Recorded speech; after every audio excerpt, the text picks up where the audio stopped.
Hi, welcome back guys. This is your friend, Parallel Deku. Back with another fanfiction. This is the series of What If Deku Was Abandoned and Became Overpowered? Now before starting, please give this video a like. And subscribe to the channel if you want more videos like this. Now let's get into the fanfic. It didn't start like a normal day. Izuku was bored as usual, while Izumi was full of excitement, changing the whole atmosphere. You may ask, why was this? Quirks. In a world where everyone manifests a quirk by age 6, ranging from E-rated to S+ rated, E is the most rare. No heroes have emerged from that level, and E is often looked down upon. Even beggars with S+ quirks can become wealthy, while a millionaire with an E quirk may find themselves destitute. Our main protagonist, Izuku Yagi, will emerge from those very depths. Magically, not literally. Mom, shouted Izumi, jumping up and down on the couch while her older brother, Izuku, stared at the wall, lost in thought. Yes, dear, asked their mother, already knowing the answer to Izumi's question, which was, when are we going to the quirk doctor? Wait patiently, Izumi. Mom will take us soon enough, said Izuku, finally snapping out of his trance. Izumi pouted at her brother's answer and continued to jump. She would never learn. Would she? Izuku's POV. Izuku here has an ranked quirk that is unknown to the world, the doctor said, her head down. If you find anything, please let us know, she continued as Izuku's world came crashing down. He looked at his mother, hoping for comfort, but to his dismay, it never came. The little girl here, on the other hand, has an S-rated telekinetic quirk, powerful enough to match the number 4 hero, Magneti. You hear that, Izumi? You're going to be a hero. Those were the words Izuku longed to hear, but they were directed at his sister instead. Yes, Mom. I'll be a great hero, Izumi exclaimed, holding her Magneti figure triumphantly in the air. I know, she said, smiling. And Izuku eventually came to resent that smile. But the Agis? What about the quirks? Toshinori asked curiously. Izuku has an E-ranked quirk, but Izumi has an S-ranked quirk, powerful enough to battle the number 5 hero, Magneti, Inko stated. Oh really? Well, congratulations, Izumi. We're going to celebrate. Okay. Izumi cheered, while Izuku felt utterly alone. In his room, crying into a pillow, dreaming of being a hero. Deku! Katsuki called out. Guess you've become useless, Nichan, Izumi said with a hint of spite in her voice. Flashback. Izumi's POV. I was running to my friends, excited about my quirk. When I reached them, Shoto asked, Hey Izumi, didn't you and your brother go to the quirk doctor? What is it? Yeah. Speak up, Izumi. What's the rank? Katsumi, my best friend, asked eagerly. Well, my quirk is S-ranked. It's telekinesis, I announced proudly. What about Izuku? Shoka asked, stuttering as she often did when talking about my brother. Oh, his is erect. He has a so-called demon inside, but we don't know what it does. Ha, I'm the greatest. My quirk is S-ranked and the best. Katsuki boasted, blasting his hands. Oh, shut up, I said, playfully hitting his head. Hard. Katsuki growled, but I couldn't shake the worry in my mind. Hey guys? What if he still wants to be a hero? He'll probably get hurt before he rescues anyone, Shoto said casually. Don't say that.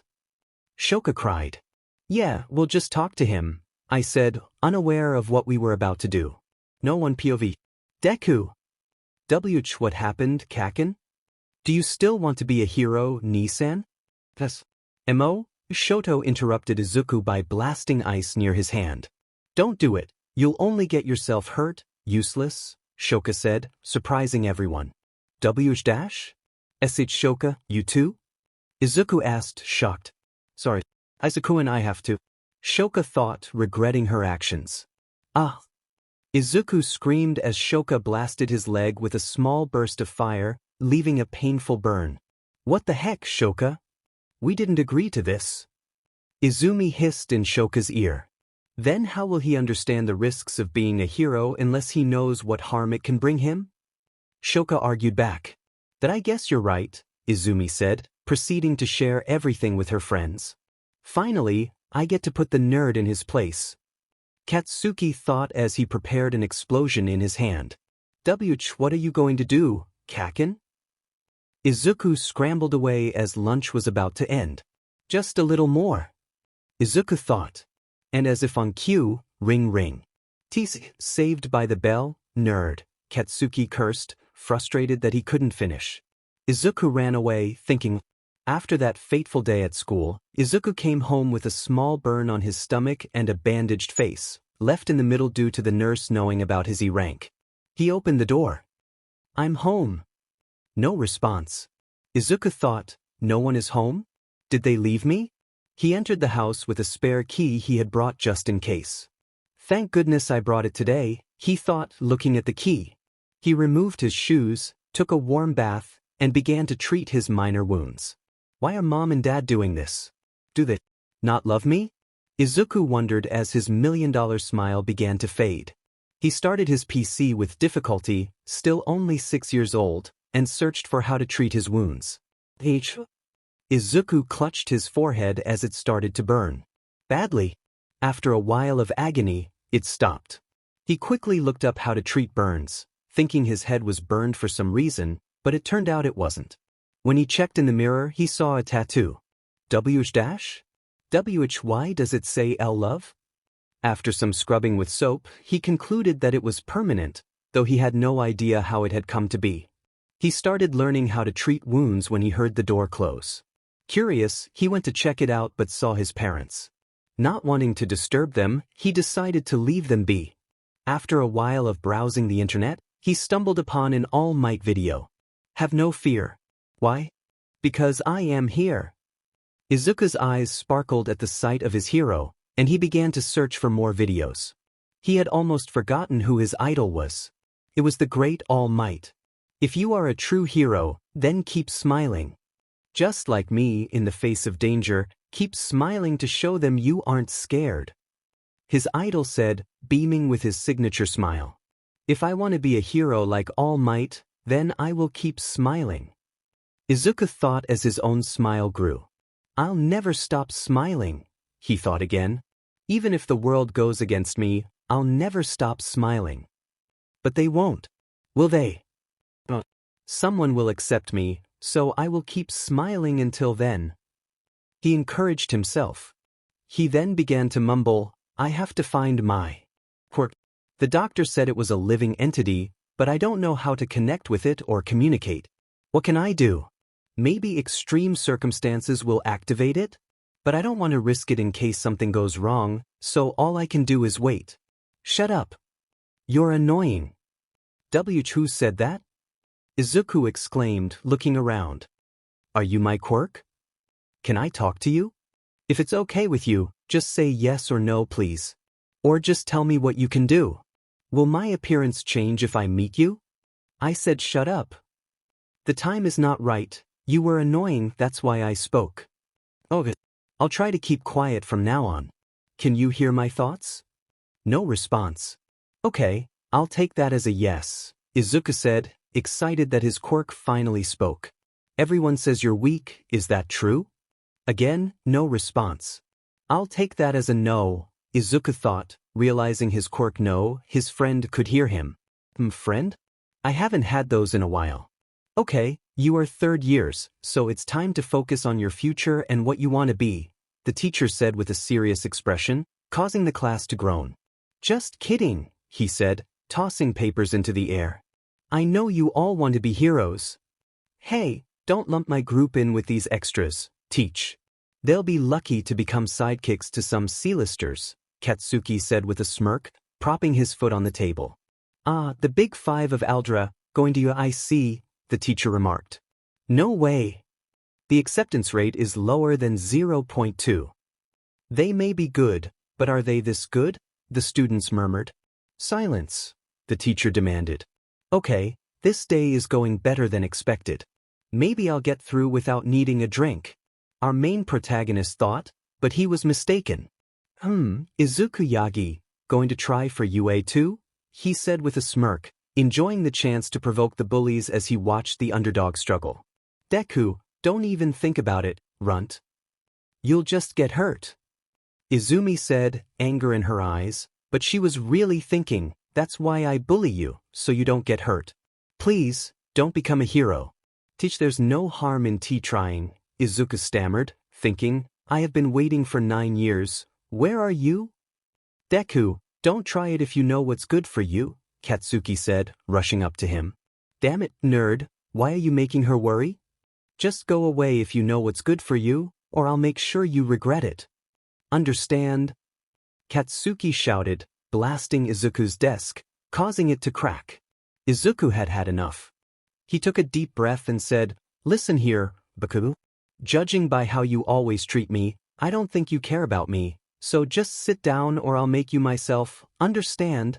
He said, standing up to face Bakugo, making him sweat. That's enough, Yagi. Both of you, go sit down, the teacher commanded, asserting authority. Nerd, you'll pay for this later, Bakugo said as he returned to his seat. He stuttered. The class thought, including Izumi, but excluding Katsuki and Izuku. Now let's start the lesson, the teacher said. After the bell rang, Izuku packed his bags and started to head out, but before he could leave, boom, he stumbled back and fell onto the floor, looking up to see his sister and ex-best friend. Say it again, nerd, Katsuki said, smirking. Leave me alone, Izuku replied.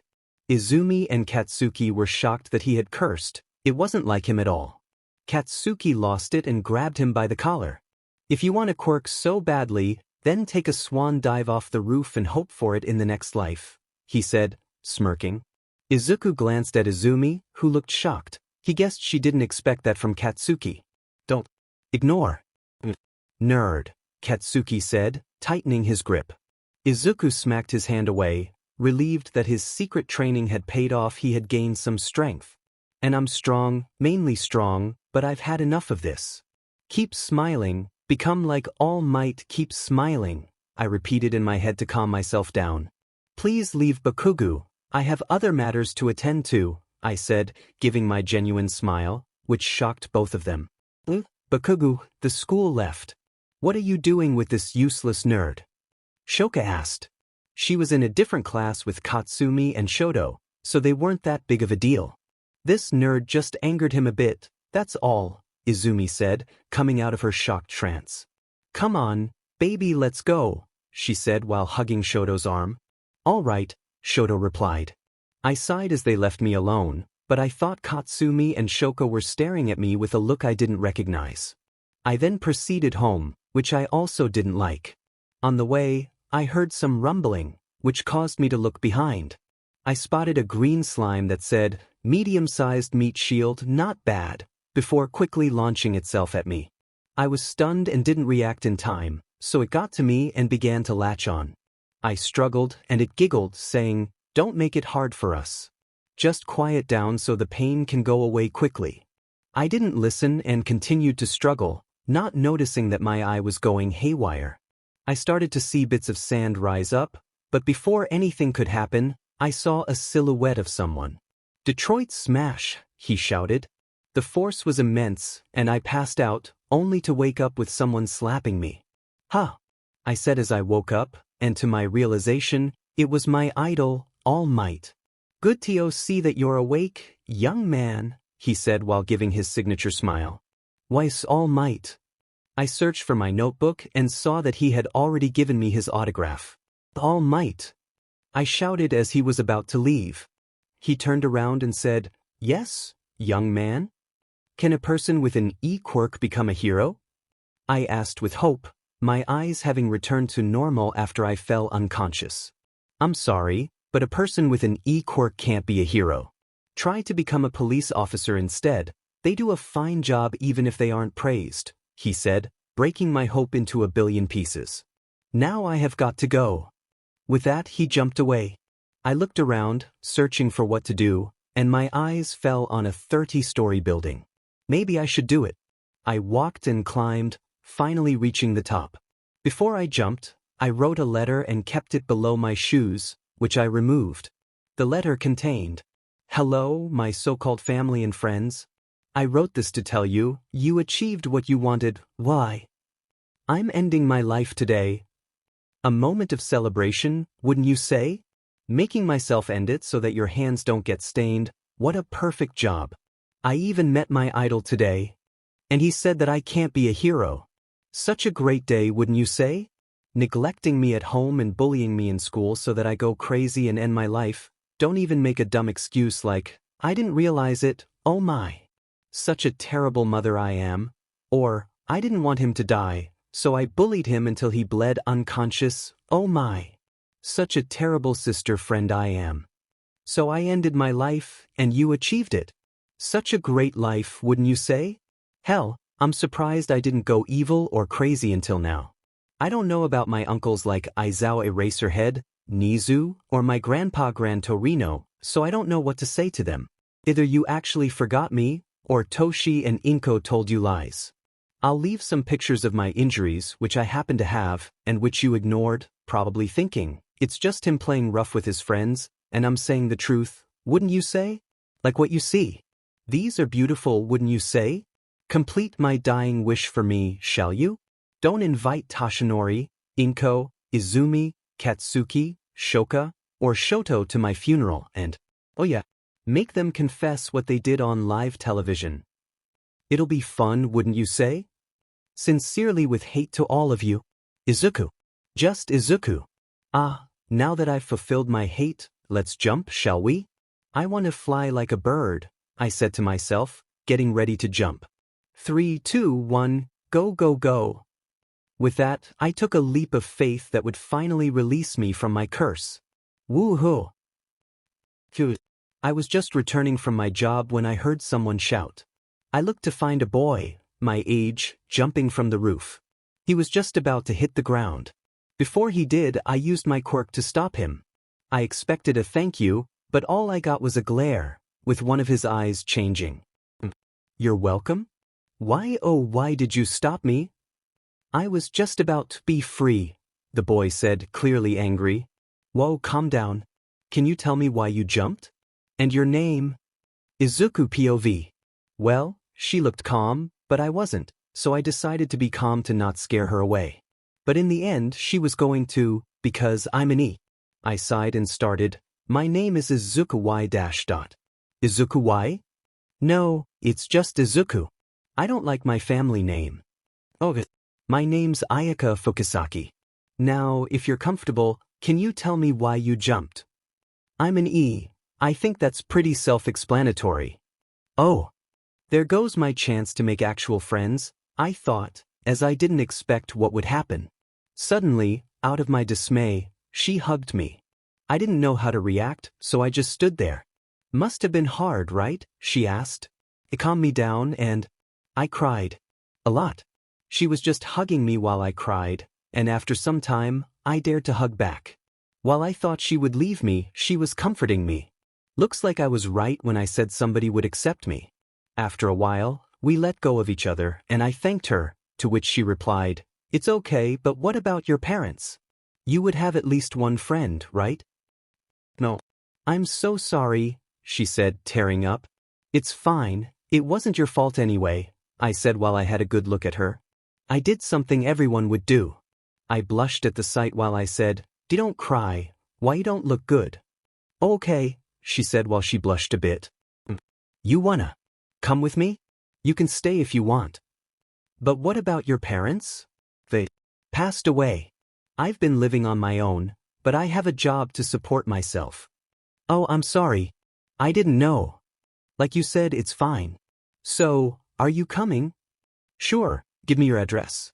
I'll come to your house after I grab my clothes from my old place. All right, be sure to come within 2 hours. My shift starts then. Oh no, bye. Wait. You didn't get my address. Oops. I rushed over and grabbed the note she was holding before running off. Izuku ran home after a difficult day. Meanwhile, Izumi was worried sick, trying to figure out where he had gone. It was now 6 p.m. Hearing the door close, she went to check and found her brother. She put on a look of disgust. Ugh, it's just you. Thanks for the warm welcome, he replied, matching her expression before rushing into his room. What's up with him today? Izumi thought as she approached his door and knocked. Open in 3 or this door goes down. 1, 2, 3. Izuku opened the door. What? Geez, don't be like that, Nichan, Izumi said with a smirk. Just say what you want. Why are you acting like this today? What do you mean? All the bullying definitely didn't change me. Oh, whatever. Izumi quickly used her quirk to lift Izuku, who didn't even resist, and tossed him down the hallway. Gah, he shouted. Pathetic, Izumi said, using her quirk again to send him out the window. Don't come back, will you? She scowled at the unconscious Izuku. With Izuku, he looked around, bewildered. What the heck? Why am I in a sewer? He noticed light coming from one of the pathways and decided to investigate.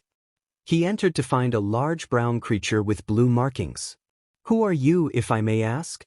The creature, Shikaku, was surprised at the human's politeness and decided to return the favor just this once. I am the Sand Devil, Shikaku. And what is this place? This is your mindscape, kid. I'm the monster within you. Izuku snapped. Why didn't you help me then, Shikaku? I was suffering while you just watched. Calm down. Actually, you're here to accept an apology from me. I'm sorry I didn't do anything, but I'm here to train you. I can see everything you can. Train me? Izuku asked, feeling a surge of hope at the prospect of becoming stronger. Yep, I will train you for a good 10 years. Don't worry, you won't age a bit, and it will only be 2 hours in the real world. Then let's get to it. Okay. In Izuku's mindscape, he felt a rush of excitement. Let's start training, he said with hope. Listen, kid, as much as I dislike this part, I have to explain how the sand moves. Oh, okay, start then. I have something called chakra that moves the sand. Because I'm inside you, you can move it at your will. We can do a lot with chakra, but I sense that for some reason, this world cannot use it even though they have it. I suggest that after training, take a certain amount of sand, and I'll put my chakra in it to make it stronger, okay? Okay, now can we get to training? Sure, Shikaku chuckled. Time passed, and after what felt like a long training session, Shikaku said, your training for now is done. Go out, it's nearly 1 hour and 45 minutes in the real world. Thanks, Shikaku, for the training. But I was wondering something during our training. If it's about more training, don't worry. I can talk to you through our minds since they are connected, and you can see me when you sleep if you want. No, not that. I was thinking about why you're behind the cage and why there's paper on the bars. It's the seal. It limits how much chakra I can give you, but since you can't use it except in your sand, the seal is pointless. If you want, I can come out to help you or go on my personal rampage, but I prefer not to. So I can just rip this off? If you trust me not to go on a rampage, Shikaku replied with a grin. Okay, Izuku said, rising to rip the seal off. Are you sure? I could go on a rampage if I conquer your mind. It's not like you will. Besides, I trust my brain in you, Izuku said, knocking on his head. He gathered his strength and tore the seal off. Now, how do I leave? Just think that you want to leave and you will. Okay. Izuku focused his mind, commanding it to let him go. After a few tries, he woke up in the real world. Okay, Shikaku, can you hear me? Yes, now go to the girl. All right, just checking, Izuku thought as he walked to his window. He used sand from his garden to help him rise and opened it slowly. He wrote a new letter, leaving most of the things from his previous letter behind, and left it on the table before taking 2 bags and heading out. After some time, he arrived at the address to find a beautiful wooden house nestled among the trees. What the heck? Wasn't she living alone? Izuku thought, stunned by the house's beauty. Hey, Izuku! Ayaka called out, looking as if she was heading to work. Hey, Fukusaki. Thanks for letting me stay. Where do you work? First of all, call me Ayaka. Secondly, no problem. And third, I work as a DLVY girl, she said, giving a thumbs up. Oh, can you give me the key? Izuku asked, pointing to the large house. And isn't that a bit expensive for a DLVY girl? It was my parents. They were very wealthy and owned many houses, But I thought I was the only one living, so I sold the others for money. I just have this job to keep having money so I don't run out. And here, she tossed the keys while giggling a bit. Wow, she's adorable, Izuku thought as he caught the keys she tossed. Thanks. When do you leave for work? Considering it's already 7:50, I think I might be late unless I use my quirk. So, I'll be back around 12. You work that late? You'd be surprised at how many people order pizzas at 11 p.m., she said, preparing to take off with her quirk. She waved before saying, bye then. Yeah. Bye, Izuku replied, watching Ayaka take off. I think I'll go to the beach for some sand. With that, he set off. Upon reaching the beach, he thought, geez, this place is a mess. I used to love coming here, but what happened? Okay, kid, I suggest you clean this beach up for training. Even with the physical activities I've done, which aren't many, you can use this to build some muscle. Thanks for the idea. I'll start right away. Izuku thought, responding to Shikaku. All right, let's get started. This is exhausting. I really need to work on my stamina, Izuku thought to himself as he walked to his new home, feeling happy about it. It's 12 now, Ayaka should be home by now. He arrived to find Ayaka lying on the floor, not even close to the door. She passed out. After a sigh, Izuku carried her bridal style to her room, feeling a bit flustered. He placed her on the bed, and just as he was about to leave, he felt something tug at his arm. He turned to see Ayaka holding onto his sleeve. Do you need anything? Where will you sleep? I only have one room. Oh, well, I guess I'll sleep on the couch or outside. I like the wind. Don't go out. There are mosquitoes. Just sleep with me on the bed. Excuse me? Sleep with me on the bed, it'll be better, she said, half asleep already. Izuku turned red and asked, Are you sure I won't be bothering you? Yeah, now sleep. I'm tired, she replied, pulling a blanket over herself. You don't want to change? I can step outside if you want. Just sleep. Okay, Izuku replied, feeling shy as he climbed onto the bed beside her. Ayaka's POV. I don't remember what happened last night after I passed out. What about Izuku? I thought as I looked around, noticing a bump on my bed. Curiosity got the better of me and I pulled back the sheet to find Izuku! I shouted, feeling a rush of embarrassment. Why are you shirtless? And in my bed? He said, rubbing his eyes. You don't remember what happened? He's so hot and cute at the same time. Ayaka? Ayaka! I snapped out of my daze, startled. Why yes? He sighed and continued, Do you not remember what happened yesterday? Not much. I remember passing out from exhaustion, but nothing after that. I carried you to your room and was about to leave, but you insisted I stay. I said that? I felt my cheeks heat up. Yeah, I should probably put on a shirt, he said as he got up. By the way, would your boss let me take your shift instead? Why? I was confused by his suggestion. You passed out from exhaustion. It's obvious you need to rest today. I'll take your shift if your boss allows it. Don't do that. We're still kind of strangers. I don't even know if my boss would agree. We are strangers, and yet I slept in your bed. With you. Just write a note and let me handle the rest. It's the least I can do. Okay. What happened to him? It's like his personality changed. I like it. I thought while he waited. Ahem, today. Oh right. I scrambled to the bedside drawer, wrote a note, and handed it to Izuku. What should I do until then? Shopping, a movie, or you can stay here and binge some anime. I giggled at his answer. I choose option 3. Good choice. When does your shift start again? Well, since middle school ended ages ago. Yeah, just yesterday. My boss told me I'd have 2 shifts, one from 3 to 5 and the other from 8 to 12. Seems doable. I'll go train. Wait, what do you do for training? There's a littered beach nearby, I just go and clean it. It's good training too, he said, lifting his shirt to reveal some abs. Bad Ayaka, don't think like that, I told myself, looking away and blushing. Just go train, let me binge some anime. He chuckled and replied, Sure. He left, and I started watching Overlord on Netflix. After a while, I finished 4 episodes when Izuku returned, looking tired. Whoa, what happened? Tired much? Not feeling it today, he said, flopping onto the couch. What are you doing? Watching Overlord on Netflix. Oh cool. Do you know that in episode 6? I screamed at the top of my lungs, not wanting a spoiler. Shut up.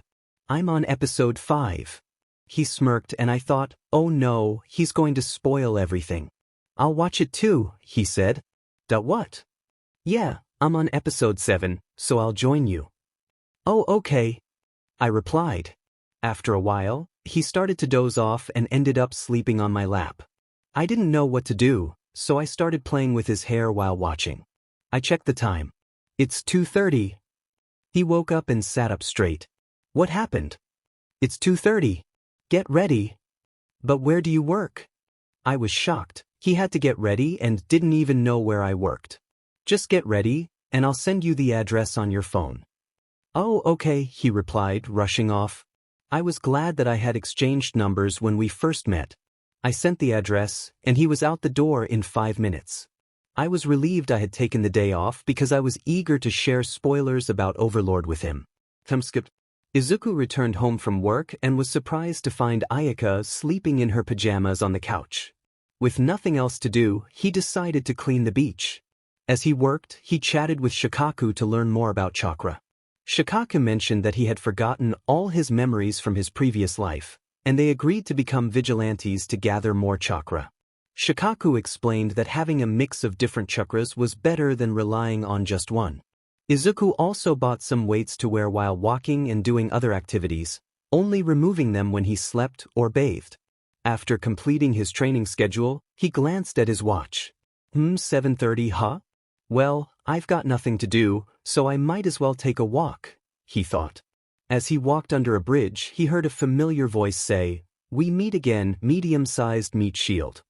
Yes, nice to see you too. How's the family? Izuku replied, turning to face a green slime with 2 eyeballs and a mouth. Good, thanks to you, the slime said, jumping toward Izuku. Sand coffin, Izuku declared, extending his hand as sand from the beach gathered to capture the slime. Good thing I'm near the beach. Sand seal, he said as the sand hardened around the slime. He approached the large sphere and pressed his ear against it. Let me out of here, the slime shouted. Nah, not yet, Izuku replied. He left the sphere there, writing a note to whoever might find it. To whoever finds this, I have captured the slime villain and placed it in this sphere. If you are not a hero or police officer, please send it to them. Sincerely, a future wannabe hero. Feeling satisfied with his work, he headed home. Hey, I'm home, he called out, but received no response. Worried about his only friend, he checked all the rooms and found her sleeping in the bedroom. I'm being paranoid, he muttered. He checked the time and got ready for his shift, taking the letter with him as he ran off with his weights on. It turned out the boss was very accommodating. After his shift, Izuku returned home and was greeted with a warm hug from Ayaka, who thanked him, leaving his face a bit flustered. A day later, Izuku was still unaware that his father was All Might, and All Might was not particularly eager to find a successor. Izumi's POV. I went upstairs to knock on Oniai-chan's door, remembering that I had thrown him out of the window.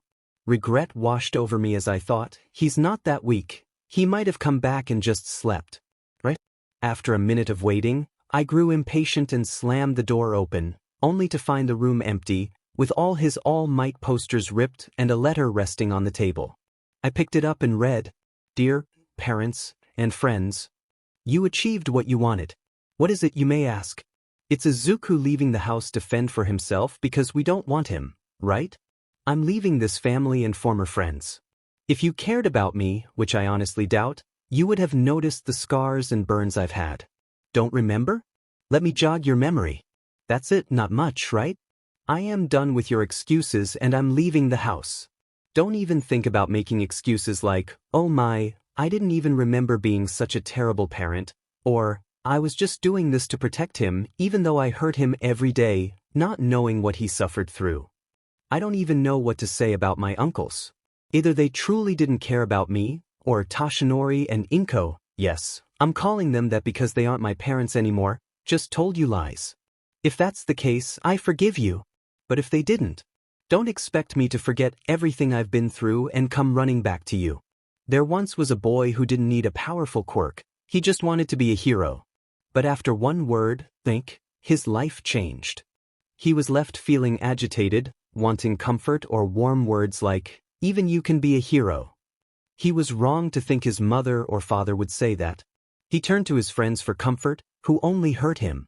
After 12 years of bullying, scars, neglect, and sadness, he finally met someone who took him under her wing and away from his old family. The boy's name was Izuku. Nothing more, nothing less. Sincerely, from my deepest hatred, Izuku. P.S. Don't come looking for me and I won't harm you. If you do, don't approach me. Expect to see me at UA. I cried and cried, hating myself for what I had done to my brother. Honey, what's wrong? My mom asked, rushing in with Dad. Read it, I said between sobs, handing the letter to my parents. After a few minutes, they fell to the floor, crying. I'll call the detective, Dad said, his voice choked with emotion. I'm such a bad mother, Mom repeated, while Dad called our friends and family. I went to comfort her. After a few minutes, we heard the doorbell. After quickly cleaning ourselves up, we went to see who it was. Uncle Enji and Aunt Ray came in with the Todoroki twins. Shoto noticed me and pulled me aside. What happened? He asked, concern etched on his face. Nii-san left, I replied. What do you mean? He ran away. I nodded in response. Oh no, did he say anything about leaving? I handed him the letter, and while he read it, Shoka approached us, noticing my tears. She hurried over and asked, what happened? Are you okay? Did Sho do something? Nii-san left. He ran away from home. What? She said he was her crush, and he left without giving her a chance to confess her feelings. She felt shattered. Why, read this letter, Sho said, handing Shoka the letter. As she read it, devastation washed over her, realizing the impact of her actions. In the silence that followed, we heard Uncle Enji and Aunt Ray shouting, and Uncle Zawa must have arrived too, as we heard his voice. What in the world, Toshinori?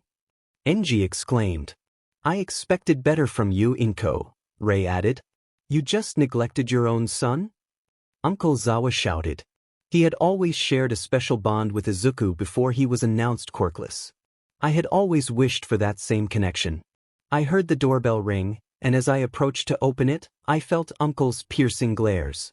I opened the door to find Nizu, Gran Torino, Aunt and Uncle Bakugu, and the twins. Time passed. Toshinori, I expected better from you, Nizu said after hearing about Izuku.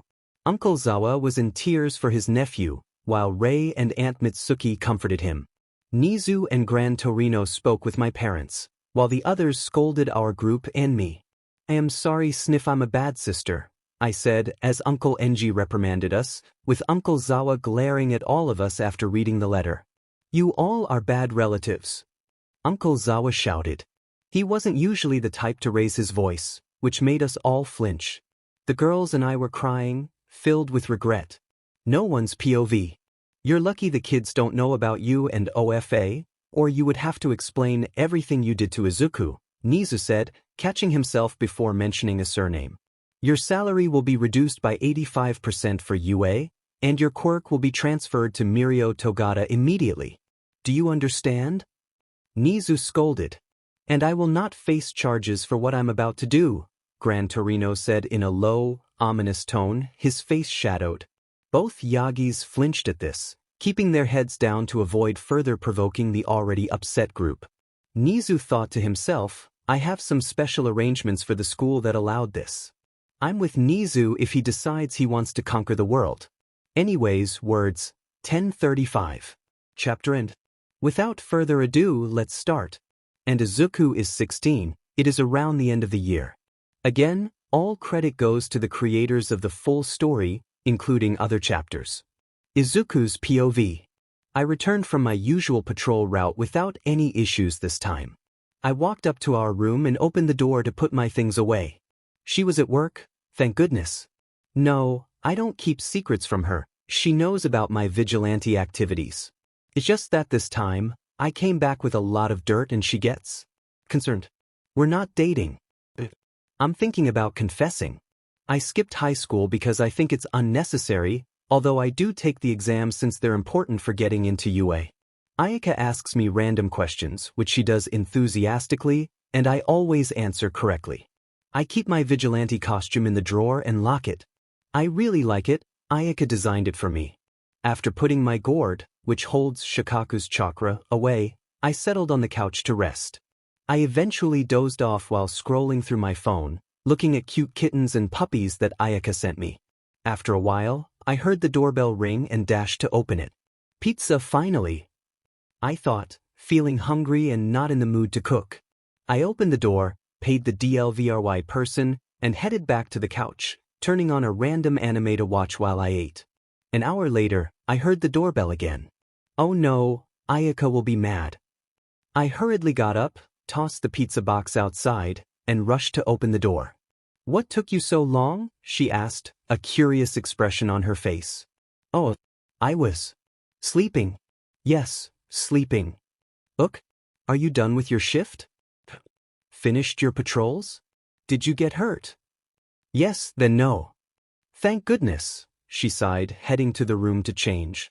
So, Ayaka, I said after she came out. Yeah. Are you free tomorrow? Yeah, why? She asked, plopping on the bed and browsing through some shows. I was thinking we could hang out. Really? We could go shopping, then a movie, and finally, dinner, I said dreamily. I like food, can't blame me. Yes, then dinner, she giggled. Okay, it's settled then. First some shopping, then a movie, dinner, and anime night. In which I ask you, I added quietly, not wanting to spoil the surprise. Time passed and they were on their way to the mall. No one's POV. As Izuku and Ayaka walked to the mall, Izuku spotted something he didn't want to see. Ayaka. Yeah. Let's go to another mall? I heard there was one downtown. What? Why? This is the one we're going to. But why don't you want to go here? No reason. Let's go, Izuku said, pulling Ayaka along while putting on his hood. Ow. That hurts. Look at 3 o'clock, Izuku said with a sigh. No, it's 5. Not that, look at 3 o'clock. Oh, Ayaka said, glancing to her right to see 2 twins and a girl with golden hair who looked just like Izuku, except for the hair. 2 pairs, one has bicolored hair and the other has spiky hair, she mumbled to herself. Yes, they are my old family. What? Let me at them. Ayaka exclaimed, struggling against Izuku's grip. Many people looked at the couple, with curiosity or amusement. Ayaka, we're gaining attention. Huff, stop it, Izuku said between breaths, relieved that the group hadn't noticed them. Good. I want them to know what they did to you. Stop or no udon for you. She gasped dramatically, no. Yes, he said seriously. What, please? Ayaka, I'll get you udon, don't cry. Okay. Thanks, Izu, you're the best. Come on, which shop first? How about Jack and Jones? Sure. With that, they headed off to shop and had a great day. Time passed, and it was anime night. Ayaka's POV. Thanks, Izu, that was the best day ever. No problem, he said, smiling at me. I blushed at his smile. He's just so hot and cute at the same time. I think I'll confess today. But before I say anything, he speaks up in the middle of Tokyo Ghoul. Hey Aya, I wanted to ask you something, he said as he got down on one knee. Yeah, what is it? I replied, my heart racing with thoughts like, is he going to confess? I just wanted to say, I accept. I shouted, but then I saw the look on Izu's face, which told me I might have jumped the gun. What do you accept? Izu asked, confusion written all over his face. Oh no, I thought he was going to confess. What should I do? Nothing, just continue. I said, feeling embarrassed. Izu sighed and continued, I ate pizza without you. I was shocked to say that. When? I asked, tears forming in my eyes. Why yesterday? Save it, I interrupted, holding up my palm and pretending to cry. Honestly, I was acting like he had betrayed me, but it was just pizza, so anything goes. On the other hand, I ordered pizza, and you can have one for yourself, he said, raising an eyebrow. He knew me too well. All is forgiven, loyal subject. I shouted with glee. My face turned red as I prepared to confess. Izuku. Yes, he said, getting up and sitting on the couch. I took a deep breath and exhaled. I like you. Please go out with me. He was stunned, processing what I had just said. After a few moments of me feeling like a total tomato, he realized and blushed furiously. I like you too. I didn't let him finish. I closed the distance between us and kissed him. I felt him melt into it, and it turned into a sweet moment. Boy, was it great. Time skipped to entrance exam. Izuku's POV. I am 18 now, and Ayaka and I have been dating for almost a year. I don't know how we haven't run into the Yagis, Todorokis, or Bakugas yet, but I'm glad we haven't. One day, while I was doing some vigilante work, Uncle Zawa suddenly appeared. It was a scary experience since he doesn't usually follow me. Thanks to my training, I managed to escape and told Ayaka about it. She banned me from doing it again. I shouldn't have. I'm telling you, it was for your own good, she said, pouting with her cheeks puffed out as we walked to you. I just make you angry because you look cute, I chuckled, my hands resting on her waist. She blushed and said, "Shut up, look, we're here." Yeah, looks like we are. Let's go in. Okay, she replied, rushing inside. She looked back and shouted while walking, "Come on, Izu." But she didn't get to finish because she tripped over something. I was about to use my quirk to catch her, but a brunette with a round face and what looked like a permanent blush used her quirk instead. Sorry, but falling on the first day is bad luck. Hope you didn't mind me using my quirk, she said. No problem, Ayaka replied. Can you tell me your quirk? What is it? Is it some sort of gravity-related or telekinetic quirk? Aya, shush. Sorry, she really likes quirks, I said as I walked over to her. My name is Izuku, what about you? Ochako Uraraka, she said, her face turning red. Hey, are you okay? Your face is red, I asked out of concern.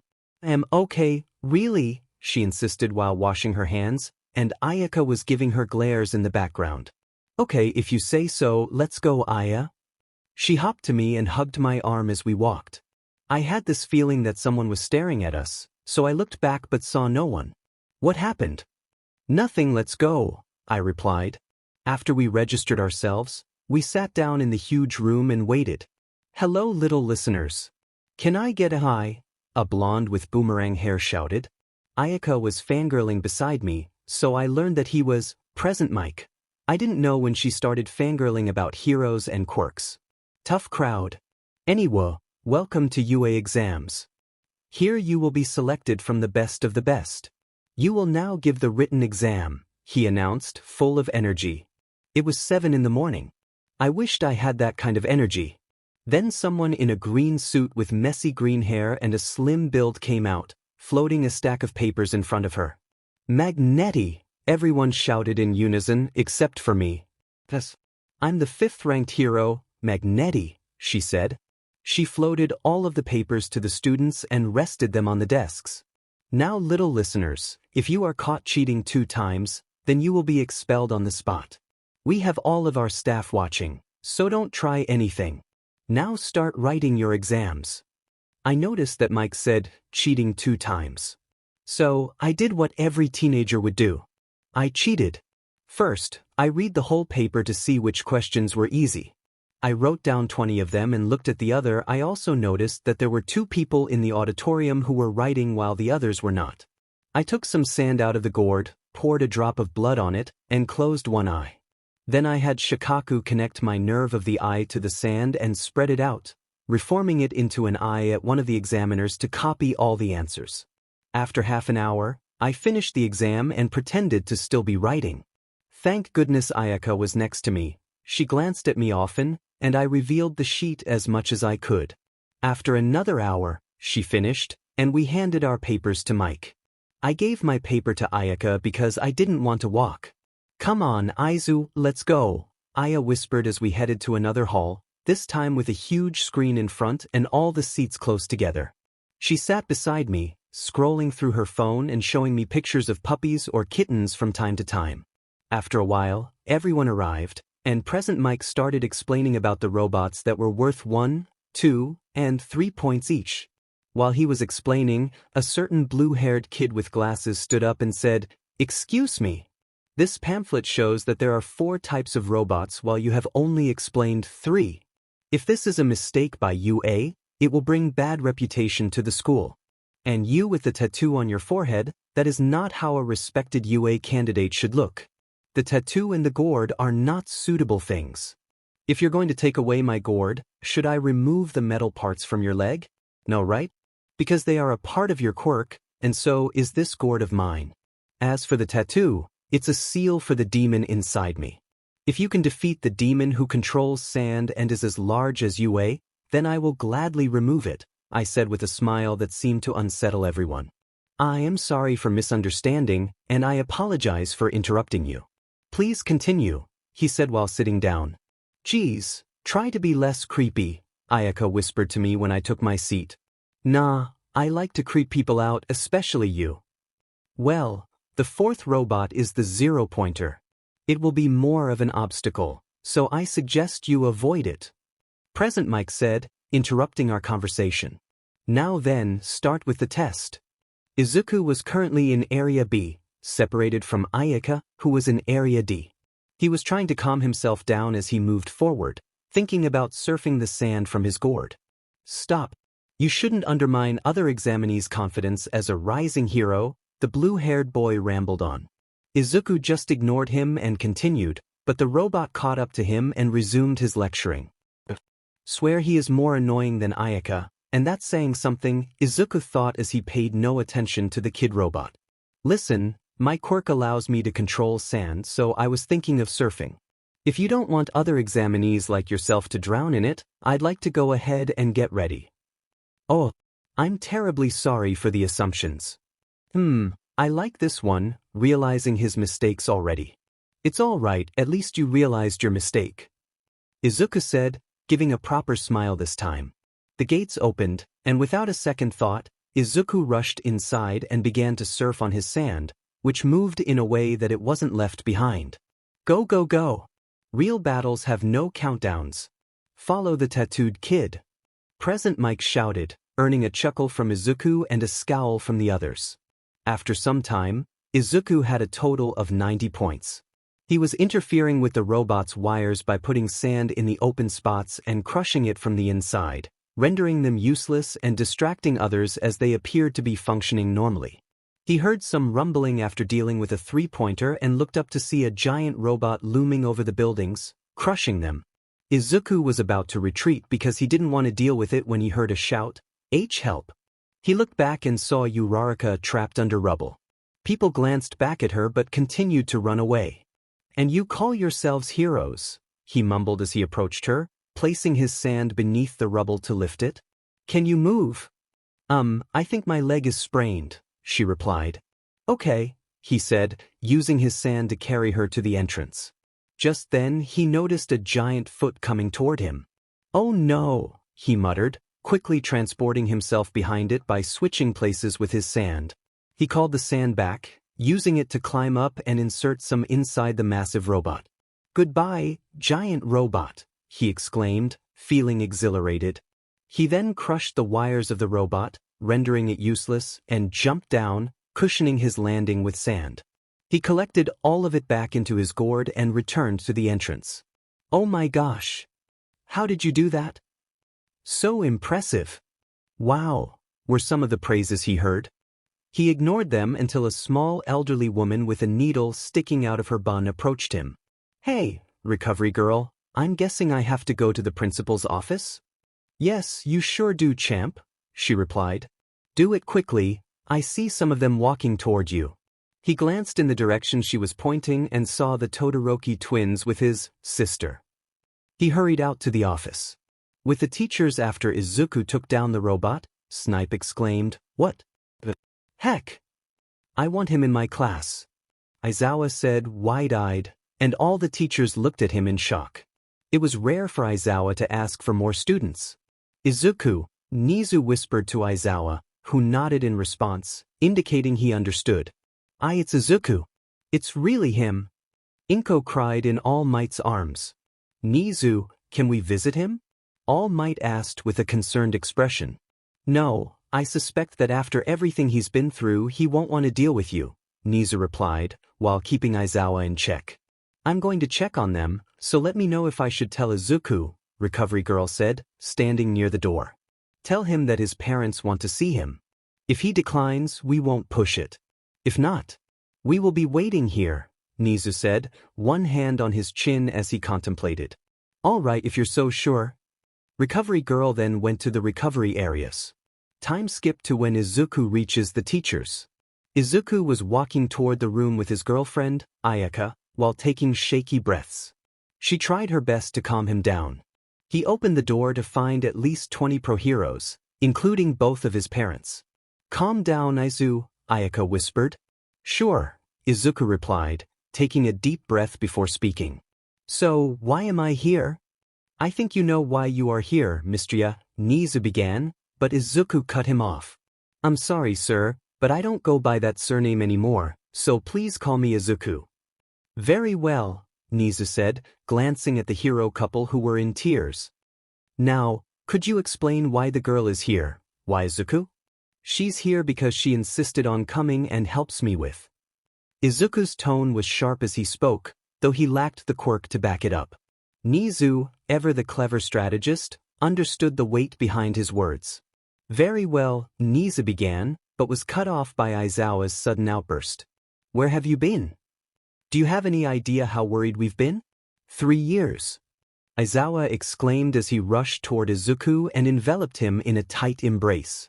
Izuku returned the hug, feeling a warmth he had missed. Nizu observed thoughtfully, considering the girl who had likely helped ease Izuku's isolation. He needed to speak with her privately. I'm sorry, I just couldn't bear to see them, but I really wanted to see you all, especially you, uncle, Izuku admitted, his grip tightening. I thought you would be with them, so I didn't want to come or find anyone else. I barely left my home except for training. That explains the strength, Izawa chuckled, tears glistening in his eyes.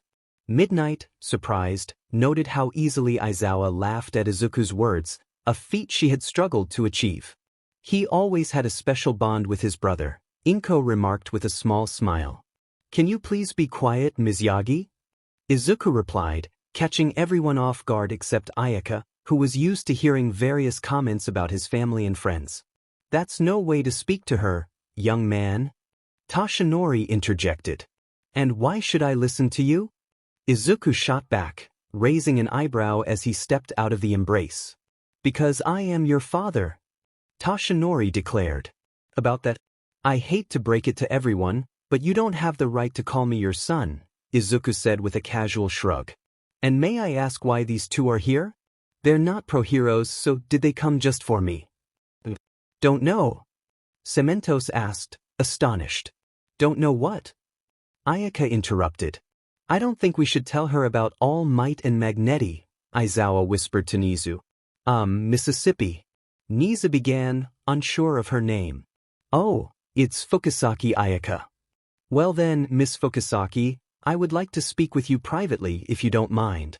Shall we go to the next room? Nizu asked politely. Ayaka glanced at Izuku and nodded. Sure. Lead the way. As they moved to another room, Izuku stood there, anxious for answers. I'm guessing she went because it's important? What's going on, and why are they here? Just be quiet for the moment. It's rude to talk to pro-heroes like that. Vlad King shouted. I don't care about heroes. Just tell me what's going on, and I'll gladly leave. Izuku retorted. Tashinori, do it, Izawa instructed. Okay, Tashinori replied. Moments later, the small, frail man transformed into the powerful figure of All Might. Izuku was stunned to realize his father was the #1 hero. What about her? He asked, pointing at Inko, who simply put on a mask and floated a pen back and forth. Why, Magneti, Izuku stammered, disbelief washing over him. Anger quickly replaced his surprise as he shouted, "Now I have even more reason to dislike pro-heroes. How can they treat their son like this?" "Calm down, Izuku. I'm sorry for what you've been through," Aizawa said, trying to soothe him. Izuku took a deep breath. "All right, can I leave now with my girlfriend?" "Oh, girlfriend?" "Yes, you can, and you both passed," Aizawa said, whispering the last part with a wink. Izuku smiled. "Thanks, uncle," and hugged him tightly. After a moment, he broke the embrace and was about to leave with Ayaka, who had just arrived. "Bye. And Vladking, I'm sorry for shouting at you," Izuku said, bowing slightly. "No need. At least you apologized, and I'm sorry for shouting too," Vladking replied with a smile. "No problem. I'll leave you all now," Izuku said cheerfully as he exited. All the teachers turned to Inko and Toshinori, except for Nizu and Aizawa, who had already left. "How could you do that to this boy?" Midnight shouted in anger. "He was so sweet. He didn't deserve this. I can't believe you. He has every right not to call you his parents," were some of the remarks from the teachers. Ayaka's POV. I woke up beside Izuku, who was only wearing pants. My heart raced at the sight, and I felt a rush of embarrassment. We hadn't taken that step in our relationship yet, despite dating for 2 years. I was too shy to bring it up, and he seemed to be the same. I decided to go out for the mail since it was Saturday, and I had woken up a bit late. The mail wasn't going anywhere, so I took my time. I found 2 letters, one for me and one for Izuku, marked with the UA symbol. "Izu, wake up!" I exclaimed as I rushed inside and jumped on him. "It's you? Check it out." "Aya, you know I don't like waking up like this," he groaned. "I know, but it's so exciting." He sighed. "Alright, you go first." I squealed and opened my letter, only to find Aizawa's tired face looking back at me. "Hello, Fukusaki. I'm Aizawa Shoyuda, a teacher at UA." He pulled out a parchment and continued, "You passed the exam with a total of 100 points, 60 villain points and 40 hero points. Villain points are 4. Just check Izuku's video. I'm too tired for this. You'll be in 1A and get your uniform tomorrow," he said in a weary tone. "You need to speak for 3 more minutes." A man suddenly popped up. "No!" Aizawa shouted, activating his quirk for intimidation. I felt a chill run down my spine as the video abruptly ended. Hey, don't be scared," Izuku said, trying to comfort me. What are you talking about?" I replied, confused. "Why are crying?" he exclaimed. Huh. I wiped my face and realized he was right. "Wow, you're really emotional," Izuku said, pulling me close. "Whatever, open your letter," I urged, breaking the hug and bouncing on my toes. He chuckled. "All right," and began to open his letter. Suddenly, Nizu popped up from below the screen. "Am I a dog? A bear? A rat? Most importantly, I'm the principal of UA," he declared, earning chuckles from Izuku and giggles from me. "Well, Izuku, you passed for sure and got a total of 140 points. Aizawa probably told me to explain, so I will. First, you earn 90 villain points for destroying robots and another 60 for performing heroic acts. You will be in Class 1A, and your uniform will arrive tomorrow, so welcome to UA," Nizu said, maintaining his cheerful tone. I squealed with excitement, and we celebrated until lunch, hanging out for the rest of the day. When we got home and changed into more comfortable clothes, we sat down and started looking through our phones until I said, "Hey, Izuku." "Yeah," he replied, not looking up from his phone. I pouted and insisted, "Look here." He finally looked at me and asked, "Yeah? What happened? Can you come into the bedroom for a sec?" Sure," he said, standing up and walking inside while I followed, feeling flustered. "Now what happened?"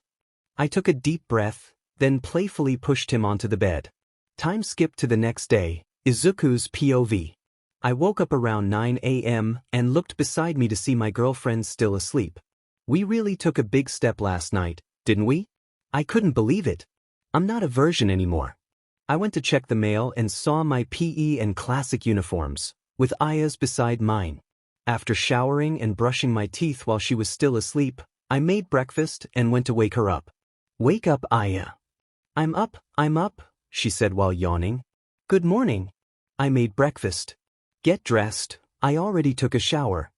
She looked down, realizing she was still in her pajamas, and blushed deeply. Go out, you perv. We just had a moment last night, and you're worried about me seeing you in your pajamas? I asked, bewildered by her reaction. Oh yeah. Okay, she said, trying to get up while I couldn't help but admire her. I shook my head, reminding myself to focus. Hey Izuku, she said, her cheeks still flushed. Yeah. I thought about how much I cared for her and felt protective. Can't feel my legs. Help me, she said, still blushing and looking down in embarrassment. Why can't you? Oh, I see. We had a good time last night, didn't we? I teased. She turned even redder and exclaimed, just help me, you did this. I laughed for a good minute before saying, sure, while wiping away a tear of laughter. After our eventful day, where I had to carry Ayaka around the house, we went to bed to prepare for our first day at UA. Time skip. Izuku was walking to UA with Ayaka beside him, discussing whether to adopt a puppy or a kitten. He wanted a puppy, while she preferred a kitten. After a while, they reached the door of Class 1A. Wow, Ayaka said, taking in the sight. I know, right? But I guess it's meant to be intimidating, Izuku replied as he walked inside, only to be met with a chaotic scene. He saw Yagi, Todoroki, Bakugo, a blue-haired boy, a pink girl, and some floating clothes. Get your feet off the table. It's disrespectful to the upperclassmen and UA, the blue-haired boy shouted. I'll do what I want, okay? Where are you from anyway, you robot? Bakugo yelled back. I'm Ida Tenya from Semi-Private Academy, he replied, waving his arms. Elite? I'll have fun crushing you, Bakugo shot back. I give up, Ida said, turning to Izuku. You're the boy with the highest points. Ida Tenya, I already know. Could you please move? I would like to go to my seat. Oh, I'm sorry, please continue, Ida said, stepping aside. Owane-chan. Izumi shouted as she ran toward her brother. Please don't approach him, Ayaka said, using her quirk to gently push Izumi back before she could reach Izuku. Who the hell are you? Izumi exclaimed. Thanks, babe, Izuku said, giving Ayaka a quick kiss on the cheek. No problem, she replied, clearly ignoring Izumi. Are you ignoring me? Izumi said, getting up with the help of her boyfriend. Yes, she is. Now, if you don't mind, keep your distance from me and her, and focus on when the teacher gets here, Izuku said, feeling frustrated. Don't act like that in front of your sister. Shoto chimed in. What are you talking about? I don't have any sisters, I only have her and some uncles, Izuku said, pointing at Ayaka with a confused expression. If you're here for family reunions, I suggest you leave, a man with a caterpillar-like face said. I'm your homeroom teacher. Call me Aizawa-sensei or just sensei. Now, wear your P uniforms and meet me at the ground. Aizawa said in a bored tone, while Izumi looked upset at her brother's words. Time skipped to the training ground. Now, Izuku, the one who placed first in the entrance exams, come up here and tell us your ball throw distance in high school, Aizawa instructed. It was 78 meters, I think, Izuku replied. Now come here and throw the ball with your quirk. Just don't step outside the line. All right, sensei, Izuku said, creating a giant arm out of sand to throw the ball. Know your limits and overcome them, Aizawa said, showing the device that read 998 meters. We get to use our quirks. Fun, a pink-skinned girl with horns exclaimed. Fun, Aizawa said with a smirk. All right, whoever comes in last will be expelled immediately for lack of potential. That's not fair. Uraraka protested. Neither are people born with E-ranked quirks, power-hungry villains who don't care if they kill, or natural disasters. It's our duty as future pro-heroes to overcome them, Izuku said, looking at the group. Couldn't have said it better. Now we will start with the tests, Aizawa said, transforming into his caterpillar form. Shoka approached Izuku, bowed and said, I wanted to apologize for everything we did, and I hope you can forgive me. Fine, I forgive you, Izuku replied.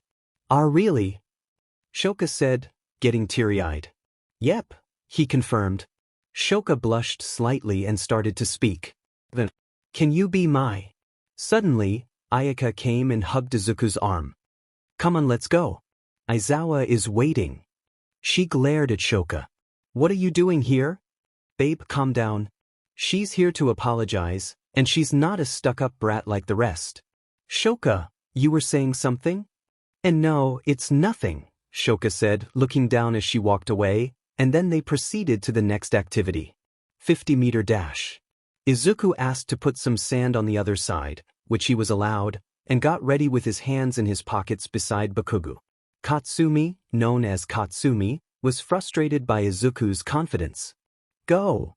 The robot shouted, and Katsuki unleashed a powerful explosion while Izuku swiftly teleported, trading places with his chakra-infused sand, clocking in at just 1 second. Ayaka created a whirlwind of air and raced to the finish line, achieving a time of 5 seconds. For the grip strength test, Izuku wanted to gauge his raw power and managed an impressive score of 91 kilograms, surpassing his previous score of 74 kilograms from the anime. Ayaka, using her wind abilities, pushed against the device and recorded a score of 120 kilograms. In the ball throw segment, Izuku didn't need to participate since he had already registered his best score. Ayaka once again summoned a tornado, launching the ball into the air, which soared a remarkable 790 meters. After the tests, Aizawa revealed the results. Izuku, Ayaka Fukusaki, Katsuki Bakugo, Izumi Yagi, Koji Koda. Koda was visibly upset, fearing expulsion. The expulsion was a lie, it was meant to bring out your best, Aizawa explained. What? Class 1A exclaimed, with a few exceptions, Izuku, Momo, Shoto, Katsuki, and Katsumi. Wasn't it obvious? I should have mentioned it earlier, Momo said with a matter-of-fact expression. You think? Class 1A responded in disbelief. It wasn't obvious. Aizawa is known at UA for one thing, expulsion. He once expelled an entire class because he didn't see potential in them, Izuku remarked as Aizawa walked away. Wow, the entire class murmured. I know, right? Now let's head to class before he actually expels us, Izuku said, walking away. After school, Katsumi approached Izuku. Hey! Izuku turned to her. What? Katsumi took a moment to catch her breath. I'm sorry. I'm sorry for what I did 3 years ago. Izuku was genuinely surprised that Katsumi was apologizing. It was out of character for her. All is forgiven. She smirked and added, how about going on a date with me? He's taken, Ayaka interjected before Katsumi could respond. By me. We can share. Katsumi suggested. No thanks, she's enough, Izuku replied, pointing to Ayaka. Katsuki, visibly upset, walked away. Fine, she yelled as she left. That was something, Izuku finished for Ayaka, who giggled. Let's go, I have a treat for your good performance. She winked and dashed home. After 3 days at UA, Izuku's perspective shifted. He woke up as usual, showered, put on his uniform, had breakfast, and Aya did the same. Nothing noteworthy happened until the last PRD heroics class. Hey, Izu, what do you think it'll be? Aya asked curiously. I don't know, but since All Might is teaching here, he might take this class, Izuku replied, trying to keep a certain troublemaker at bay. Oh, too bad you dislike him, she pouted. Yeah. Are you feeling all right? Yeah, why? You're less annoying than usual, he teased. She puffed out her cheeks and looked away. Mean. You're sleeping on the couch tonight. Izuku panicked. He hated sleeping on the couch. He apologized profusely and finally offered, I'll take you to pizza. Her eyes lit up. It's okay, but don't forget about the pizza. Relieved, he glanced at the troublemaker, who looked terrified. You're safe now, but if you ever try anything with any girl in this school, I will know. I will hunt you down and make your worst nightmare come true, he warned, his voice low and menacing. The troublemaker ran off to the bathroom. I am here. Like a normal person, shouted All Might, who certainly did not arrive like a normal person. Hello, hatchlings. Today will be Heroics 101. We will be doing this exercise outside, but a hero also needs to look good, so here are your suits. He pressed a button, and suitcases appeared, each labeled with numbers. Everyone grabbed their suitcase and headed to the changing rooms. While changing, Izuku overheard something that made his blood boil. Hey, Kaminari, come see this. It's a poster with a hole into the girls' changing room. It's a gift from the upperclassmen. Let's peek, said a certain troublemaker, with an eager friend joining in. Izuku swiftly intervened, using his sand to block their path. They turned around, startled, but quickly became frightened when they saw him. You have something to say? He asked in a threatening tone.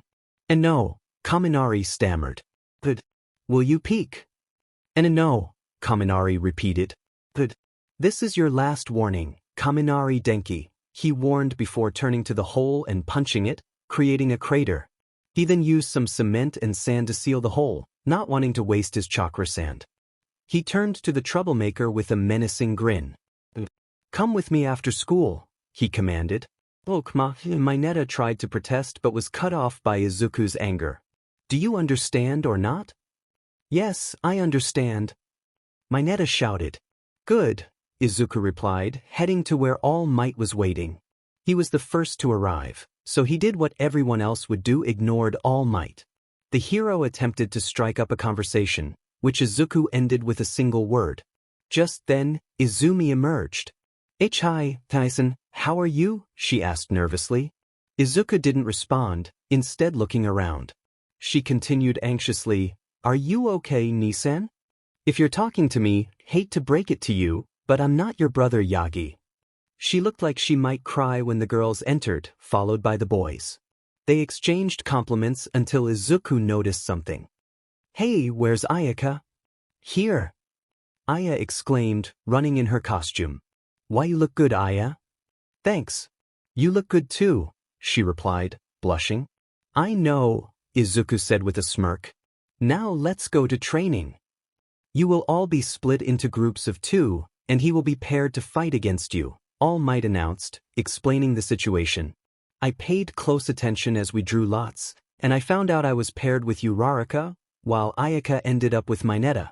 When I caught his eye, we exchanged a silent conversation with me doing most of the talking.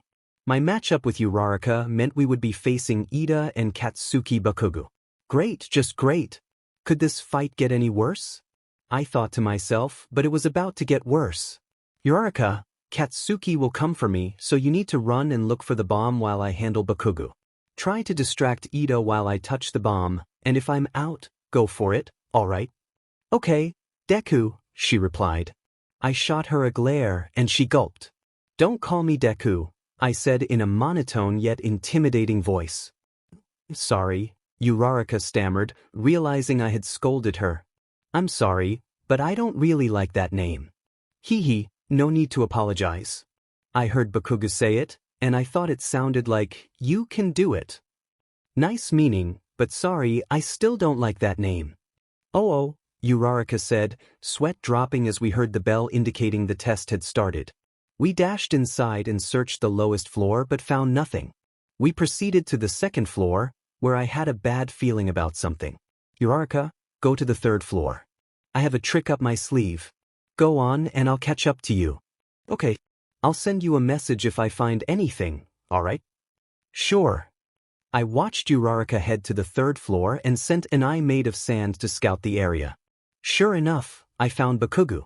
Come out, Bakugo. I know you're there. I shouted. Tsudim nerd. I'll make you pay for looking down on me and that girl of yours. Katsuki shouted in rage. In the observation room, Jiro looked at Ayaka, amused. Hey, Ayaka, you're not angry he just called you that? I don't really care. Aizu will probably handle him, Ayaka replied, unfazed by Bakugo's outburst. The people in the viewing station leaned in as they watched what was unfolding. Bakugo's POV. I shouted in fury, how dare that nerd look down on me? I was furious, but then I noticed the look on Deku's face. What's the matter, Deku? Scared. I taunted, not liking the expression he wore. I rushed over to him, unleashing a blast of my quirk. The smoke obscured my view, but I was sure I had injured him badly. I smirked, but when the smoke cleared I was shocked. Well, that was unexpected. What happened to you, Deku? I stammered. Everybody changes, Kaken, he replied, his voice laced with venom and pity. Don't look down on me. Don't you dare do that. Don't worry, I won't. It's like looking down at an ant from a tower, he said, which only fueled my anger. You. I charged at him, aiming for a right hook, but in an instant, I found myself on the ground. He looked down at me and said, Look, Katsuki, I'm looking down on you. Also, don't let your feelings cloud your judgment. I was furious and tried to move, but I couldn't. I glanced around and saw sand forming around me. He had wrapped me in capture tape, and at that moment, All Might announced, Young Bakugo is captured. He is out of the game. As he walked back, the sand returned to him, and a gourd-like object slowly formed on his back. Izuku's POV. I made my way up and found Uraraka trying to contain her laughter. What's up? I asked, raising an eyebrow in concern. She pointed to the slightly open door. I peeked in and saw Ida flailing his arms, trying to act like a villain. I quickly sent some sand behind the bomb and exchanged it for my body, then touched the bomb. Heroes win. Now come back to the observation room, I heard All Might announce. How did you do that? Ida shrugged. Technique, I shrugged, starting to leave when Bakugo approached with a smirk. You know how my quirk works, Deku? It blasts my sweat, and these gauntlets store it, he said with a grin. I realized what he was planning and quickly surrounded Ida and Uraraka with sand, hardening it. Young Bakugo, stop now. All Might shouted. Nah. Bakugo yelled, pulling a pin. I quickly formed a thin wall of sand in front of me, but it wasn't enough. The blast came, shattering the wall and sending me crashing into the hardened sphere around Ida and Uraraka, leaving me unconscious. In the observation room, Ayaka and All Might rushed out to restrain Bakugo and check on Izuku, Ida, and Uraraka for any major injuries. Ayaka took Izuku to Recovery Girl, while All Might tended to Bakugo, Uraraka, and Ida. Izuku's POV. I woke up with a headache and felt something on my arm. I looked beside me to see my girlfriend sleeping, hugging my arm as a pillow. It was around 5 a.m. Hey, Aya, I whispered. She shot up, tears in her eyes, and hugged me tightly. Baka, couldn't you have made a wall in front of Bakugo? I didn't think of that, sorry, I admitted, realizing she was smarter than she let on. It's fine, she said, wiping her tears with my thumbs. Just then, Recovery Girl entered. It looks like you had minor burns, but I couldn't feel the heat. Care to explain? I removed my sand armor, revealing I was perfectly fine. Couldn't you do that before? She asked, surprised. And why did they look like actual burns? Ugh, Shikaku, couldn't you have done something? Nope, you were unconscious, so I couldn't do anything. All right, fine, I thought and said, I made it that way so that people or opponents would be caught off guard. She, Recovery Girl, sighed and told me to go to class since it was the last lecture. I smiled, thinking of my Netta. Recovery Girl looked concerned and asked me a question I didn't know how to respond to. Are you Nizu's private student or something? No, why do you ask?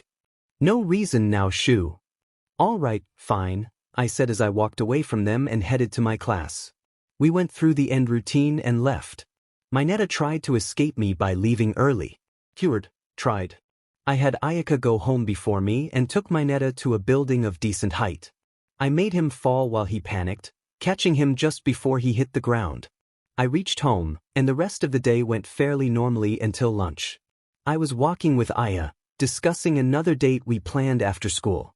She was really excited because it was our anniversary. We took our dishes and sat down at our table. Ichihei, Onion, Izumi said as she approached us. We ignored her, but she kept calling me her brother again and again. I got fed up and said, For the last time, Yagi, I'm not your brother. She teared up and walked away slowly.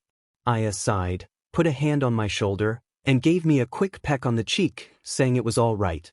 We continued eating, but the Yagis, including All Might and Magneti, came with Katsuki and Shoto. "We need to talk," Shoto said. I made a sand clone. "Talk to him, he's a great listener." "With the real you, son, about your past," Magneti said. "With all due respect, Magneti, I don't have a mother. I'm an orphan and moved in with her, so please refrain from calling me your son," I replied coldly. I wasn't pleased that they had all come. "Just listen and come need, we need to talk in private without your girl. That's going to be a problem for all of you. If I lose control, then Aya is the only person who can calm me down, so shoo. Please, just for half an hour, Oni-chan," Izumi pleaded. I slammed my hand on the table in frustration and said, "Don't call me your brother, and only for 15 minutes, understand? Follow me." My tone was dark because I was angry that they wanted to discuss me. I stood up and went to 1A, which was luckily empty. After they settled, I started the timer and they looked shocked. I think they didn't expect me to be serious about the 15 minutes. "Time's ticking, people." They snapped out of their trance, and Izumi began, "I'm sorry, Oni-chan. I bullied you and this happened. I only wanted you to be safe," tears falling down her cheeks. "By hurting me? By beating me up every day? By pushing me to the edge?" I said, glancing at Bakugo. The adult Yagis were shocked, but not as much as Shoto, who shouted, "You told him to die, Bakugo? He is our friend. We only did it to make him stop being a hero." "Correction, was your friend, not anymore," I replied, and he hesitated but accepted it. "Look, I'm sorry. I don't know when you will forgive me, but I accept that you won't anytime soon," Shoto said, and Izumi agreed while they both bowed. I was enraged that they wanted to be forgiven. I tried to end my life before Ayaka saved me, and you want to be forgiven? Hell no. I could see they were shocked. The day Izumi threw me out of the house was the same day I tried to end my life, and the day after, I moved out. Or escaped from that hell. "Now," I said as I got up, "bye, time's up," and right on cue, my alarm rang. I left the room with sand swirling around me. Ayaka came up and noticed this. My sand moving was one of the signs that I was furious, and Ayaka had picked up on that over the years. She approached me and said, "Rough meeting?" "Super. I don't want to talk about it. You can just guess what they were up to, so can we not?" "Sure," she said, giving me a quick kiss. "Oh, and did you really forgive Shoka and Katsumi?" "Nope, just wanted to mess with them, though I was impressed that Katsumi had the guts to ask for forgiveness." She giggled the cutest giggle ever and said, "You're very cruel when you want to be, you know?" "I know," I replied with a grin like Aizawa's and went to our class. There, Shoka and Katsumi were talking to them, and were basically on the verge of tears. Well, Shoka was, while Katsumi was just furious. They looked at me and ran over. I gave them an uninterested look and said, "What do you guys want?" "Why you forgave us, didn't why you?" Shoka stammered. "I enjoyed making them cry. Didn't know why." "Nope, just wanted to mess with you." With that, Shoka made a waterfall while Katsumi blasted at me without using her quirk, trying to attack. I simply created a wall in front of me to block it. I went to my seat while my sand defended against Katsumi's furious attacks, which she shouted about, but I didn't pay attention because I had more important things to focus on in life. Izuku woke up at home around 6 and got ready. He woke up Ayaka, and they went through their normal routine. Once in class, Aizawa came in and announced something. "We are going on a field trip today. Wear your hero suits or uniforms, I don't really care, just do it fast," he said before walking out. The whole class grabbed their hero costumes and rushed to the changing room before heading to the bus. Aizawa was just glad that all the students arrived on time and told them to get on. "Everyone, let's get on the bus in an orderly fashion and sit according to your seat numbers," Ida instructed, chopping his hands. "We can't look inside," Izuku said. After Ida looked, he got sad that they wouldn't be able to do what he suggested but sat somewhere else. They were talking amongst themselves when Azui asked out of the blue, "Hey Izuku, you never said what rank your quirk was?" "E ranked." Izuku said bluntly, catching the attention of those around him. "What? Really? And you're so strong. I wish I had that. I just have a C-ranked hardening quirk, Kirishima exclaimed. Don't say that. All quirks are powerful if properly used. Look at me, I have an E-ranked quirk, yet I can overpower an S-ranked telekinetic quirk if I wanted, Izuku replied, glancing at Izumi, who had lowered her head. We're here, Aizawa said in his usual bored tone. We got out of the bus and entered the enormous training facility. It was vast, with different zones we had never seen before. Suddenly, a figure resembling a white marshmallow with a black head appeared. I was confused for a moment, but Uraraka answered my look. It's 13. The rescue hero with a dangerous quirk. I'm a big fan, she said excitedly. Ayaka chimed in, me too. You're the reason I decided to become a pro hero. I was taken aback by that. Thank you very much, it's an honor, 13 said, giving a short bow. We are here at USJ to learn rescue training, created by yours truly. The apprehension test showed your limits, and All Might's test demonstrated what happens when you use your power on others. I shot Bakugo a quick glare, and to my surprise, he looked a bit nervous. I followed his gaze to see Aizawa glaring at him, which explained it. The rest of 13's speech became a blur to me. I noticed mist forming in the center and the lights flickering, which caught 13's attention. What the? Fake villains? You didn't say this would be a part of training? Mineta shouted. They aren't fake. 13, protect the students. I'm guessing the villains may have jammed the signal. Ida, go get help. Izuku, do you have sand at UA? Yeah, I keep it in case I get late. So, teleport. On it. I began to move but suddenly saw mist forming below me and sped up the process. I closed my eyes and opened them to find myself at UA. I dashed to Nizu and burst through the door. Sorry for the intrusion, but villains at USJ. I can't teleport everyone, so I'm going. Bye. I ran out, sensing everyone was hurrying up behind me. I teleported again after reaching a secure spot, not wanting to lose my chakra sand, and arrived at ISH. The moment I did, I was teleported again, this time right in the midst of the villains, who looked shocked. I quickly shouted, "Sand rise!" They snapped out of their trance as my sand blocked their projectile quirks. I searched for Aizawa, who was fighting the villains and looked furious. "What are you doing?" he shouted. "I don't know. Just when I reached Ish, I was teleported in between. Just help me." "Fine. Sand tsunami," I yelled, directing the attack away from Aizawa to avoid hurting him.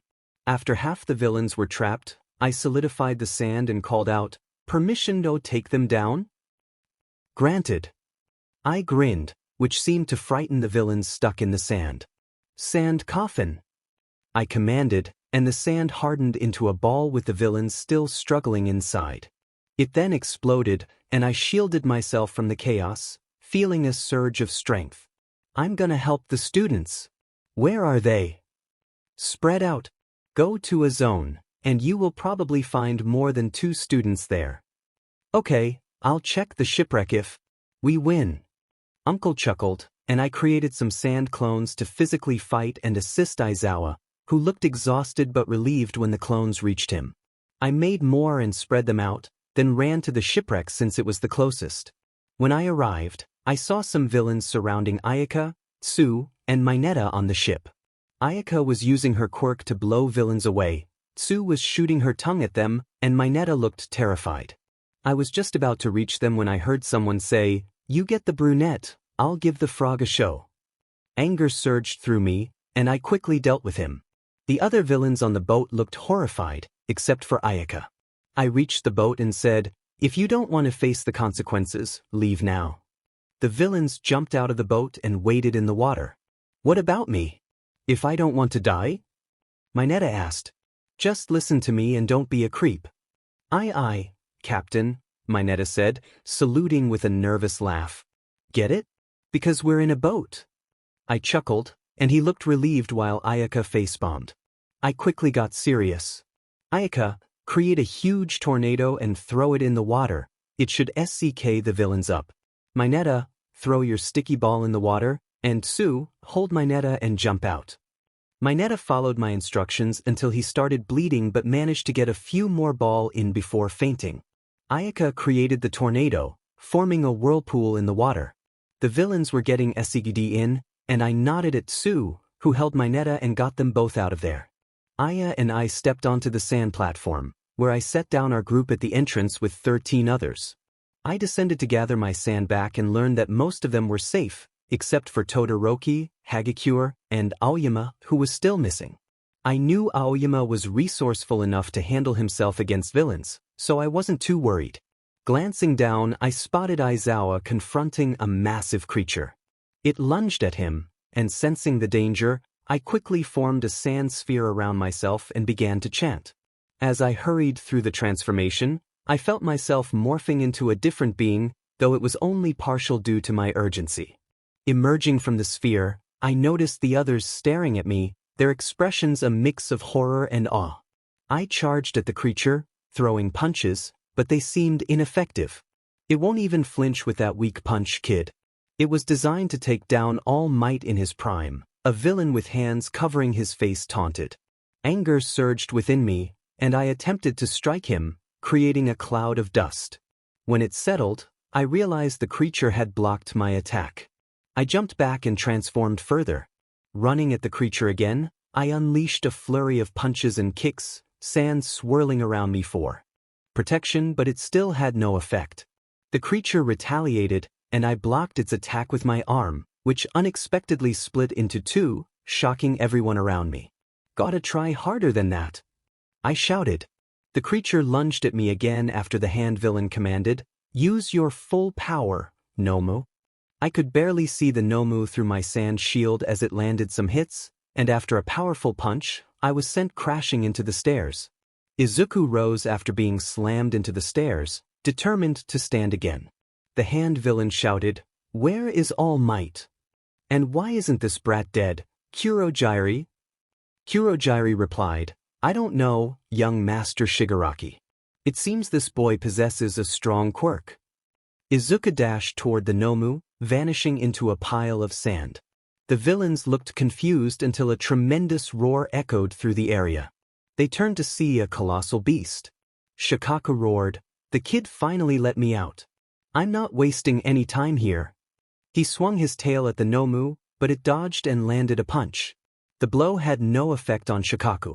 He encased the Nomu in sand, but it managed to escape. Shikaku struck again, creating a Nomu-shaped hole in the ground. The Nomu regenerated and attacked once more. Shikaku bit down on the Nomu, tearing off its limbs, but it quickly healed again. Stop playing and finish it, Shigaraki yelled. The Nomu rushed at Shikaku, delivering a barrage of punches. Stop it, that hurts, Shikaku exclaimed, stomping down on the Nomu, which regenerated yet again. The creature clung to Shikaku's tail, refusing to let go. Shikaku swung it around, trying to shake it off, but the Nomu remained attached. He smashed his tail into the fire zone, attempting to burn the Nomu, but it had no effect. The Nomu screeched and bit into Shikaku's tail, prompting him to prepare a powerful attack. After forming the Bijou Bomb, Shikaku launched it into the storm zone, managing to throw the Nomu into it. The area was obliterated, and they waited in anticipation. When the Nomu didn't emerge, Shikaku roared and turned his attention to the villains. Kurogyri attempted to teleport Shikaku, but he was simply too large. He managed to trap Shikaku's leg but was quickly thwarted as Shikaku converted it to sand and broke free. Everyone was both amazed and terrified by Shikaku. Looking around, he noticed that the heroes had already subdued the remaining villains while he was occupied with the Nomu. Shigaraki and Kurogyri had fled, leaving the others to curse their retreat. Shikaku roared once more before transforming back into Izuku. Is it safe for us to carry him? Vlad King asked, wary of Shikaku re-emerging. Of course it is. If you're not going to do anything, then I will, Ayaka shouted, frustrated with the hesitation. All Might stepped in saying, don't worry, I will carry him. Cementosss, could you check on Aizawa? Cementosss nodded, and All Might approached Izuku to help him up and assess his condition. He's alright, just passed out from exhaustion, recovery girl confirmed after examining Izuku. Aizawa, who had sustained serious injuries, including 2 fractured arms and a cracked skull, felt relieved. Just give him a day or 2 to recover, recovery girl added. They nodded and left Izuku to rest. After the USJ incident, Aizu was taken to recovery girl by All Might. The rest of our class was questioned, but some, like Kyoka and Momo, were left out due to the trauma they experienced. Denki had intervened just in time to save Momo from a villain's attack. Returning home, I felt a bit lonely, having grown accustomed to Izuku's constant chatter, his questions, and his cooking attempts, which often ended in disaster. I chuckled at the memories before changing and heading to bed. In class, Aizawa entered looking like a mummy. "Are you all here?" the class shouted in unison. "Yes, can you see me?" "If you can, then I'm here," he replied with a flat expression, despite his bandaged appearance. "No offense, sensei, but shouldn't you rest more?" I asked, concerned for my teacher's well-being. "I don't have time for that. Anyway, we've established dorms, so you'll have 2 weeks of holidays to settle in. The USJ incident is also a factor in this. We've already contacted those with parents, so you don't have to do anything other than move your things in. Your room numbers will be provided, and you'll have roommates as well. The rooms are soundproof." Even Jiro's heart raced as the school day came to an end, and with that, he left the classroom. The class erupted in confusion, shouting, "What?" Aizawa, activating his quirk, glanced back at them, his expression still serious. "You didn't hear?" The students waved their hands frantically, nervously insisting, "W did." And then Aizawa exited the room. I stepped out of class and made my way to recovery girl's office. Aizu was resting on the bed, and recovery girl said, "You can take him home if you want." I was taken aback. "Really?" She nodded, and somehow, I managed to bring him home and laid him on my bed. I glanced at his scars one last time before heading to the living room to watch One Piece. Izuku's POV. I woke up in a room, feeling dizzy at first. As my eyes adjusted, I realized I was in my own room. How did I end up in my room? I shouted at the top of my lungs. Aya rushed in, hugging me tightly. I was so worried. "You should be more careful." For the next few minutes, I showed her my wounds and reassured her that I was fine.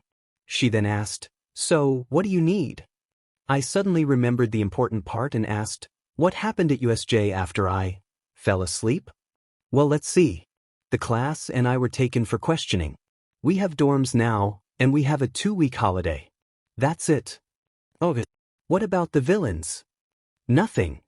"Oh, I'm going to train," I said as I got up, but before I could reach the doorway, I was gently pushed back onto the bed by a gust of wind that I figured was Ayaka. I winced slightly from the impact, and Aya raised an eyebrow. "Aren't you strong enough to train? So why did you fall back and yell? You will stay here for the rest of the week and start packing this room. Do you understand?" "Why, yes, ma'am," I replied, surprised by her sudden authority. I began packing the room as Aya instructed. She returned with boxes, giving me a blank stare before leaving again. I labeled the boxes and started putting things inside, leaving out my vigilante costume except for my gourd, which made me a bit sad. I handed it to Aya to dispose of, and she did. After a while, I decided to take a break, and Ayaka came in with my dinner.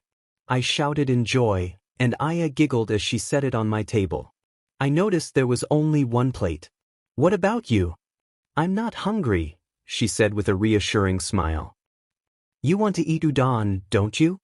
She sweat-dropped and gave a nervous laugh. "Why, yes." I sighed and called a restaurant to order udon. Aya looked very happy, which made me smile in return. The udon arrived, and we enjoyed our dinner together. Time skip. 1 week later. Izuku's POV. Today was the day Ayaka planned to start moving into the dorms. Since no one from our class had begun yet, we thought it best to get started. Once we reached the dorms with half of our belongings, the other half was still at home. I entered and dropped the box I was carrying with my sand, Ayaka's wind, and Aya's help. We looked around, as Sensei hadn't given us any information about our living arrangements. Checking the notice board, we found 2 notices. Aya and I are in room 206, she said. I paused, realizing that if we had female roommates, that meant, what about my Netta? I asked. She sighed in relief. Denki. I felt relieved too, knowing I wouldn't have to worry about my Netta's antics around a female dorm mate. What about the next notice? I asked. She looked again and exclaimed, Eep! There's a sports festival right after our holiday. I dropped the boxes on my toe in surprise, and it hurt. I immediately texted everyone about the sports festival. Pika, guys. Alien, what? Pika, I can't find my phone. Uravity. Isithot. Boom boi, Pikachu, what are you texting with? Pika. Can't see me, dumb. Dumb as hell. Sandmonster, oh Shut up. There's a sports festival right after the holiday. Aizawa didn't tell us. Pika, rolling on the floor laughing face with tears of joy Sandmonster? Froppy, that's beside the point Karo, we have a sports festival and Aizawa didn't tell us about this. Sonic, that's not a proper way to address your teachers. It must be Aizawa-sensei or sensei raised hand waving hand raised hand. It's windy. They both just Karo D in hand chopped. In text. Mom, so are we going to just ignore what Izuku said? And can you give us your surname? It's weird saying Izuku again and again. Sandmonster, Fukusaki? Isithot. It's windy, confounded face flushed face. Sonic, we must prepare for the sports festival. Aizawa-sensei must have had some reason for doing that. Boombyoy, yeah. Just making us look foolish. Oidyu, is there something else? Sandmonster, Ida is right, Aizawa-sensei must have some reason for doing that. Boombyoy, are you ignoring me, Deku? I have a boyfriend, Oni-chan, is there something else written on the notice? I have a girlfriend, don't bother Izumi, he won't reply to us. Rockhard, I'll ask then. Hey Izubro, is there something else written on the notice? Sandmonster, no, I don't think so. It's windy, not about the sports festival. We do have dorm mates, some have female and male dorm mates. I have Aizu. Grapes forever, what about me? Pika, and me. It's windy, you are dorm mates with each other. Grapes forever. Pika. I don't want to be with him. Headphones, you're no better than him, so shut it. Sandmonster, I'm going to go, I've got to unpack things. Bye. I have a boyfriend. Okay bye. Boom girl. Yeah bye nerd. Pika, Katsumi? Why didn't you talk? Boom girl. I had better things to do than talk to a shitty Pikachu ripoff. I got the boxes to our room and started unpacking. Aya was cleaning, but I had better methods so we exchanged tasks. I spread my sand throughout the room, and Aya shouted, You're supposed to be cleaning, not dirtying. Relax, I said calmly, then summoned all the sand to me. I hardened the dirt sphere and took it outside, de-hardened it, and extracted my chakra sand from the dirt. I was finished, so Aya told me to clean the entire dorm, which I also did in 10 seconds. Aya was frustrated and told me to start unpacking. I made some clones to help, but then Aya snapped, Get over here and work a bit. I hurriedly got up and started unpacking. Sheesh, what had gotten into her? I thought to myself as I took out my AirPods and started a random song. After completing our tasks, we rested on the bed, cuddling as we drifted off to sleep. Upon waking, I headed to the school training grounds with my student ID and began training with my sand. After a moment of consideration, I realized I would likely receive more guidance and time if I entered my mindscape, so I did just that while Aya trained on her own. Chapter End. Class 1A was officially the class of dorks. Sports Festival. All of the UA students stood in anticipation, waiting for the announcement to introduce themselves. Izuku was currently ignoring Izumi, who was trying to talk to him for the 100th time. Ayaka approached him and said, Hey Aizu. Izuku quickly shut his phone and looked up. Yes, Aya, he replied, leaving Izumi feeling dumbfounded, sad, and angry that someone else had taken her Oni-chan's attention. What did you learn while in the mindscape? Ayaka asked curiously. Izuku smirked and replied, Knowledge is power, so just wait for it. Aya pouted and walked away. Everybody, please welcome the Hero Course students. Midnight's voice rang out. Class 1A, the class famous for keeping disasters at bay when the villains attacked. At that moment, Class 1A stepped out to a chorus of roars and cheers. After the other classes were introduced, Midnight announced, "Now, can we have the representative of the first years give a speech? Izuku, please come up here." Izuku sighed as he made his way to the front. "I'm going to be frank, I'm not good at these, so all I have to say is good luck with this competition, and I hope you can make me give it my all." He stepped down, eliciting laughter from the crowd at his initial comment, but the students grew angry at his last words. "Are you looking down on us? Tihich, Class 1A is arrogant as always. When did Izuku become like this? Don't look down on us. Give it your all from the start." Izuku ignored the comments as Midnight shouted, "All right, let's start with the competition." She spun a wheel, and it landed on Obstacle Race. You will run around the whole stadium filled with 3 obstacles. You cannot harm the students or injure them severely. Now line up. With that, the students lined up behind the massive gate. The gate opened, and Midnight shouted, "Go!" The students surged forward. While some were stuck at the gate, Izuku flew over using sand, and Ayaka rode the wind beside him. To stop them, Shoto sent an ice pillar their way, but they countered with their elements. Shoka froze every student on the ground and dashed out, while Shoto melted the ice, allowing a few Class 1A students to escape. Izuku glanced back and saw Katsumi and Katsuki engaged in a fierce battle, with Katsuki gaining the upper hand. He quickly diverted his attention to a giant hand crashing down toward him and Ayaka. He dodged just in time, though Ayaka was slower. Izuku noticed the 0-pointers from the entrance exam and tried to fly past them, but they blocked his path. Ayaka managed to dodge and reached the second obstacle. He watched as all the robots froze and quickly maneuvered through them before they collapsed. Sending sand molecules ahead of him to match his weight, he gradually made his platform smaller to allow more sand to propel him forward. After a while, Izuku teleported and found himself alongside Ayaka, who looked unfazed. "Of course you would do that," she shouted. Izuku replied, "This too," catching Ayaka off guard as she noticed her feet were covered in sand that had yet to harden. She looked up at him, her expression pale, and saw him smirking. "Sand harden," he shouted, causing Ayaka to stumble. He glanced back to see her struggling with the sand, while Shoto and Shoka battled each other with their quirks, and Katsuki soared past them as Katsumi shouted. Izuku repeated his earlier tactic of sending sand ahead of him to reach the finish line. He noticed Katsuki had passed him and was nearing the finish. Quickly, he teleported and heard Mike announce, "Izuku." Just Izuku is first, with Katsuki Bakugo in second. And here comes Ayaka Fukusaki in third, with Shoto Todoroki in fourth.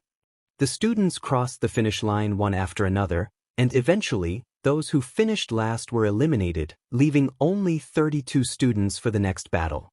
And it is. Midnight yelled as she spun the wheel again, "Cavalry battle!" Izuku thought on the spot, realizing that Ayaka would be a strong asset, so he should recruit her for his team. Uraraka could help them float to avoid other teams, while his sand could provide stability. He looked around and noticed others glaring at him, so he returned the glare, which seemed to work wonders as some looked away, embarrassed. He saw the point system and realized they would be using headbands, so precision was key. He approached Aya, but she was surrounded by Class 1A students. "Take us into your team." "Yeah. Take me." "No, take me." Izuku, feeling overwhelmed, used his sand to gently push the other students aside. He approached Uraraka and pulled her toward Ayaka. "Teammates," they both nodded. Izuku then went to Ida, who replied, "Sorry, Izuku, but I want to battle you, not just support you. I hope you understand." Izuku nodded, thinking to himself that he really needed a surname. It felt strange being called just Izuku all the time. As he searched for teammates, he found Tokoyami standing alone. "Tokoyami, want to join?" he asked. Tokoyami shrugged, and they began to strategize. Uraraka will stay on top, Tokoyami in the front, and I don't mind going left or right. Sound good? Izuku asked. Everyone nodded, with Izuku taking the left and Ayaka the right as the competition began. Start! Midnight shouted, and the students rushed toward Izuku's team. Ayaka pushed back opponents on the right, front, and back, unable to reach the left side. Izuku created clones that quickly took headbands from their opponents after knocking them out. Things were going well until they noticed the approaching Todoroki team, which included Momo, Ida, and the Todoroki twins. Ayaka tried to push them back, but Shoka froze them in place while Shoto melted the ice with a gust of wind. Just as they were about to launch another attack, Bakugo appeared out of nowhere, attempting to grab Uraraka's band. She ducked just in time, and when Bakugo landed on top of her, she quickly touched his stomach, causing him to be pulled back by Shiro, who was trying to scold them trying. Izuku focused ahead and conjured a giant head with arms beside him.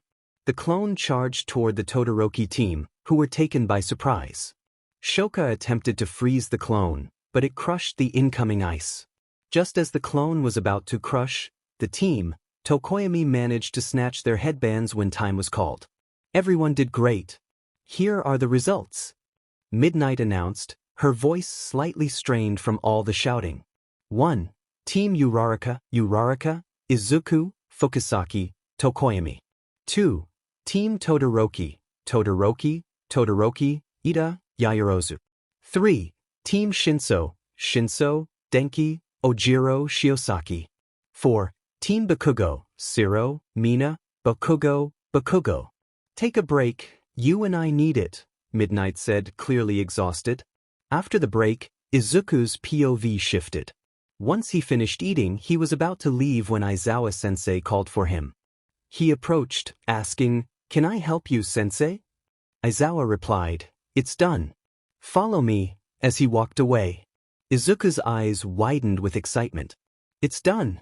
He followed Aizawa enthusiastically, who noticed and gave a small smile. "We had some trouble because the Yagis are really good at keeping secrets, but we finally did it. We need your signature.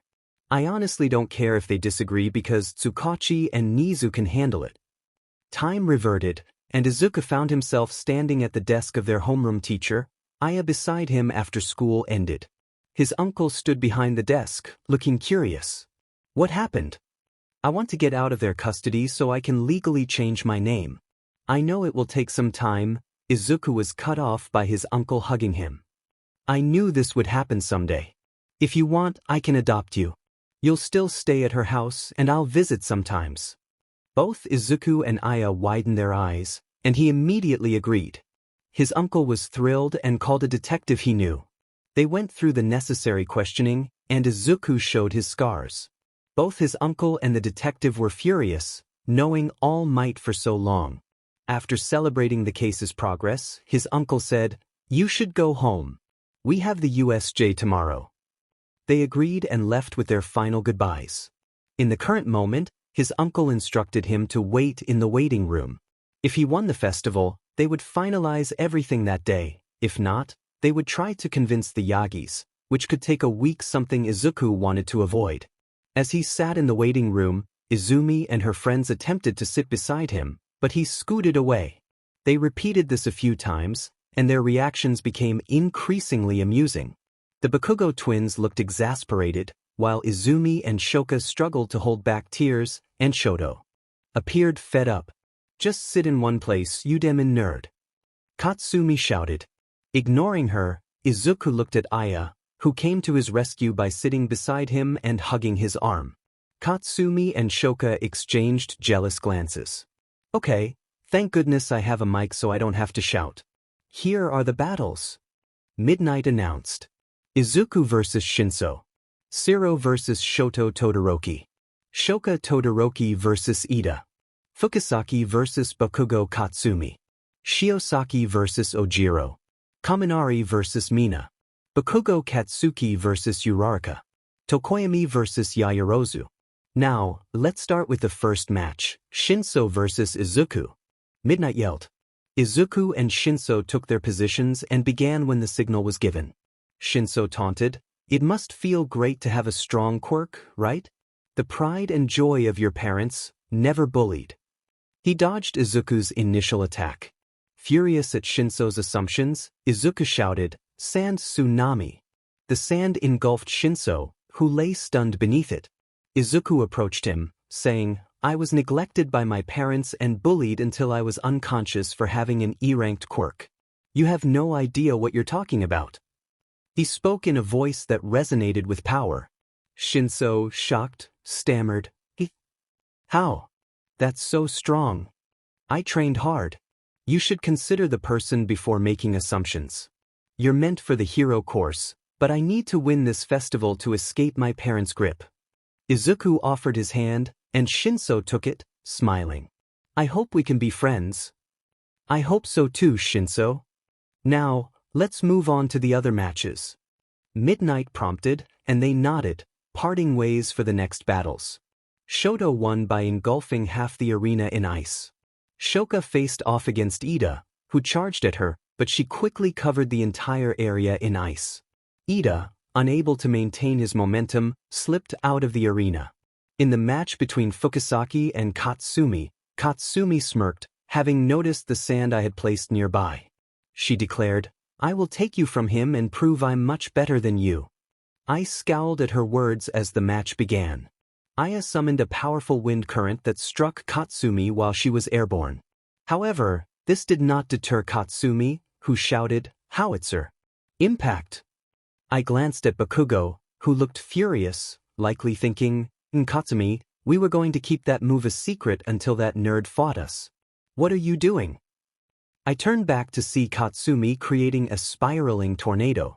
Ayaka smirked and conjured a tornado of her own, its current opposing Katsumi's. She sent her tornado between Katsumi's, and both were blasted back from the impact. The smoke cleared quickly, revealing Aya had formed a tornado around herself as a shield. I thought to myself, that girl really loves tornadoes, as she approached me and gave me a quick peck on the cheek. In the match between Shiosaki and Ojiro, Shiosaki's hair extended toward Ojiro, who slammed his tail on the ground and jumped to avoid the vines. He used them to slide across and reach Shiosaki, ignoring the scratches on his tail from the rough ride. He spun around, aiming for a tail smash, but Shiosaki evaded with her vines and ensnared Ojiro instead. In the match between Denki and Mina, Denki unleashed a powerful discharge, catching Mina off guard. Denki emerged victorious. Katsuki faced off against Uraraka, and Tokoyami battled Yaoyorozu, both matches concluding in a similar fashion. And with that, the first round is finished. Midnight announced. After a brief pause, Midnight continued, "Now, the second round's matches are as follows. Izuku vs Shoto Todoroki, Fukasaki vs Shoka Todoroki, Shiosaki vs Kaminari, and Tokoyami vs Katsuki Bakugo." In the match between Izuku and Shoto, Izuku stood in the ring with his hands in his pockets, observing Shoto, who looked annoyed. Midnight called out, "Ready? Go!" Shoto stomped the ground, sending a wall of ice racing toward Izuku. However, Izuku remained still, and the sand he had summoned shattered the ice for him. The sand then formed into a fist that walked toward Shoto. The fist obliterated any incoming ice, and Izuku had more sand ready in case Shoto adjusted his attacks. As the fist approached Shoto, he backed away and unleashed more ice, which quickly encased the fist. Shoto smirked, walking alongside the frozen fist, noticing Izuku's calm expression as if unaffected by the situation. Shoto sent another wave of ice, but Izuku's additional sand destroyed it, freeing the fist. The sand began swirling in a circle, each grain moving in a unique direction but all contained within a large sphere. Izuku raised his hand, and the sphere lifted into the air. He slammed his hand down, causing the sphere to descend rapidly. Shoto, who was still attacking with ice, looked up in shock and began using fire, knowing it wouldn't affect the sand. He blasted fire upward with ice, but the massive sphere continued its descent, ultimately crashing down on Shoto. He emerged looking exhausted, and the match was awarded to Izuku. In the match between Shoka and Ayaka, both competitors took their positions. As the signal sounded, Shoka shot flames, but Ayaka countered with a powerful gust of wind that redirected the fire toward Shoka. Shoka quickly raised a small ice wall for protection and shot 10 icicles from her hand. Although blunt, they packed a decent punch. Ayaka used the wind to carry the icicles, spinning them around her for defense. 5 of the icicles shielded her when Shoka launched an ice wall. The icicles soared above Shoka's head and began to fall. Shoka looked up and unleashed a wave of fire that melted the icicles, but Ayaka used this moment to send Shoka out of the ring with a powerful gust of wind. In the matches between Shiosaki and Kaminari, and Tokoyami and Bakugo, the outcomes were similar. Well folks, the semifinals are finally here. It's Fukasaki against Izuku and Bakugo against Shiosaki. Midnight announced. Izuku stepped down into the arena again, spotting his girlfriend approaching. He whispered, "I won't hold back." She replied, "Don't expect me to," and Izuku chuckled as Midnight yelled, "Start." Izuku raised his hand, and the sand surged forward, anchoring itself to the ground. He had some sand supporting his legs to keep him steady. Ayaka raised both hands, sending a blast of air toward Izuku. Though she couldn't directly affect the sand, she aimed to push Izuku out of the ring. Unbeknownst to her, Izuku was reinforcing his position. As the wind rushed toward him, Izuku noticed some sand sticking to Ayaka and used it to his advantage. He pulled Ayaka closer and slammed sand against her, catching her off guard. Frustrated, Ayaka created a wind sphere around herself. The sand couldn't penetrate it, but she could still attack. Slowly, she directed the sphere toward Izuku, having learned this move just 2 days before the festival, leaving her unprepared for its execution. Izuku attempted to harden a sand hand and punch through, but it had no effect on Ayaka's sphere. As the sphere approached, Izuku attacked a wall in front of him, bracing for impact. The sphere steadily began to break through the wall, and that's when Izuku noticed the sand molecules spinning around him. He focused, feeling the sand moving in sync with Ayaka's wind sphere, and when he attempted to manipulate the sphere, it shattered. Ayaka was shocked as she had tried everything to make the sphere invincible, knowing it could only be broken or destroyed if someone moved it quickly. Izuku wasted no time and hardened the sand with Ayaka inside. Izuku wins! Midnight yelled. In the match between Bakugo and Shiosaki, Shiosaki used her vines as a barrier, attempting to whip Bakugo with them. He blasted them away and flew up, landing in front of Shiosaki. With a quick explosion, he blinded her while pushing her out of the ring. After a brief break, Izuku approached Bakugo and said, "Nerd, let's make a deal." Izuku looked intrigued and asked what it was. Bakugo smirked and replied, "If I win, you will date Katsumi." "Deal?" Izuku smirked back, "If you lose, then you'll do anything I say." "Deal?" Bakugo grinned and said, "Deal." The signal went off, and they began their match. Izuku's POV. I stood with my hands in my pockets while Bakugo looked furious. The signal went off, and Bakugo charged at me. My sand blocked him effortlessly. He charged again with a right hook but quickly changed it to a blast from the left, which my sand also blocked. I wasn't even trying, yet Bakugo was sweating. He charged at me for the 5th time, but my sand held firm once more. Getting bored, I decided to finish this.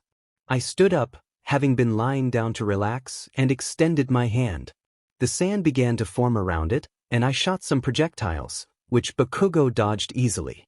I had spread my sand around the area where we were fighting, and the projectiles were merely a distraction.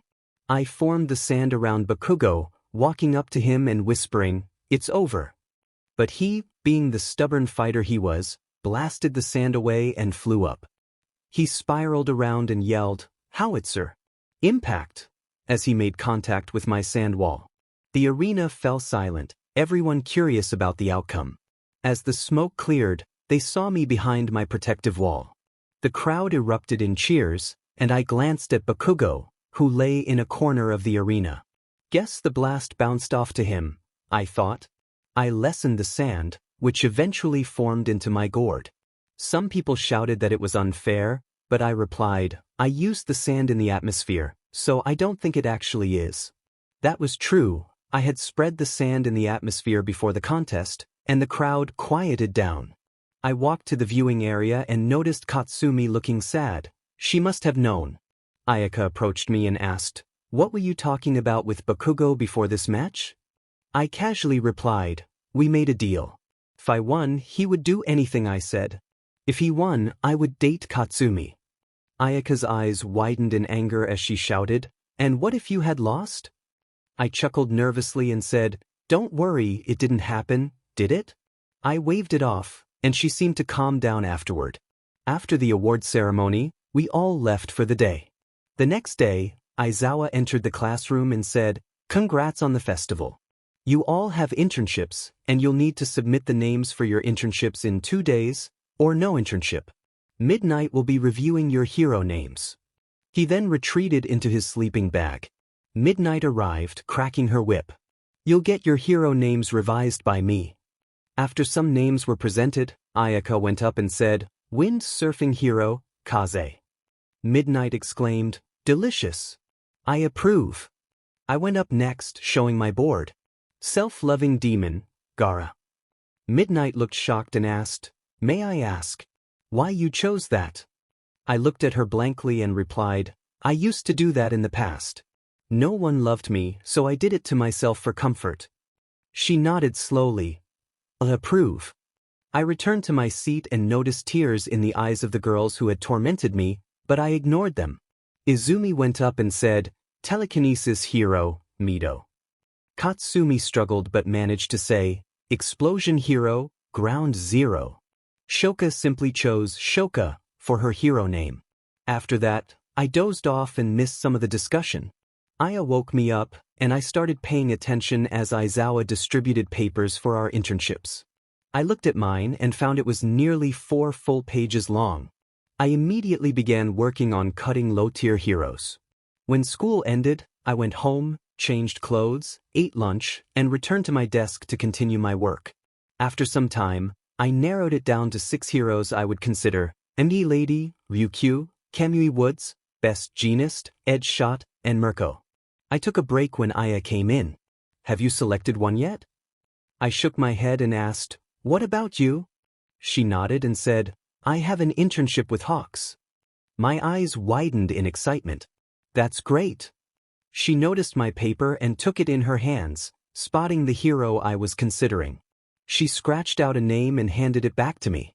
I looked at the scratched name. It was Empty Lady. I was about to object but realized I had better heroes to work under. I thanked Aya, and she smiled before leaving. I began to think about how I was focusing more on sand than physical activities. Though I was fit, I didn't actually know how to fight without it. I figured Mirko would help since she was the only one without a personal fighting style that relied on an exterior quirk, making her perfect for teaching me hand-to-hand combat. I confirmed my choice with Aya, who asked why I chose Mirko. I explained, "I usually fight with my sand, and I want to learn hand-to-hand combat as well. I thought Mirko would be the best to help me with that." She thought for a moment before agreeing. I spent the next day as usual, preparing for the internships ahead. The next chapter will focus on the internships and internships Izuku POV. We were all walking to the train station. Ayaka had taken Hawks, and I had taken Mirko with me. I sensed something was off with Ida, so I approached him and said, "Ida, if you're worried about anything, you can talk to me. I know we haven't been very close, but remember that I'll always be there for my classmates," which I didn't fully understand before I turned 15, okay? He nodded, and I wasn't sure if he would take my advice. I continued, "Revenge isn't the answer. Trust me, I've been through worse, okay?" He looked shocked but nodded again and replied, "Thank you, Izuku." I added, "Call me Gaara, it's a bit strange hearing everyone say my first name." He nodded in agreement. I informed the others and they agreed as well. I approached my uncle and asked, "Is it done?"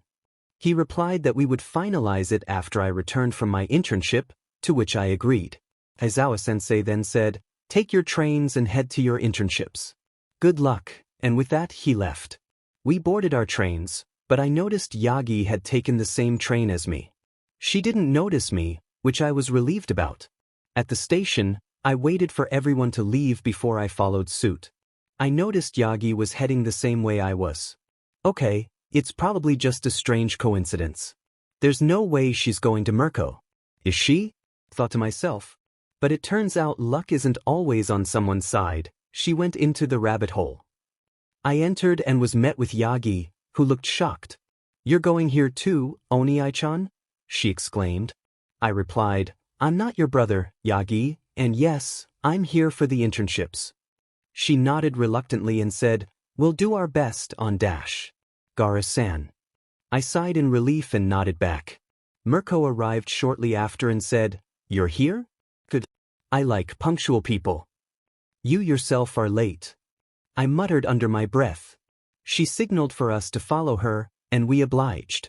We reached what appeared to be her office, and she turned around to ask, So, there must be a reason why you chose this agency. What is it? Yagi answered first, saying, I want to strengthen my quirk more. I have good control over things that can't move, but I need to improve my control over things that can move on their own, and you move a lot, so I chose this one. Mirko nodded and then asked, What about you, Tattoo? I sighed internally and replied, My hero name is Gaara, ma'am, and I selected this agency because I want to work on my physical combat without relying on sand. She smirked and asked, What weapon do you want to use? I will be improving hand-to-hand combat, but you should learn as much as you can. Kunai, I said, and she gave me a devilish smile. She tossed a knife at me, and my sand caught it as I inspected the weapon. What's so special about this? Train with it. It's a very good and useful weapon. Whatever. So, how are we going to do this? I asked. She threw me a grip strength machine and said, I'm sure you know how to use it. I used it and got a score of 100 kilograms this time. She seemed satisfied with it, and we did the same with Yagi, who scored. Mirko started. We're going to train the girl until she can reach around 90, and for you, she said, looking at me. Come with me, a sidekick will take care of the girl. She left the room, and I stepped out just in time to see her turn a corner, so I followed. Just as I turned, Mirko jumped at me to kick, but my sand blocked it. She frowned slightly and said, We'll have to work on that while you're here, so keep it in my office and come back. We'll train your real reflexes. I agreed, and after storing the gourd in her office, I left and was met with Mirko, who tried to kick my head from the left side. I tilted my head just enough to avoid it. She then went for a punch, and I blocked it with one hand. That strong wind pressure finally did something good, I thought to myself, and then dodged another kick. She pulled out a kunai, but it was different this time. She advanced toward me, and I pulled out a kunai, even though I wasn't sure how to use it. She struck at me and I dodged, going for a front strike, but it didn't work. She pinned my elbow and brought me to the ground, saying, There's a reason why I'm a pro and you're an intern. I know. Can we move on to real training now? Sure, kid, Mirko said, getting up and not offering to help me. She started toward the training room after handing me a wooden kunai, and we trained for a bit in kunai and hand-to-hand combat. Not to brag, but I got really good at those during the short amount of time.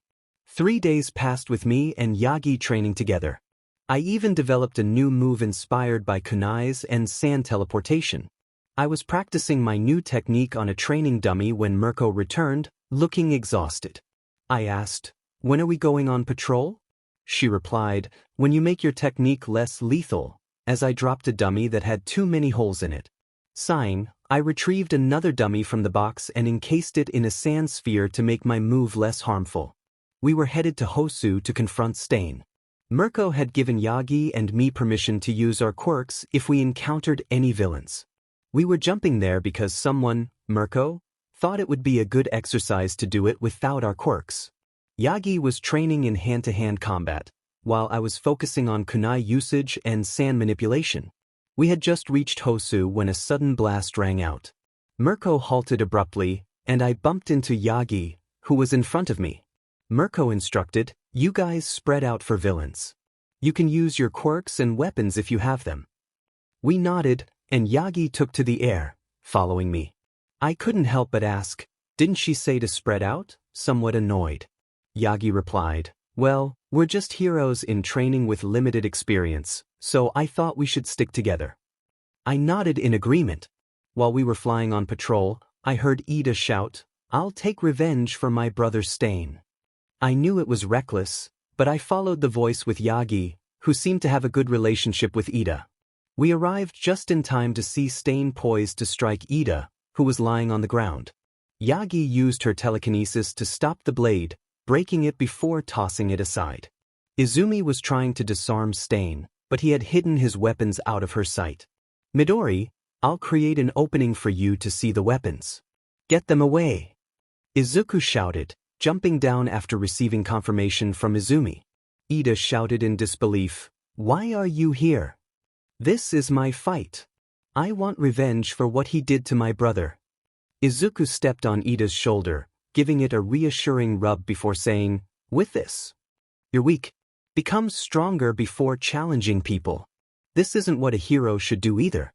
You're a rule follower, right? Well, this is one of those times you should follow the rules."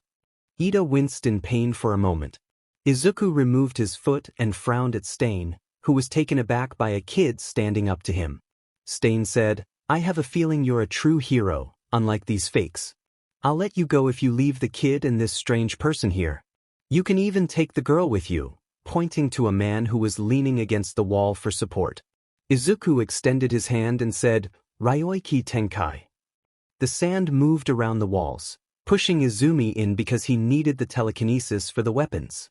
Once the sand settled, Izuku smirked. Stain exclaimed, "What is this?" Izuku replied, "A move I kind of copied from a new anime. You should watch it if the police let you in prison." As the two injured people were enveloped in the sand and appeared behind him, Izuku sat down in a cross-legged position and began to meditate. Stain smirked and launched 10 kunais at him.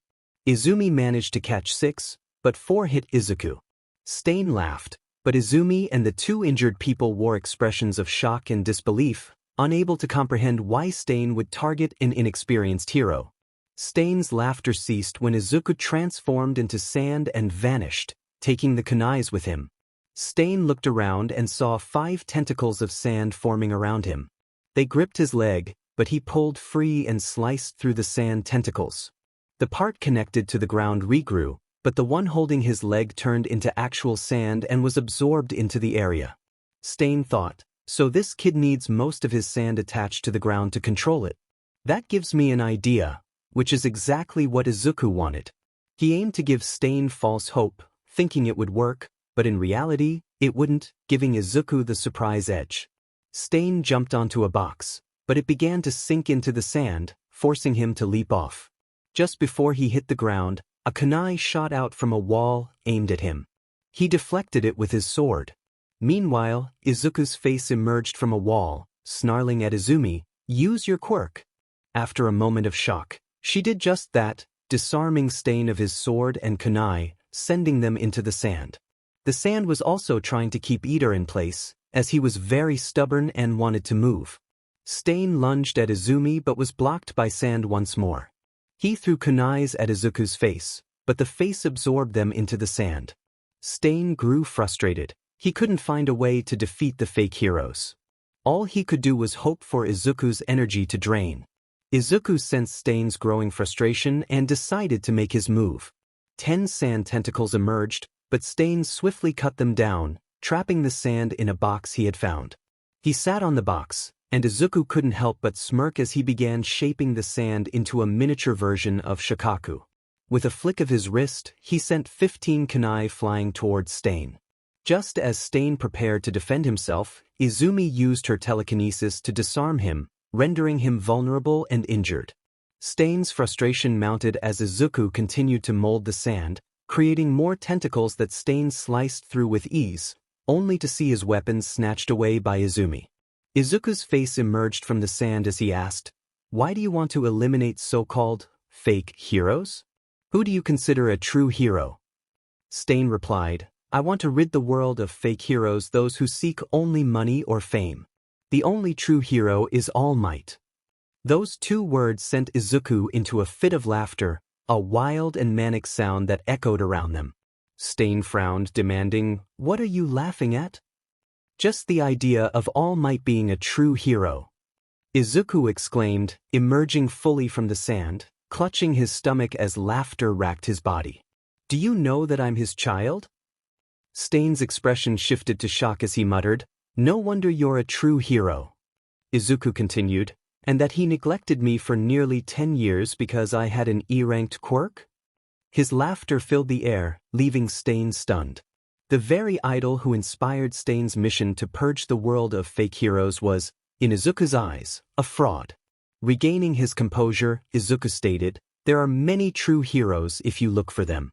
Eraserhead and Edgeshot are examples, as are Ryukyu and Mirko. So please, don't include All Might or Endeavor among them. They seek power above all else." Stain frowned deeper, and Izuku pressed on. "He didn't love me for over a decade. Nobody did because I was deemed weak. But here you are, in my domain, in my world." A smile spread across his face as he realized the power he held here. He could unleash his frustration without consequence, but he had chosen the path of a hero, which limited his actions. Suddenly, Stain lunged at Izuku, stabbing toward his heart. But Izuku's clone transformed into sand, and half of it was caught by Stain, who hastily placed it in the box without looking inside. Stain declared, "All Might is a true hero, no matter what he does. That will never change." Izuku frowned, dismissing the completed Shikaku as he commanded it to stand down. He was determined to make Stain admit that All Might is a fake, without resorting to violence. "He didn't love me at all. Do you think that's part of his job? To not love his own child?" Izuku's voice echoed through the domain. Stain responded, "Yes, it doesn't matter what he does. He didn't love me. Love is just a word. I doesn't mean anything." "Oh, if it really is just a word, then why does it hurt so much when you know it isn't there?" Stain was taken aback. This kid had taught him a lesson he didn't know he needed to learn. Flashbacks of his childhood flooded his mind. "Huh? You'll never be a hero. You think we are fake? You have no right to judge us, no weak or villainous person does. Yue, are you sure it wasn't just a dream, kid? Hehe, do you remember this kid? He has such a villainous quirk. We are fake heroes. At least we are heroes, unlike you. You villain. Everybody says I'm a villain. Even my own mother said I'm one and didn't love me. I don't want to be a villain. But I want to take down these fake heroes. Vigilantes? I've heard about them. They are heroes who bend the rules to do what they want, but they still do heroic acts. I guess I'll become one too, I just need to train." These were Kaizome Akaguro's thoughts during his second year at UA when Stain was born. "You're right, kid. I was wrong. All Might is a fake too." With that, Izuku felt a sense of satisfaction, and Shikaku was released. The moment Stain drew his swords, they were snatched away by Izumi. Stain lunged towards her with blinding speed, but a wall of solid sand suddenly appeared between them. He punched the sand, hoping to break through, and noticed a crack. His hopes quickly faded when he saw the sand reforming. Stain continued to punch it, remembering the brown-blue fat raccoon, when he suddenly felt a powerful grip around his leg. He looked back to see his right leg trapped by the immense pressure of the fat raccoon. The raccoon jumped back, sweeping its sand, which obscured Stain's vision and created a mini dust storm in the area, affecting nothing but the wall. The room was closing in on him. Stain felt it. A space where everything bent to the user's will was overwhelmingly powerful, and he hadn't realized that parts of the wall could be controlled as well. This was all a trap. The sand, along with Izuku, had waited long enough for the pros, and a massive wave of sand surged toward Stain. The sand hardened after a voice echoed, "Sand coffin." And just like that, the domain began to disappear, leaving Stain trapped. Izuku emerged from the gourd of sand and sighed. The weapons were crushed and turned to sand. It morphed. "Oops," he said with a shrug. Izumi laughed through her tears and playfully punched Izuku on the shoulder. "I was worried for you, Gaara." Izuku sighed and approached the fully healed Ida and Native. "I'm okay," Ida started, but was cut off by Izuku's punch. "What the hell, kid?" Native shouted. "Shut up. First, you get into this mess and then expect to win against him, a certified killer. Even I know I couldn't have defeated him without my new move. Do you know how much energy that drained from me? It's a good thing I practiced my vitality a lot. Stay down." He interrupted Ida, who was trying to get up, with another punch, this time on his head, ensuring he stayed down but was not knocked out. Now, if you ever get into this mess again, I'm telling any native, Izumi, and I will get credit for capturing Stain because we were authorized by Mirko to use our quirks, and I doubt your intern gave you that permission considering you're all alone. Please call a proper capturing hero. I'm about to pass out, and if that happens, you're all in huge trouble because Stain will go free. They all exchanged worried glances and got on their phones, calling their respective internships or hero agencies in Native's case. Many pro heroes arrived, including Mirko, Endeavor, 3 C-rank heroes, and Gran Torino, a presumed retired hero. They were all shocked to see Stain captured. They thought they were done with the Nomus, but how wrong they were. A flying Nomu appeared and caught Izuku as he tried to stand. Mirko attempted to jump and reach it but was unsuccessful due to its height, though she managed to scratch it, causing a drop of blood to fall. Stain leaped for the drop and drank it. Endeavor was about to unleash a flame but hesitated when he realized it would hit Izuku. Stain grabbed the kunai from Izuku's pocket and struck at the Nomu. Izuku and the Nomu fell, with Stain on its back. He took a step, and all the heroes prepared to fight. Stain shouted, "Society must be purged. I'll take down all of you fakes. This kid is the only true hero ever." And with that he collapsed. Dead in his tracks, Stain shocked everyone. Gran Torino muttered, "He's unconscious," which left everyone in further shock. They quickly dealt with the remaining Nomus and detained Stain. They took an unconscious Izuku to the hospital, where they were informed he had no injuries except for a small scratch on the skin of his heart. It could have been deadly if it had been just a few centimeters deeper, but in the end, he was safe. All turned out well. Izuku's POV. I woke up to blinding white light and squinted my eyes for a clearer view. It was a hospital room. Slowly, memories flooded back into my mind. Stain. I lifted my head but was met with a sharp pain. The Ryoiki Tenkai had taken a toll on me. This wasn't something that happened in the anime. Looking around, I saw no one in the room. A plate of omelette sat beside me and my stomach growled. I started eating and it was delicious. After a few minutes, the door opened to reveal a nurse. "You're awake. Thank you for detaining Stain, by the way. It must have been difficult," she said. "Hee, yeah, my head is still in pain," I replied.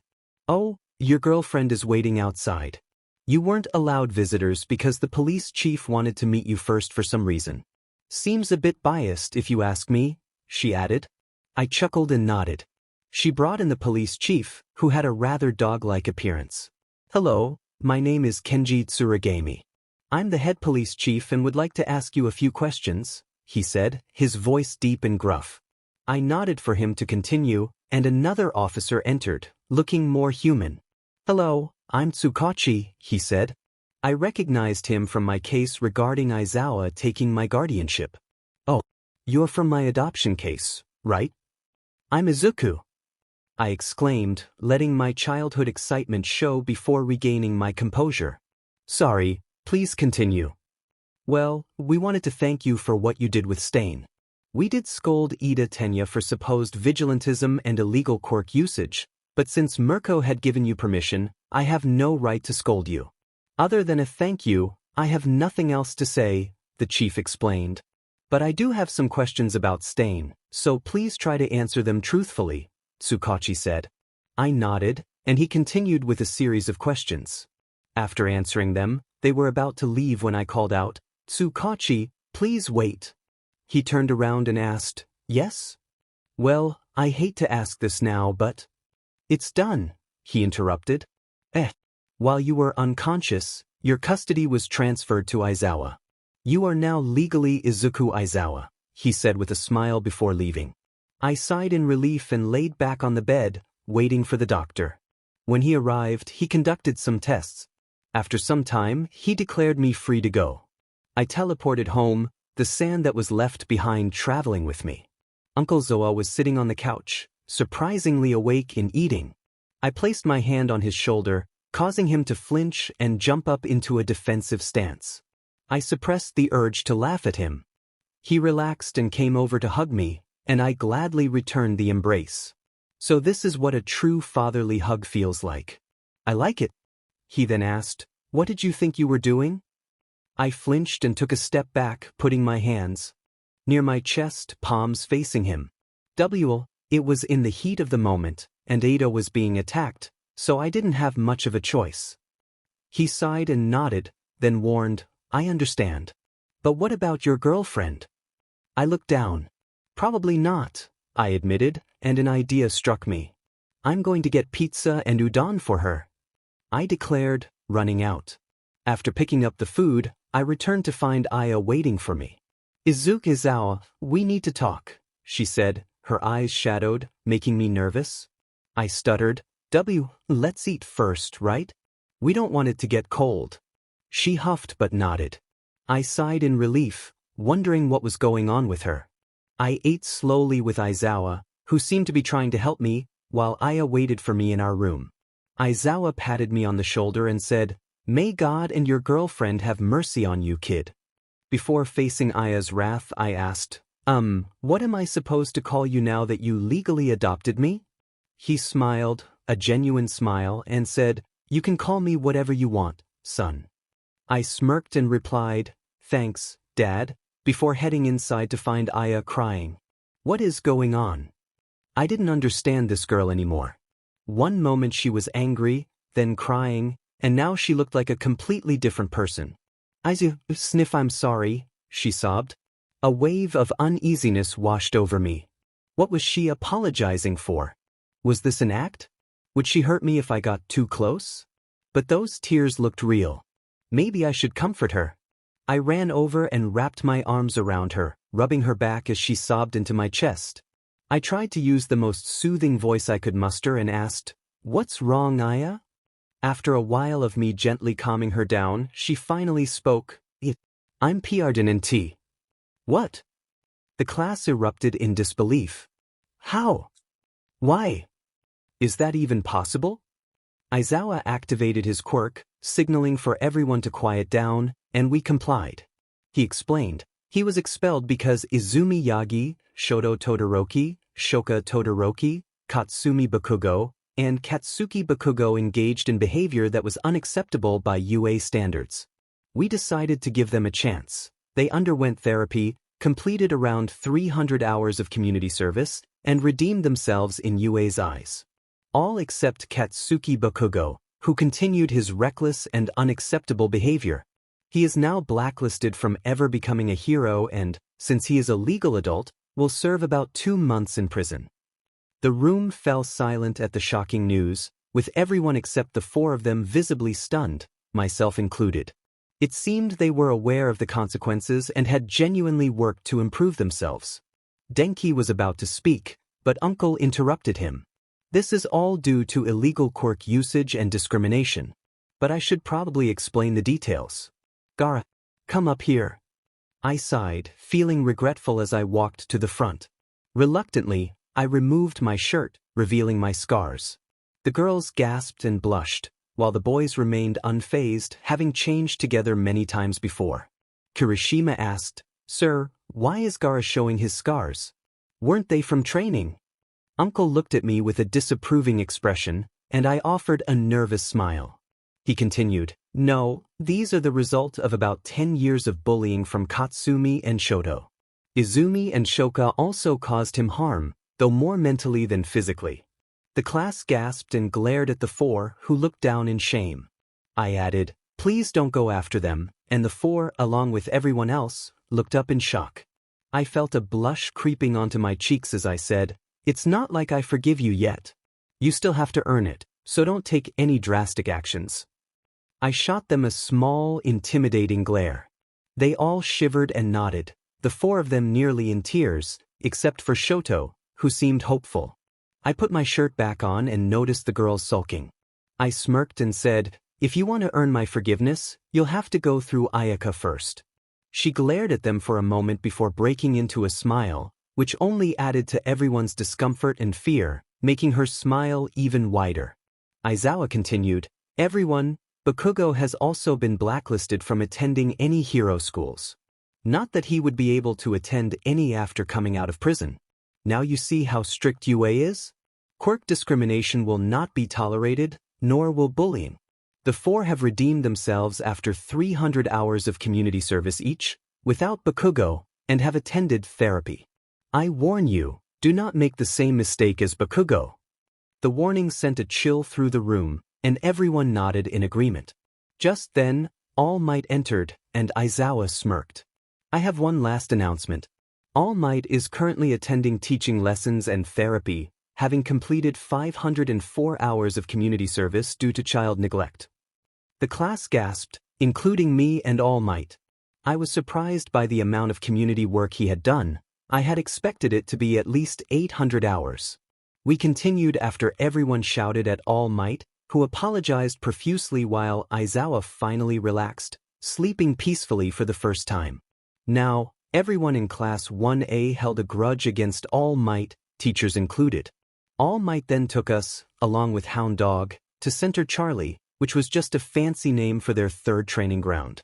It was filled with pipes, and there was a platform in the middle with a giant screen. We were not on that platform. Instead, we were on the other one with another giant screen. All Might explain the exercise. We would be in groups of 5, and he would stand in the middle. He would shout, "Help," which would signal us to start. The first from each group to reach him would win, and so on. He took his position in the center, and my group consisted of Siro, Ida, Mineta, Aya, and me. Sneakily, I sent some of my sand into All Might's shirt and pants, causing him to scratch at those areas due to the unexpected itch. As he reached the platform, I heard murmurs from our classmates. Mina said, "Hey, let's place bets on who'll win." I bet on Fuki. Kirishima chimed in, "Siro. This place is made for him." Izumi, Katsuki, and Shoka all said, "Gaara." Momo added, "I think so too, he can teleport with his sand, remember?" Hagakure and Uraraka said, "Ida," with Uraraka noting, "He literally has an engine quirk." Just as others were about to respond, All Might shouted, "Geo!" I closed my eyes, focused on the sand, and pulled it out of All Might's clothes while sending more sand toward him. I could sense Ayaka closing in due to the dust. In the air, and I teleported right in front of All Might's face. He jumped and playfully punched me, and in response, I formed sand into a shape that resembled blood and organs, then transformed into sand and blasted away. I had an eye in the air, surveying the aftermath. All Might wore a shocked expression, and I left enough of my sand form behind to vaguely resemble my face. Everyone looked stunned, and Ayaka was approaching. Oh no! I quickly transformed back and reformed myself. All Might's eyes widened, and I smiled awkwardly saying, "Hey, I reached first, right All Might?" I created a sand sword and lightly touched his weak point to remind him of what to say.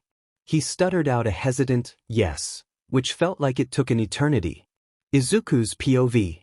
I was walking home from school, enjoying the usual route.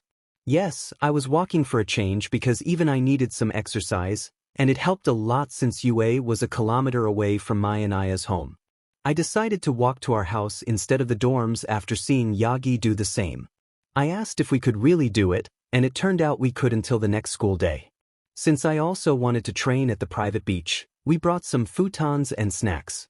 Aya was beside me, ranting about something, but I wasn't paying much attention until I suddenly felt nauseous. I hadn't eaten anything bad and was fine just a moment ago, but then I felt the urge to throw up. When I did, it covered me. After the vomit cleared, I found myself in a dark place, unable to see anything. A voice echoed through the air, "Nice to finally meet you, Gaara. Who are you and what do you want?" I shouted back, feeling a chill run down my spine. The voice chuckled softly. "I am all for one, and I am looking for someone good-hearted." I frowned, skepticism flooding my thoughts. "Why someone good-hearted? Why not your successor?" He laughed lightly. "Nice name, but you see, I wasn't always bad. My quirk allows me to give and take quirks. The drawback, however, is that my hunger for quirks grew until it consumed me. You know how alcoholics need their drink to survive? I'm like that but with quirks. I need them to live or I perish. My cravings led me to become what I am today. I can't excuse my actions, nor can I fathom the pain I've caused to others. So, I want to help in the best way I can, and you are the best candidate. His words resonated with a truth I couldn't ignore. Why me? I asked. You faced hardships and emerged stronger. You found love, and that love is currently worried about you because you vanished. You, my boy, are destined to be a great hero. Even if you don't use the quirk, please accept it. I can't find peace until I do. What should I do? Take the quirk. I feel it will give you a boost, a voice in my mind urged. I accept. How will you give it to me, and how can I trust you won't take my current quirk? All for one smirked. I can't take your quirk without causing you pain. Giving you a quirk will only make you tired. Your quirk is bound to you, and it won't obey me. I hesitated, but the voice reassured me. I followed the sound until the echo faded and the lights brightened. He placed his hand on my forehead, and fatigue washed over me. I soon lost consciousness, only to awaken to the loud beeping of a monitor. It seemed all for one was gone. I hacked into the computer, which took some time, and made my way to the League of Villains base. They were planning to attack our field trip for the final exams. I teleported around, testing for anything unusual with my sand. I released all the quirks back to their users if they were alive. If not, they dissolved. The regeneration quirks I absorbed into my original quirk, allowing me to transform my severed limbs into sand and back again. I could now control chakra from sand to sand, making all sand chakra infused for me. I felt powerful, like a god on a beach. I returned to where Aya was, and she gasped, running to hug me tightly. Tears streamed down her face. How are her eyes not dry? She cries every day. I had some unexpected business with someone, but he taught me something. I said, trying to reassure her. Her curious expression prompted me to demonstrate. I created a blade of sand and cut my hand off. Your hand, she screamed, panic evident in her voice.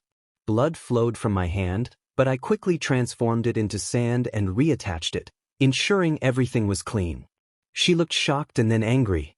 Couldn't you just turn your body into sand in the first place? Yes, but I couldn't do it with specific limbs or body parts that were severed. I can even transform myself now, I explained, shifting into her form. She gasped, her cheeks turning red. I wondered what she was thinking.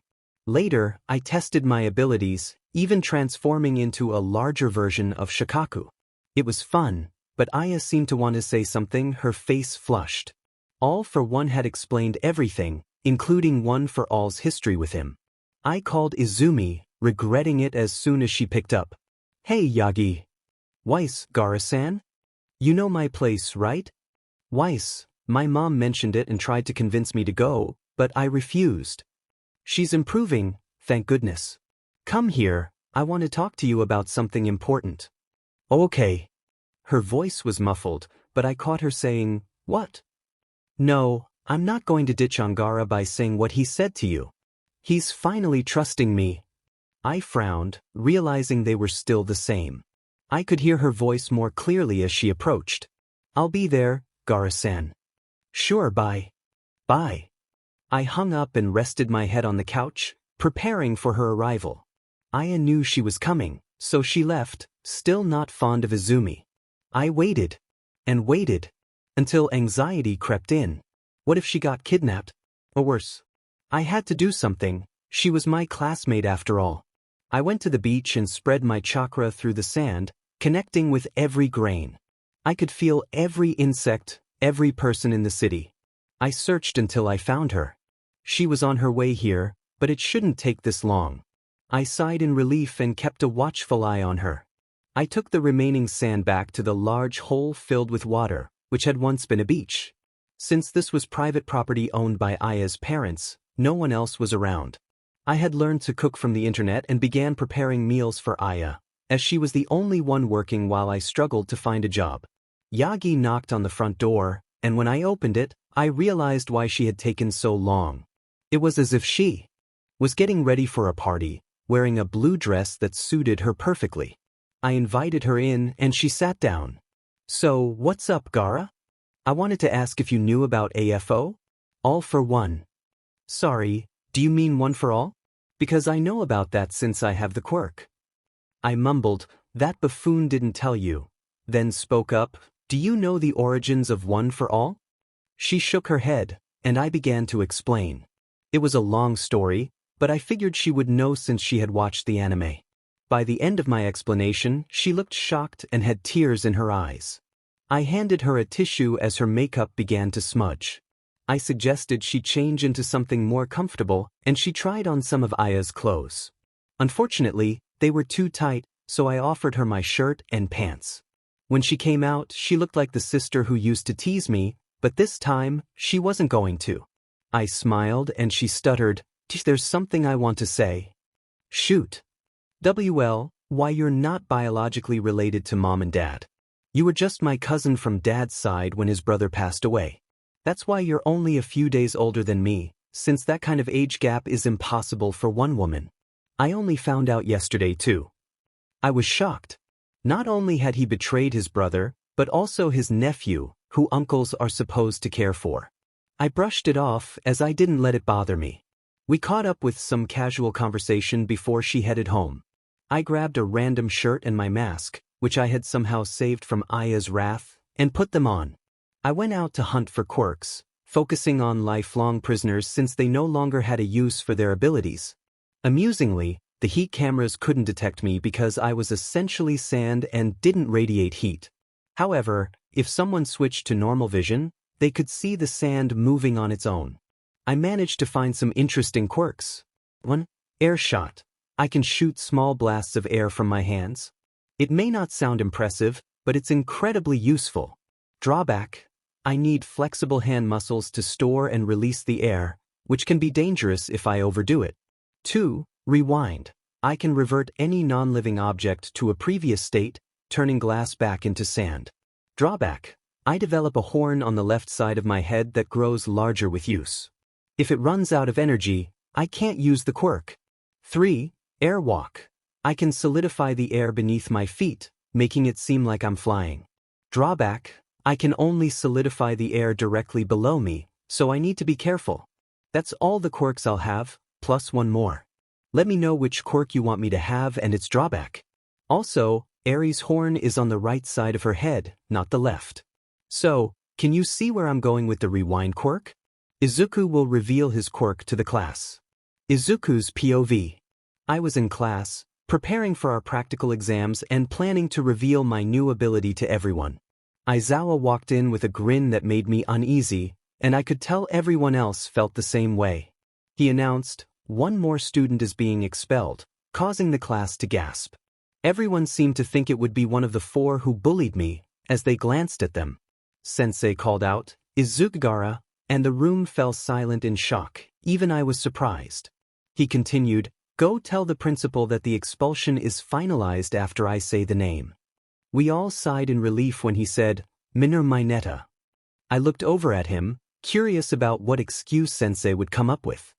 He declared, "You're expelled," and Mineta started crying. "Why? I haven't even touched any girls yet." He lunged toward Uraraka, who screamed a little.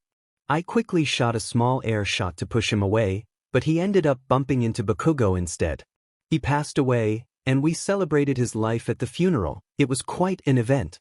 Back to the topic, after the lively funeral, Sensei announced, "Follow me, we are heading to the exam center," and we all followed him. We changed into our hero costumes. I had them modified so that the shoes were snug but comfortable, and I had the sleeves removed, giving it a tank top-like appearance. All the teachers arrived and paired up for the matches. Midnight faced off against Shiro and Bakugo. All Might was set to battle Gaara and Todoroki, as well as Yagi and Fukasaki. All Might was a powerhouse, so he had 2 matches, but the first one was mine and Shoka's, while the last match was for Yagi and Aya, giving him time to recover. Izuku's match began with him strategizing. He considered taking All Might's temporary quirk, but that would reveal his secret, so he dismissed that idea. Finally, Izuku devised a plan and explained it to Shoka, who nodded in agreement, a hint of blush on her cheeks. The match commenced, and All Might punched the ground, creating a path for himself. Izuku constructed a massive shield wall made of extra-hardened sand, which even All Might couldn't break. They split up and took positions on the rooftops, waiting for the right moment. All Might scanned the area but couldn't spot anyone. Suddenly, Shoka leaped down and created an ice slide, encasing All Might in ice. Izuku teleported down, but All Might broke free. With a smirk, Izuku shouted, "Sand clone, times 10," and 10 other versions of himself appeared. They rushed towards All Might, and then Izuku called out, "Transformation Jutsu." The clones transformed into a girl with a playful demeanor, cleverly covered by sand. The boys were momentarily stunned, but the teachers remained composed. All Might smirked and declared, "Illusions won't fool me, Gaara. I am the mightiest." To which Gaara in her transformed state replied, "Who said anything about illusions?" All Might blushed slightly but quickly regained his composure. The 10 girls surrounded him, and he stiffened, caught off guard. Gaara signaled Shoka, who unleashed an enormous flame, rivaling even Endeavor's power. The teachers, except for Aizawa and Nizu, gasped in shock and began shouting at Shoka. All Might was scorched and struggled to keep his eyes open. The girls transformed back into sand and gathered in one spot, forming Izuku. He had learned to compress his sand, eliminating the need for the large container. With a confident grin, he caused All Might to lose consciousness. Izuku then took him to the cage while Shoka exited on his orders. Nizu had created a cage designed to hold either the teachers or the students. If the teachers entered, the students would win, and vice versa, so the cuffs were unnecessary. Izuku used airwalk to showcase his skills and dropped All Might into the cage. He activated air shot, creating a dazzling display of fireworks with sand that looked like it exploded. Then, he transformed the metal back into earth and lava, smirking as he made his way to the observation room. In the observation room, everyone was in disbelief, even Aizawa and Nizu, except for Ayaka. When Izuku entered, they bombarded him with questions. He raised his hands for silence and explained, "I have the power to give and take quirks." They all laughed, except for Nizu, who understood the true implications of Izuku's power. Izuku smirked and touched Aizawa, who fell asleep with a thud. The teachers took defensive stances, and Izuku waved his hands in the air. "I just took Sensei's quirk since it affected him with insomnia, so he's asleep. Let me demonstrate," he said, activating erasure on Kirishima. "Kirishima, try to use your quirk. As you can see, my eyes are red, and my hair is floating while I look at you," Izuku instructed. Kirishima attempted to activate his quirk but found it unresponsive. Izuku closed his eyes, and suddenly, Kirishima's quirk activated, much to everyone's surprise. Izuku then touched Denki, sending a low voltage of electricity through him while Denki struggled to remain calm, unable to activate his quirk. With Aizawa still asleep and Izuku using his own quirk, he returned the power to Denki, who sighed in relief. "Now, do you believe me?" Izuku asked, a confident smile on his face. "Of course you do, so I ask that you treat me normally. Don't worry, I won't misuse this power and will only use my sand quirk during hero training." The teacher smiled, and Class 1A agreed. Ida interrupted formally, "We promise we won't treat you differently, Gaara, but I think we can all agree that we will be a bit cautious about your new power." Everyone nodded, and All Might stirred awake to the loud cheering. Izuku also woke Aizawa, who looked surprisingly refreshed despite only having a couple of minutes of sleep. "Thank you, child. That was the best sleep I have had in a long time," the sensei said. Katsumi's match began. Siro was trying to strategize, but Katsumi interrupted him, shouting, "Stop. Cover Midnight in your tape from head to toe. That should limit her quirk usage to just 2 points, the top and bottom. I'll use my quirk to throw her into the cage. You just keep the cage open." The match started, and Midnight entered with a cheerful, "Hello," as she cracked her whip. Katsumi grabbed Siro and jumped out of the way, shouting, "Now," after they landed on the ground. Not giving Midnight a moment to recover, Siro wrapped her in tape. Midnight released her quirk from her head, and it worked because the gas spread out from her forehead. Katsuki tried to shield them with the force of his explosions, but Midnight managed to escape, taunting, "I can't lose to 2 inexperienced fighters now, can I?" She swung her whip, and the duo dodged. Midnight then maneuvered it to strike Katsuki, catching Katsumi by the head and releasing her gas. After taking some damage, Katsumi went limp. Midnight dropped her, but Katsumi quickly pushed off the ground, kicking Midnight. Shiro wrapped her up tightly in tape, and Katsumi delivered her to the cage. In Ayaka's match, she and Izumi teamed up. Izumi was still trying to earn Ayaka's forgiveness, but Ayaka showed no interest.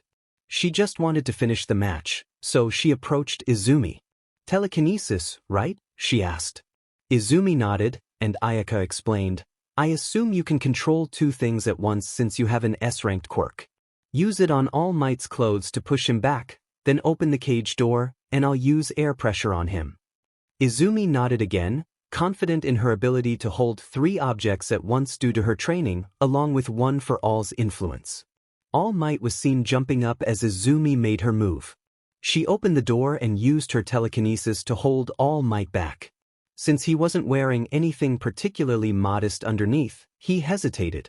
Ayaka used all her air pressure to throw All Might into the cage, but he resisted, landing on the ground and delivering a powerful Detroit smash, sending his own air pressure back. Unfortunately for All Might, their air waves collided, creating a tornado that threatened to swallow everything. Ayaka harnessed the tornado's momentum, breaking it apart and redirecting the airflow to slam All Might into the cage. He fainted but soon woke up to the sound of Midnight screams from Recovery Girl's office, where she was removing the tape from the last round. Not everyone had passed, which left many feeling down, but it was still a good experience. We were all outside with Aizawa. I still wasn't sure if I should call him uncle, sensei, or just Aizawa. Since he is Aizawa, he would insist I call him sensei. "Listen here, all of you. I know some of you think you shouldn't be here, but it was another ruse," Aizawa explained. The class, mostly those who had failed, cheered but quickly quieted when Aizawa continued. "The students who didn't pass will have extra classes that, to be honest, will be worse than staying at home." With a mischievous grin, the failed students Kirishima, Sato, Mina, and Denki shivered. Class B arrived, and a girl with teeth similar to Kirishima and green hair said, "Nice to meet you. Good to see you out of the festival. Guess we're not rivals after all." But the moment was interrupted by Monoma, the loudmouth from Class B, who shouted, "Class 1A will not be on the same level as us." He was quickly silenced by Kendo, the class representative for B. I had met her a few times during meetings, which I hadn't paid much attention to. Momo seemed interested and would brief me about everything. I was too lazy to announce the change of president, so I just went along with it. She asked for forgiveness, and we separated to different buses. I was sitting beside Aya, who was chatting with Tsu. Suddenly she asked, "Hey Aya, are you a virgin?" My eyes shot open and I sat up straight. Aya had a flushed face, and Tsu was, as always, curious beyond reason. The rest of the class fell silent, waiting for an answer. After an uncomfortable 3 minutes, I said, "She is uncomfortable. Please continue with your questions, but ask them privately and with consent from a girl's boyfriend, if she has one." Tsu nodded, and Aya thanked me profusely. The class was a bit disappointed, trying to push the subject, which made me a little annoyed. I needed to remind them that I was their president for a reason. It was voting time and I felt the need to remind them of my abilities. I gained a tick mark and raised my palm, transforming it into sand that covered all the windows of the bus except for the front. A wall of sand formed between the driver and Aizawa. With just my fist, my eyes shifted into Shikaku's, glimmering with a hint of red. I warned them in Shikaku's deep voice, "Be quiet. If you make my girlfriend uncomfortable again, you'll find yourself buried in sand without your quirks." Understood. They all nodded, visibly sweating, especially Katsumi, whose quirk relied on sweat. I released the sand, returning my fist to normal. I had gathered a significant amount of sand around me, enough to fill a private beach, measuring 500 meters long and 50 meters wide. I had plenty of sand, not to mention all the glass in the bus thanks to my rewind quirk. Aizawa glanced our way, observing me standing there while the class was in a state of panic. Except for Aya, who was smiling. He sighed, having witnessed this escalating situation 3 times this year. Each time, the class became more terrified, First, it was just my eyes turning into Shikaku's, then the closed windows, followed by Shikaku's voice, and now the ominous red glint in my eyes. Who knew what would happen next? Ignoring the class, he announced after a few minutes, "We have arrived." As we stepped outside, Ojiro remarked, "This doesn't look like a resting area." A car pulled up, revealing two girls inside who seemed to be performing a dance. I caught the end of their routine, cats. I didn't need to know the details since Aya excitedly identified them, the wild, wild pussycats. They were established before we were born, so they have a lot of experience. The blonde of the two girls didn't seem pleased with Aya's comment. She attempted to hit Aya on the head, but I intervened with a quick burst of air from my finger. I had been honing my accuracy and discovered I could stretch my arms as much as I wanted due to my sand form, allowing me to shoot air effectively. The blonde pouted and called out, "Hey, you're pretty cute." I replied flatly, "I'm taken." Lately, I had been struggling with insomnia, which made me feel less energetic, and I wanted to practice my 3 new quirks. She pouted again, asking, "By who?" Aya chimed in, "Me." The blonde sighed, and we continued forward. I sensed this was another ploy and began walking toward the railing. "Looks like he has the right idea," the brunette of the 2 older women commented. They all appeared confused until I turned back to see them running, except for Aya, who took to the skies to avoid the impending chaos. I jumped down, momentarily transforming into sand that covered the road leading to the camp house before reforming into my usual self. I watched as my classmates tumbled down, catching them in my sand to soften their fall. "Thanks, Midor bro," Kirishima said as I released them. They pretended to be hurt, and I started walking toward the camp when I heard a female voice, likely the blonde's, warning, "Make it through the beast forest before noon, or there will be no dinner." Their faces turned to shock, and discussions erupted. Denki cheered, "We have nothing to worry about. But because Izuku is here." The class laughed in agreement, but I informed them, "I'm not here to help. This is practice for a reason. I'm going my own way, and I won't assist anyone, not even Ayaka, so do whatever you want." As I walked away, they began to plead with me, while Aya chose to follow my path. Ayaka was flying, and I used a bit of my sand to teleport to her. It was a long journey, and I arrived even before the teachers and the child they had with them. When they arrived, the 2 older women and the child were taken aback. Aizawa explained, "Sand teleport. He is made of sand."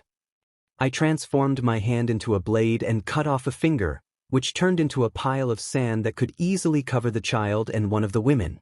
I addressed their shocked expressions, "Sand compress. I have enough sand in me to fill an entire beach." Their eyes widened, and the child glared at me, which was somewhat adorable. I returned the glare, my eyes glowing with a hint of red. He shivered and I smiled slightly, "I can do better, kid. Don't test me." The blonde asked, "What can you do better?" "Also, I call dibs on you for tonight." Her curiosity was evident. I frowned and extended my hand, enveloping her in a sand dome that allowed only a sliver of light to filter through. I made my face visible inside the dome and glared at her, my full intensity on display. "No one calls dibs on me except Ayaka Fukasaki." She nodded quickly, and I let her be, noting her terrified expression. Aizawa sighed, massaging the bridge of his nose. He ordered, "Don't do that to anyone." I shrugged while the brunette comforted the blonde. I asked them, "So, pussycats, what did you get in my quirk registry?" The brunette replied, "I'm Mandalay, and she is Pixie Bob. We got sand manipulation." "Is that it?" "Yes." "Why?" "I can also steal and give quirks. I currently have 3 more that I acquired: Air Shot, which I used on Pixie Bob, Air Walk, which you can guess, and Rewind, which can revert any non-living substance to its previous state. I can also create clones of myself with sand, but I developed that ability myself." I couldn't help but boast a little. Their expressions were a mix of shock and disbelief. Aizawa sighed again, stating, "Yes, he is overpowered. I'm the only one in the world who can take him on since I can erase all his quirks. He even defeated All Might." "What? How?" Pixie Bob exclaimed, her eyes wide. I transformed into my girl form, sand barely covering me and shielding the kids and Aizawa's eyes. "Wow, you're quite impressive," Pixie Bob complimented. I quickly shifted back into my male form, clothed, and brushed the sand off the kid who was scratching at it and Aizawa, who was peacefully sleeping. We had an agreement. When I was around, I would take away his quirk so he could rest undisturbed.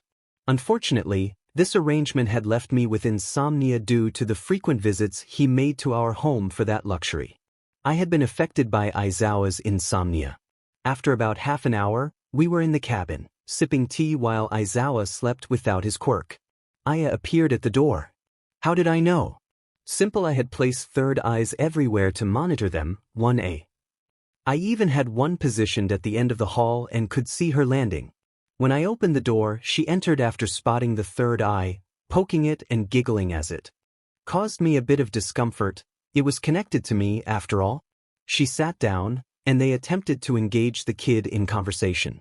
He tried to punch her but stopped when he noticed me. My fingers transformed into 5 sharp blades. I made a cutting motion while glaring at him with a fierce look, and I think he understood the message. He turned and ran away. So, how was it? Izuku became quite powerful.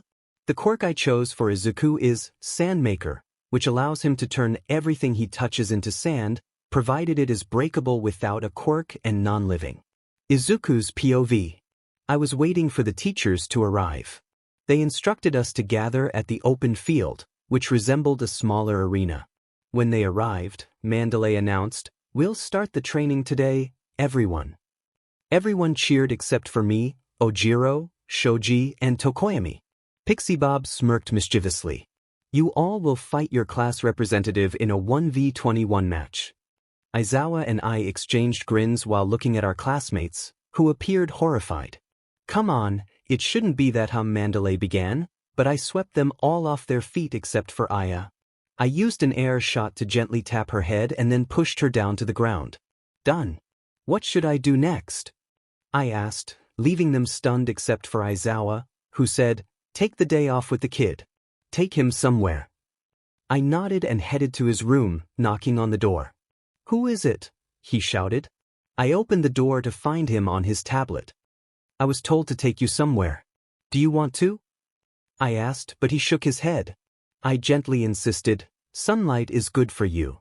I created a carnival with rides designed for one person using 2 of my hands, shaping the compressed sand around my body to form arms, giving me a full body made of sand. "Enjoy. Tell me which ride you want," I said. He looked at the attractions with amusement and pointed at the roller coaster.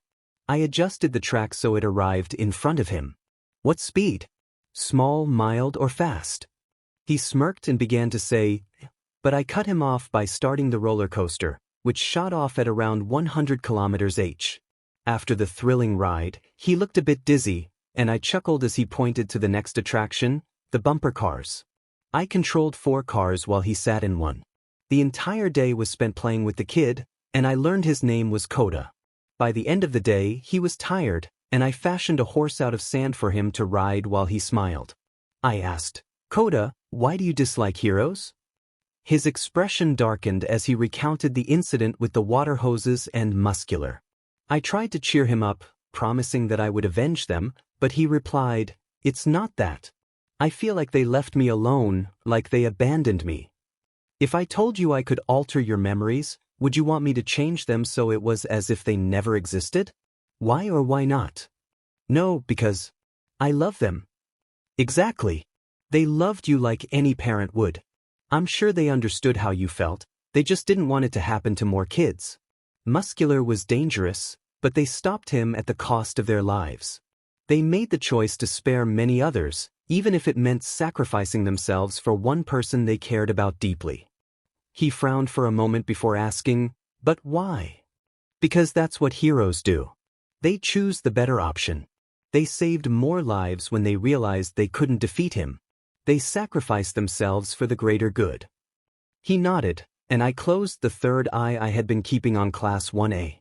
I reached the training area to see Kirishima and Ojiro sparring, Dark Shadow's voice booming through the cave, and huge blasts creating a tornado that carefully avoided certain balloons dangerously close to them.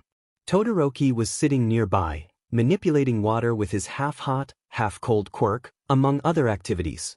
I brought a happy Koda back to the house and informed Mandalay of our conversation. She thanked me, and I waved it off before heading to the class, where everyone was on the ground, panting. "Why doesn't the Prez have to train?" Denki exclaimed, out of breath. "Yeah. Why?" Mina protested. I glared at them, but Aizawa interjected, "What was the first lesson UA ever taught you?" When no one responded, Aizawa continued, "There is no countdown in battle, you should always be prepared." Gaara took this to heart and trained every day. He practiced his quirk daily for the past year, which is why he is so flexible in using it. He has nearly 20 years of battle experience, thanks to his sand clones, which stem from his mental training. That's why he doesn't need to train as much. All of them stared at me in shock, except for Aya, who didn't question anything. I decided to share my secret with Class 1A. I have all the ways you could upgrade your quirk. If you need advice, I'll be in my room from 2 p.m. to 5 p.m. Each student will get half an hour. Their eyes sparkled with excitement, and they nodded eagerly. I then headed to help Mandalay prepare dinner with Pixie Bob. Izuku's POV. As I walked down the hallway of our camp, I suddenly heard crying. It didn't sound like Koda, who usually just sobbed. This was full-on crying. I approached the noise and, to my surprise, found babies. Aizawa squinted his eyes, clearly frustrated beyond the point of using his quirk. In his arms, he held a baby Katsumi, who looked at me and giggled, "Aiken." Aizawa glanced behind him, and since I couldn't transform into sand to escape, I stood there awkwardly. He looked relieved and handed me the baby, saying, "You're in charge of the kids. They're at their usual training spots. Bye." That meant they were all alone and probably crying. I quickly spread out about 30 sand clones, and they began bringing the kids to me one by one. As they arrived, I felt overwhelmed. I wasn't sure how to handle so many kids. Aya looked so cute. I took some photos to use for harmless fun later, making sure to capture each child individually to avoid any potential issues. Sue approached and tugged at my shirt. I knew I had to be gentle, so I put on my best smile and asked, "Yes, Azui?" She tilted her head and said, "Call me Tsu-ten." I sweat dropped and replied, "Okay, Tsu-ten." Tsu-ten. "All right, Tsun." She nodded and smiled brightly. Uraraka floated above us, exclaiming, "Look, Sensei. I'm flying." I used my sand to gently hold her in place and advised, "You might get motion sickness if you use your quirk too much. Now be a good girl and remove your quirk effect." She looked down and nodded, then complied. Ida approached and asked, "Sensei, why are we in a fence?" He pointed to the sand fence I had created. "To keep you all safe. There are wild animals in these forests." I cut myself off as I noticed Denki getting too close to Mina, who was on the verge of tears. After raising the roof of the fence slightly, I crouched down, gently moved Denki away, and said, "You should know when a girl doesn't want to talk. Learn this, and you might have a chance with someone special in the future." He looked surprised but nodded quickly and wandered off to Ojiro. Mina shouted, "Now I'll never be a bride." "Wah." I patted her head and smiled. "It's okay, you'll find someone because you're a very pretty girl." She then asked, "If I grow up, can I be Sensei's bride?" I was taken aback and didn't know how to respond, but luckily, Aya came up beside me and asked, Sensei, can you pet me too?" I smiled and patted her head. She beamed, and soon the last two clones arrived with the Todoroki twins. Now only Ojiro was missing. I connected with one of my clones and sighed. "He's right behind you, idiot." "Oh, thanks." I disconnected, and Shoka approached me. "Aiken, is that you?" I nodded, and she opened her mouth in amusement. Shoto came to me, exclaiming, "Impossible! How did you grow so fast?" I smirked playfully, teasing him, and he pouted, looking away. I had an idea and created a carnival-like setup for the kids, similar to what I had made for Koda, but this one was more open with fences and a roof. I felt myself running low on sand, so I adjusted the roof and kept an eye on everything. Everyone, Choose which rides you want, but be careful since I can't watch everyone at once. If any ride feels too scary, just signal me, and I'll stop it for you, I informed them. They all cheered, yes. Thank you, sensei, and rushed off to play. Shoka approached me again and asked, Aiken, are we married? I blushed and felt confused. Why do you ask that, Shochan? Well, I don't think you can grow so much. Maybe this is our class, and you're the only one who didn't get affected by a quirk. I was surprised. She was quite mature for a 5-year-old. To keep her spirits high, I replied, Yep, you and I are very happy together, but we're not married yet. I'm thinking about proposing in a month or so. Shoka smiled, and I figured she wouldn't remember it, so I had nothing to worry about. Jiro came up and sat beside me asking, Sensei, what's your quirk? She tilted her head, and I couldn't resist commenting, You look so cute, Jiro-chan. She blushed and mumbled, Just tell me what your quirk is. Idiot. I touched her forehead, and her ears shrank while mine grew. She looked in awe. I can steal and give people their quirks. Now go and play with your friends. She nodded and ran off. After about an hour of play, the kids were tired. I spread the sand, and they all lay down, quickly falling asleep. I took them to their rooms and placed them on their beds. Once everyone was settled, I placed a clone in each room. Luckily, each room had a computer to keep them entertained. When the children woke up, the sand clones would play with them. I was with Aya, as she was the shyest among the kids, followed by Mina and Shoji, who still wore that mask. Just as I was about to drift off, an alarm rang through the halls. I felt all the clones send the same message. They are awake, I will take care of them. I responded with an okay and switched to my third eye. I saw the League of Villains near the lodge, surrounding it. I triggered the sand, creating a wall for protection. Dabi said, Oi Krusty, and Shigaraki scowled. He attempted to disintegrate the wall, but it held firm. Shigaraki yelled in frustration, What is going on? All the villains gathered at the scene, witnessing Shigaraki's repeated failures. Just as they were about to contact Kurogyri, a voice echoed through the walls, Ryoki Tenkai, Sand Demon's Castle. Suddenly, a tattooed boy emerged, exploding into sand that enveloped the villains. Lasers began firing amidst an acid rain, a result of him having taken Mina's and Aoyama's quirks. Thankfully, he had secretly obtained his provisional license with Aizawa, and not even Ayaka was aware of it. The villains were thrown into confusion, unable to reach Kurogyri due to their jammed communicators. Dabi attempted to burn away the acid, which worked to some extent, but they were still at a loss regarding the lasers until Spinner appeared, deflecting each one.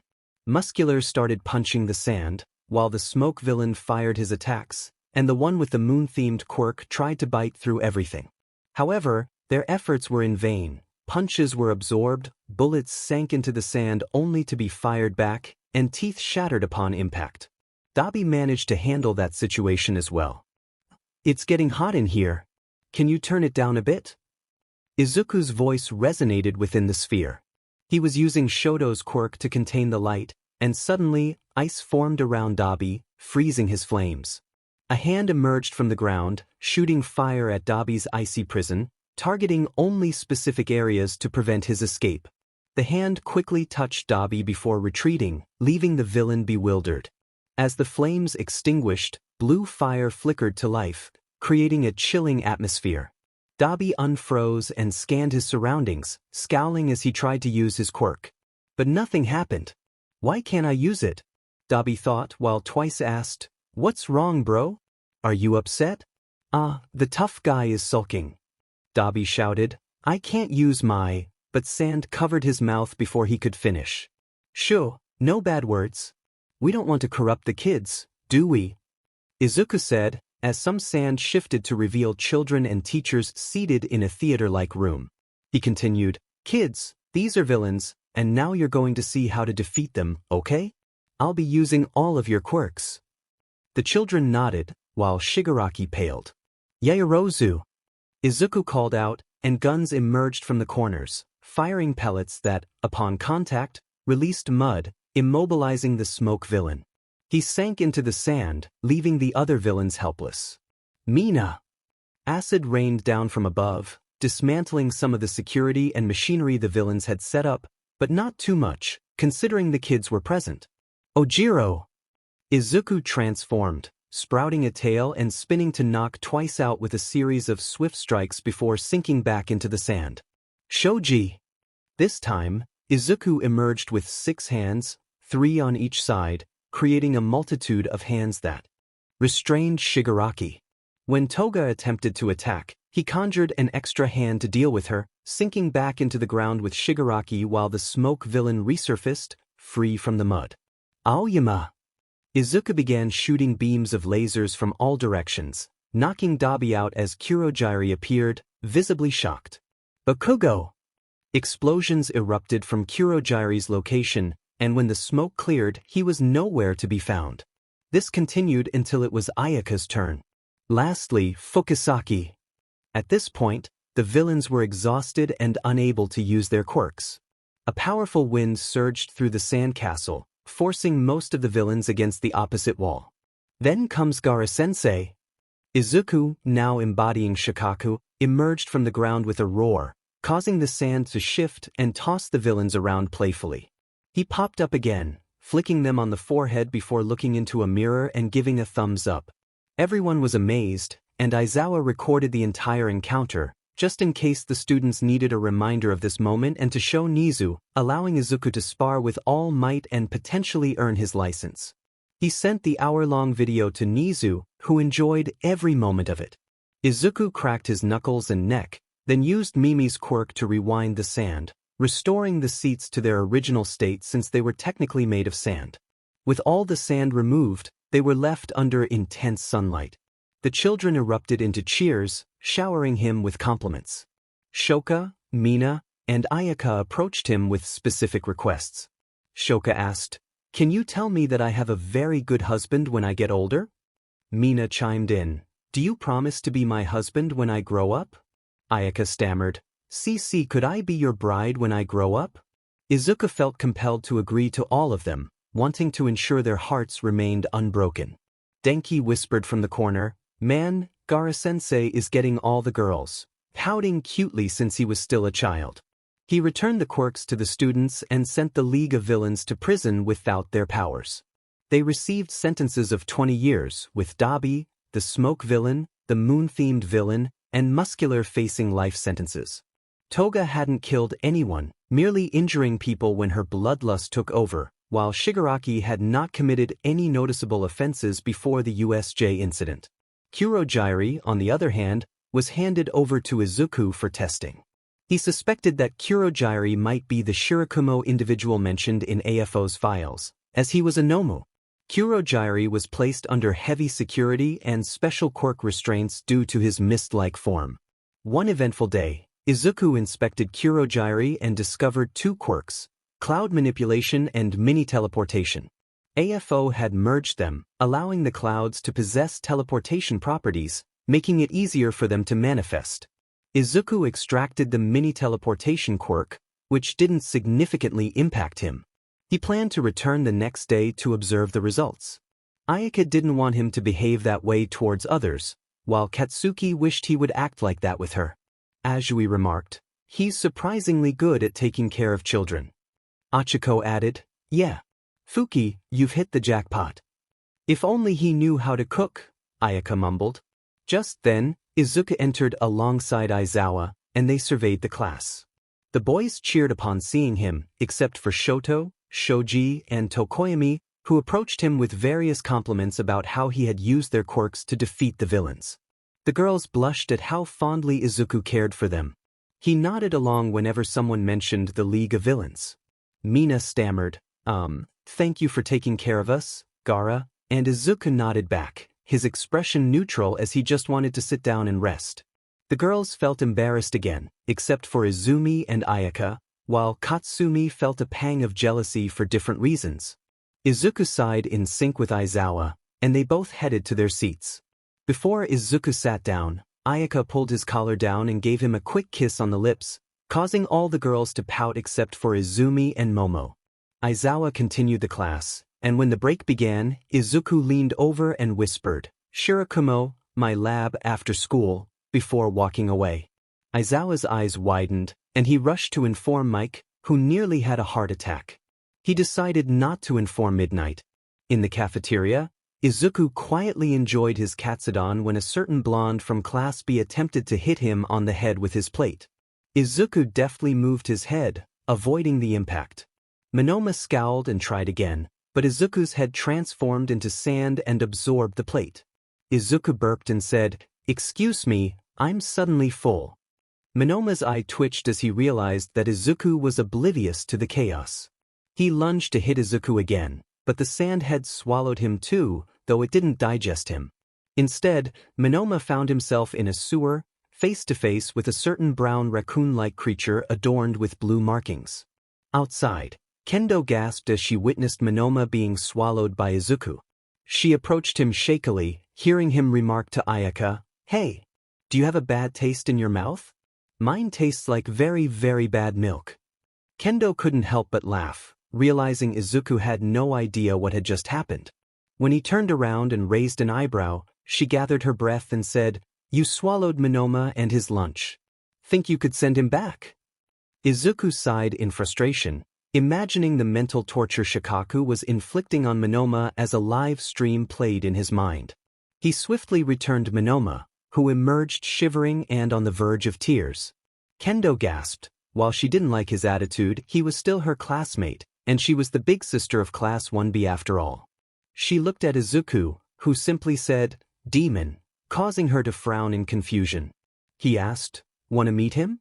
She nodded, noticing Ayaka mumble, "Bad idea," and shiver.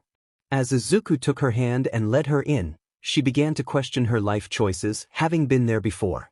Upon arrival, she saw majestic creature raccoon. The monster looked their way and remarked, "Another one? Ding, Izuku, you've got some girls." Izuku sighed and introduced, "Kendo, this is Shikaku." Shikaku, Kendo a girl and possibly a friend. Possibly. Itsuka frowned at his words, about to question him when Shikaku interjected, "Oh whatever, get out of that insecurity, kid." Itsuka frowned even more, wondering what insecurity he meant. As Izuku held her hand and led her out, he added, "Sorry, he changes when people come to meet him." Itsuka nodded, ready to leave when Izuku held her hand firmly and said, "No one knows what happened in there, all right?" His tone carried a hint of intimidation. She felt concerned but nodded nonetheless. Izuku released her hand and walked away to join Ayaka, his hand in his pocket. Itsuka remained silent but was still worried. She noticed that Class 1A and their squads were interacting more frequently, but Izuku wasn't part of any. There was the Baku squad, To-Do squad, and Silent squad, while others mingled without forming groups. Meanwhile, Izuku pondered his insecurities. What if his friends were fake? What if they only talked to him out of pity? What if the Yagis, Todorokis, and Bakugo were just pretending to like him? These thoughts swirled in his mind. After school, he headed to his lab and found Kurogyri preparing some drinks. "Hello, Kurogyri," he greeted. "Hello," Kurogyri replied. Izuku announced, "You're not back, I see." "I would disagree. I have my memories back, but my personality remains unchanged. Shirakumo's personality is gone. I don't think he will return." "I'm truly sorry," Kurogyri said, bowing. Izuku thought for a moment before waving it off. "Do you remember what kids you were trying to save when you passed?" Actually, it wasn't 5 or 6 kids. It was only one. She was a girl named Eri. She was being taken from her parents by a man named Overhaul. She must be 7 now. It's been 5 years since the incident. Izuku nodded and sent half of the beach's sand in the form of third eyes around the city. Aizawa burst in and asked, "What about Shirakumo, problem child?" Izuku explained every detail. The 3 of them wanted to hang out but separated due to Kuro Shirakumo's crimes. They hired a very good lawyer for his case, none other than Tsukachi. Talk about multitasking. I just wanted to find a random video and get this over with, but I ended up watching the whole thing. Izuku POV. We were in class when Aizawa entered and said, "Hey, come follow me. We're going to develop some special moves for you all." The class cheered, but Aizawa glared and continued, Ectoplasm and Cementosss will accompany us during this lesson. If you're done with your super moves, tell Ectoplasm, he'll help you. We all nodded and followed Aizawa to the gym, where we changed into our costumes. When we came out, we saw a modified area with pillars and a clone on each one. I headed to the highest pillar since no one could reach it and spoke to Ectoplasm. I already have 2 moves figured out. He replied, demonstrate. I said, Ryoiki Tenkai, Sand Demon's Castle, and a sand sphere surrounded him. It can expand or shrink as I please, and I can also use the stolen quirks from here. I demonstrated by using air shot within the sphere, hitting the clone on the leg. Its leg regenerated and it called me down. I de-transformed and used air walk to ascend. This isn't much of a super move but rather a counter move. I call it absolute parry, I explained. He nodded, and I began my demonstration. I created a clone with the quirk of air shot, and it stood beside Ectoplasm's clone. My clone shot air shots at me, and I switched off then used air walk, balancing on my toes. I spun back and used the momentum to reach the clone and touched it. And then I'll take their quirk. Ectoplasm nodded. I would suggest developing another move. I thought for a moment, then after 3 minutes, I had an idea. I call it point blank. I'll need at least 5 people to gang up on me for it to be effective. He called over 3 more clones and they jumped on me, piling on top. Point blank! I shouted, and a burst of spikes erupted from the clones, causing them to fall.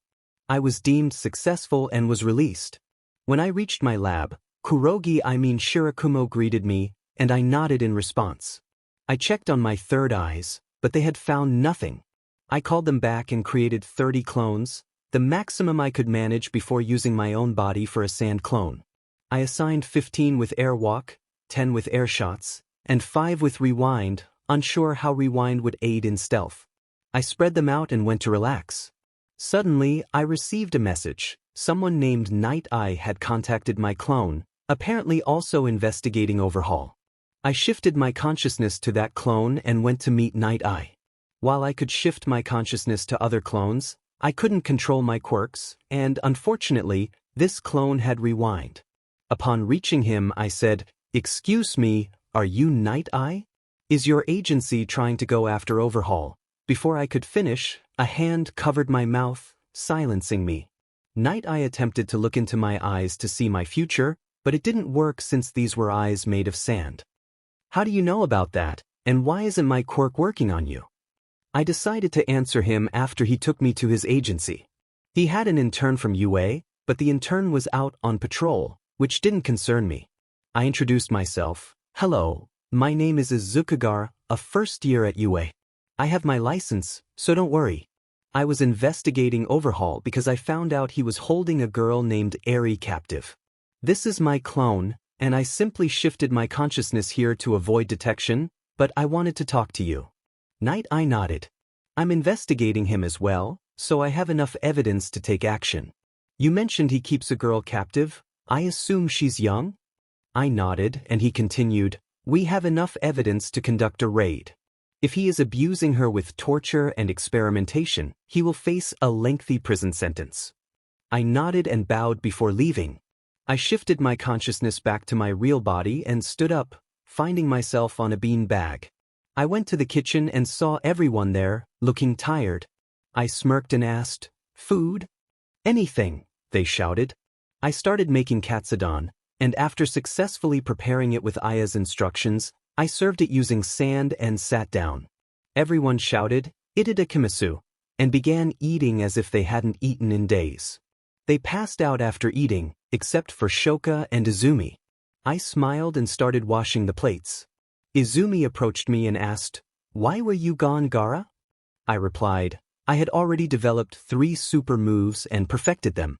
One was Ryoiki Tenkai, and the second is Absolute Parry, where I use air walk just on my toes to spin and shoot the attacker with air shot. I prefer not to reveal all my cards." She nodded and started to leave, but I called after her, "Hey. Can call me Oni-sama if you want." I sensed she was emotional, as I felt her tears on my shoulder where her face rested. "Don't cry, your makeup will get ruined," I said, hearing a chuckle in response. I changed the sand where her tears had fallen for dry sand and looked back. Izumi was disappearing into the girls' dorm with Shoka, and I picked Aya up, placing her on our dorm bed. I returned to take everyone back on my sand. Denki had gotten Kirishima since both their dorm mates had been expelled. I placed everyone in their dorms, using their keys or creating clones to unlock doors when needed. After locking all their dorms with clones, I turned to my spy clones. I only had sand in my gourd now, reserved for emergencies or special circumstances, which is why I still had some left. I began scanning the sand clones, but nothing caught my attention until one clone was directly observing Overhaul. It had rewind. I quickly sent an air-shot clone and an airwalk clone to the scene. The closest ones arrived, and the airwalk clone took the lead. I merged air-shot into it just in case and made it cover its mouth and hair with sand. It followed Overhaul, and I began recording everything with the device I had given the clones created by Mei Hatsum. She was in the support department and, well, she did things that Ayaka didn't appreciate, like getting too close to me. To be honest, I wasn't a fan of it either. The cameras were small and could adhere to anything as long as it was the right size. Fortunately, the camera was only 1 centimeter, so I had the clone attach it to Aries' room. The camera also had a microphone and speaker, allowing me to play calming music and gradually send some sand to create a clone, then shift my consciousness there. Izuku POV. I was heading to our old house because Aya had left something there and wanted me to retrieve it while cleaning, since I could control dust and dirt. As I walked, a girl approached me, her shoulders lifting as if she were excited. Being the clueless hero I was, I asked, "Excuse me, do you need help?" She replied, "Why yeah, I think you can help me since you're a guy." My concern grew and I asked, "What is it?" She came closer, touched my arm and then left, saying, "It'll go away in a day." I raised an eyebrow but continued on my way. Once I reached the house, I cleaned up in a matter of seconds and began searching for that picture. It was of me and her when I first arrived here. I thought it was pointless, but Aya still wanted it.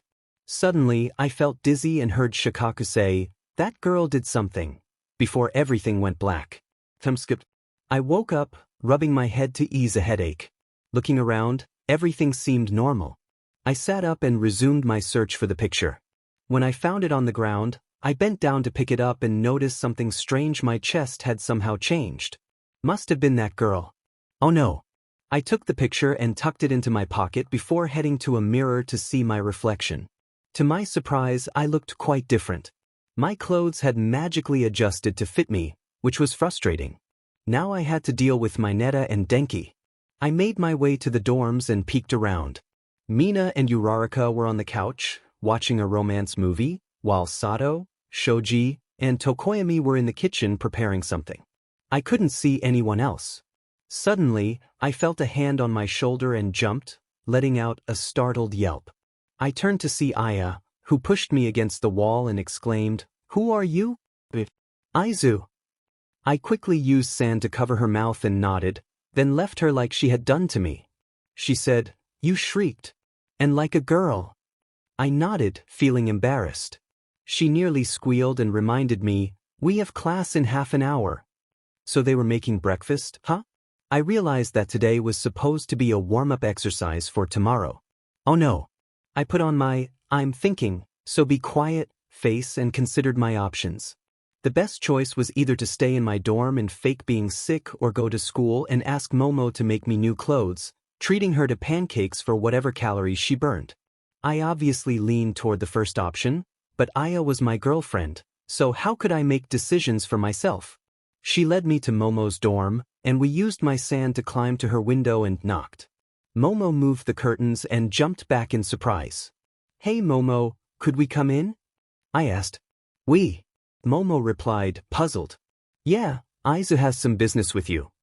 "I would like to ask why you didn't come through the door, but come in," Momo said. "Oh, I see," Momo said when I entered. I added, "I'll treat you to pancakes when you're done. I don't like depending on someone." As she took my measurements, she chuckled nervously and said, "It's quite fine, Gaara. I had some extra fabric anyway." I nodded, and as she measured my chest, I felt a strange tingling sensation and shivered. Momo remarked, "Oh, looks like you're sensitive there," and I blushed. We chatted casually, which was unusual for me, but I was in a different situation now. After Momo finished making my clothes and I awkwardly donned the new outfit, I decided to sneak into class through the windows to avoid drawing attention. Once inside, I rested my head on the desk and dozed off. I woke up to a strange sensation and looked down to see Mineta. I was furious. I glared at him and lifted him up, demanding, "What were you doing?" He looked at me with hearts in his eyes. Feeling disgusted, I leaned away from him and then hung him upside down from the ceiling. Kirishima shouted, "Hey! What are you doing to Mineta? Even though he's a perv, you're a stranger." I sighed and explained, "I'm Gaara.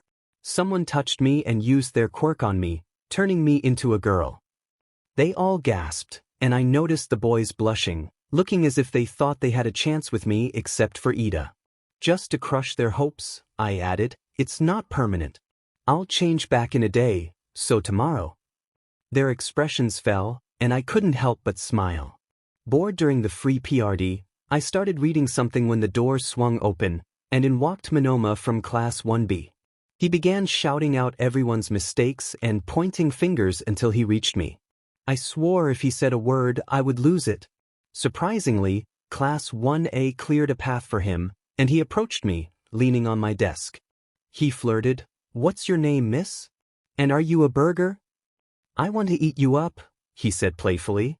I responded calmly, "I'm Izuku Gaara, the president of Class 1A, and I have a quirk that affects me." That moment, he realized he had made a mistake. With a wave of my hand, I used sand to lift him off the ground, stretching his limbs slightly. My hair fell over my eyes as I added, "Are you an egg? Because I want to crack you open and cook you, but you'll burn because I won't care. Then I'll toss you aside for the dogs to enjoy." My eyes glinted with mischief, and I could see him shiver. Just then, Kendo entered the classroom. He was fortunate. I had been just about to teach him a lesson. She noticed the sand knife in my hand and saw Monoma, who was still recovering from a frightful encounter. "Monoma! What did you do?" she shouted.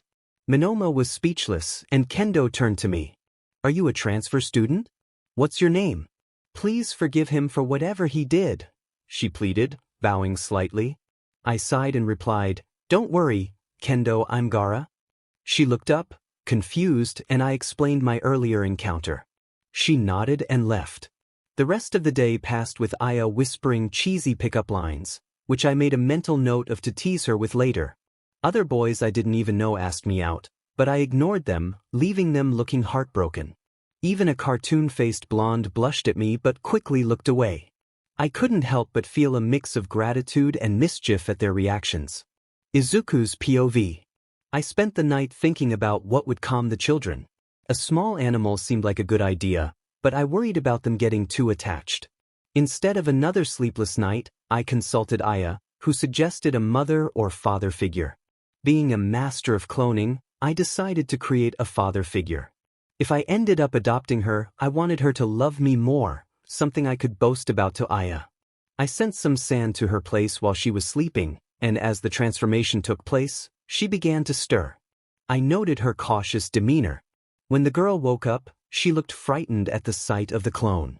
I quickly shifted my consciousness and sat down at a distance. "It's okay, I want to rescue you, and I need your help too, all right?" I said, trying to reassure her. She seemed unconvinced and asked, "Why do you want to rescue me?" I smiled and replied, "Because you're very cute and I want to see you smile." Tears filled her eyes as she said, "No, I'm cursed and my quirk is very bad." I frowned and slowly approached her. "Can I hug you?" I asked gently. She hesitated, asking, "You won't hurt me?" "Never," I assured her, and she nodded. I wrapped my arms around her softly, careful not to hurt her. I considered using a healing quirk but realized I didn't have one. Just as I thought to leave, I felt a strong grip on me and saw Eri holding on tightly. I smiled and settled in for a comforting hug. I shifted my consciousness back to my real self and rushed to Recovery Girl, hoping to use her quirk on Eri. After explaining the situation, she allowed me to borrow her quirk. I made a clone with it and sent it to the Yakuza base, then shifted my consciousness back to Eri, who was still clinging to me. I tightened the embrace when I felt her tears soaking my shirt. Eventually, I absorbed the clone back into myself, gaining the healing quirk. I used it on Eri and she murmured, "I feel sleepy." I gently placed her on the bed, saying, "Don't worry, I'll be here. Just touch my finger if you want to talk and I'll wake up, okay?" She nodded, asking for reassurance. "If I wake you, you won't hurt me?" I shook my head, and she drifted off to sleep. I hadn't expected a smile, but I shifted my consciousness back to my real body and returned Recovery Girl's quirk, thanking her before searching for a pain nullification quirk. After a while, I returned home empty-handed but felt a gentle poke on my finger. Remembering my promise to Eri, I hurried to my dorm, liked my finger, and lay down. I shifted my consciousness to the Eri clone. When I opened my eyes, I saw Eri curled up on the bed, hugging her knees. Clearing my throat, I was met with an unexpected reaction. She jumped and hid under the bed. "Eri, it's me," I called softly. Her head peeked out from behind the sofa, and I couldn't help but laugh at how cute she looked. She tilted her head and I said, "You're so cute." She lowered her gaze, asking, "Is that a bad thing?" I waved my hand reassuringly. No, it means you look wonderful." She nodded, and we talked some more before settling in for a cuddle session. As she fell asleep, I shifted my consciousness back to my real body, contemplating her quirk.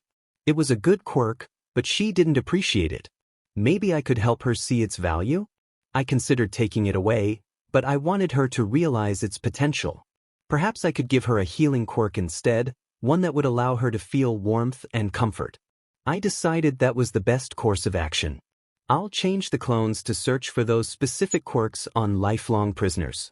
I quickly acquired the pain nullification quirk along with a healing ability in prison. At this point, I had a pass that allowed me to take quirks only from villains who were serving life sentences. After a while, I was walking home from the prison when I received a call. I saw it was Night Eye and answered, "Hello." "Hello, Gaara. I wanted to talk about Eri. We are planning a raid on the Yakuza, and I would prefer your assistance," Night Eye said. "But you don't even know my quirk," I replied. "Let's just say I have contacts." "That being All Might and Nizu?" Yes. I sighed. "I knew it. Just don't mention All Might in front of me, and we'll be good." "May I ask why?" he inquired. "I think I'll explain that when I meet you at the agency." "Very well. When will you be coming?" "Tomorrow at nearly 3 p.m., if that's not an issue." "Okay, that's fine."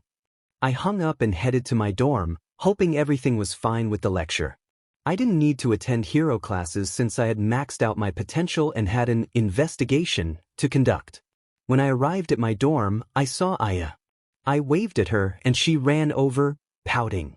"Hey, we don't hang out very often nowadays." I rubbed the back of my head and apologized. "I'm sorry. Let's go on a date tomorrow." She smiled brightly and nodded. "Tomorrow at 3 p.m., don't be late." Then she dashed off. I sighed, knowing I would have to explain my meeting with Night Eye tomorrow. I really didn't want to cancel our date, but I needed to discuss Eri's rescue with him. The next day at school, Izuku tried to talk to Ayaka, but she was too excited about their date to focus.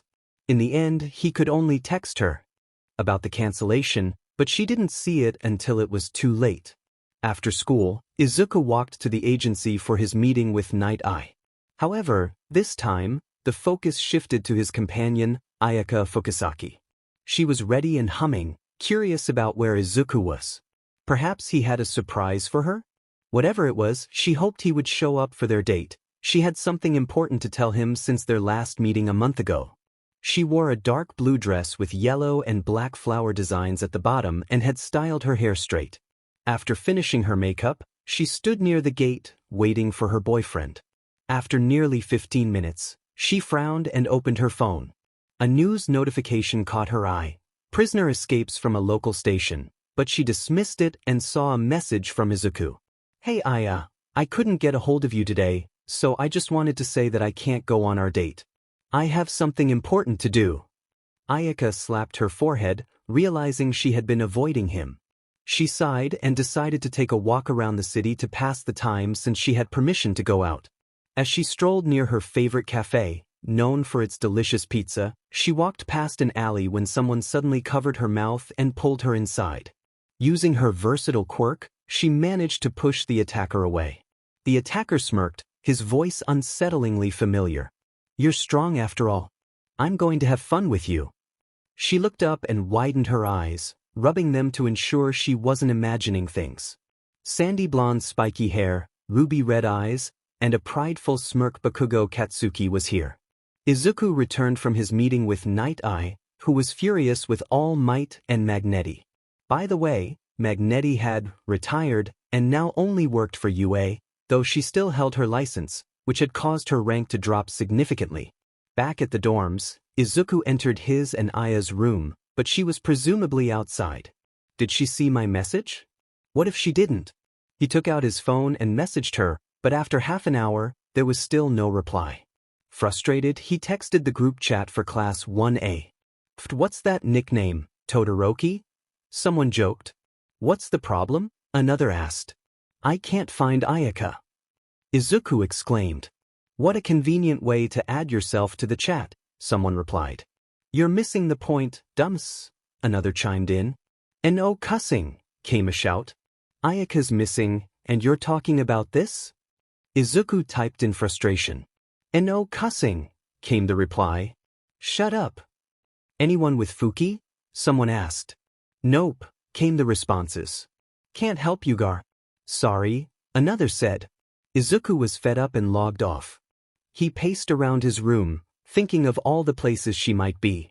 Where could she be? She wasn't answering his calls or texts. Suddenly his phone rang. He picked it up to see Aya calling him. He sighed in relief and answered, Where were you? Where are you? Why weren't you answering my calls? But it wasn't Aya's voice he heard. Oh, your girlfriend is tied up in front of me, Deku. Katsuki. What do you want with her? Face me if you want. She has nothing to do with this. Huh? No way. I'm going to make her wish she were unconscious, torture her until she begs to die. Find me if you can, Deku. Then he hung up. Izuku was consumed with rage. He sought out Shikaku for help and entered the mindscape to find him. Hey kid, been a while, huh? Shikaku greeted. Yeah. I'm sorry about that. I've come to seek help. Of course you have. You do nothing but want my help. You know, I was surprised when I heard you say I was your friend. Sorry, I'm not helping you. Izuku was taken aback. Why had he been ignoring Shikaku? He was my friend. I'm no better than All Might. I sighed and mumbled, sorry. I'll try to be better from now, and left the mindscape. I heard Shikaku snort before he settled down to sleep. I created around 30 clones from sand and about 100 using twice quirk to spread out and search for her. Then I remembered Ragdoll's quirk. I rushed to Aizawa's dormitory, where he stayed close to the grounds with the other teachers. I knocked on the door, and Cementosss opened it. Gaara? What are you doing here? I replied quickly. Aya's been taken by Katsuki Bakugo. I need to find Aizawa-sensei. His eyes widened, and he nodded, letting me pass after giving me directions. I assumed he informed the other teachers, and I pounded on Aizawa's door. His voice reached my ears, saying, Okay Vlad, B class is better. I sighed and shouted, It's me. Now come out and help me go to the Pussycats camp so I can borrow that search quirk for a bit. He seemed shocked, quickly shutting up and opening the door. The look on his face clearly asked for an explanation, and I provided it everything about Ayaka and Katsuki. He nodded and I took off. If someone on the ground saw me, they would have noticed a cloud of sand forming around me. After 10 minutes at top speed, I landed, and Aizawa jumped out of the cloud. We rushed inside. Oh, did I forget to mention that he was riding on my sand cloud? I slammed the door open and saw Mandalay. Aizawa explained the situation, and I was given permission to use her quirk. I focused on Aya after she instructed me to search for a person and saw a small speck of white light in the distance. I told them, I see a white light, but it's small. Ragdoll's voice chimed in, "That's where Fukasaki is then." I sent some clones in that direction to ensure I wouldn't lose her. After switching off the quirk, I returned it to Ragdoll. I nodded in farewell and took Aizawa back on the sand cloud. It felt like Goku riding his flying Nimbus, but my cloud was larger, and Goku was tiny in comparison. The clones I sent out alerted me that they found the base, and I informed Aizawa-sensei. He said, "Wait, go to UA." I changed course and headed to UA. Aizawa whispered quietly, "Problem child." The first-year hero course has a provisional license exam, and I grunted in agreement. Slowly, I realized that Vlad King and Aizawa couldn't come to Aya's rescue. He sighed, "Sorry," and I nodded, "It's fine, I'll do it myself. I'll make your clone." I did just that, and the clone appeared beside Aizawa. "Now you can go to Class 1A. I couldn't hear his response, but he chuckled after a few minutes and asked, "Problem child, how long can this clone live?" Forever until it gets hurt." He chuckled, which turned into laughter for 2 minutes before he said, "Then I can just send this to the exam center." "Have to observe after all." I asked, "So you can come?" He hummed in agreement, and I smiled, feeling my pace quicken. We could rescue Ayaka with Aizawa's help. "Who's the other person you're talking about?" "You, of course. I can make a smaller version of you, and if you want, you could stay like that forever. Of course, I'll still have my abilities and your soul will remain in my mind, so you don't have to worry if your smaller physical version." "Well, you can do that?" "Yep, Ago really improved my quirk." "You're not so bad.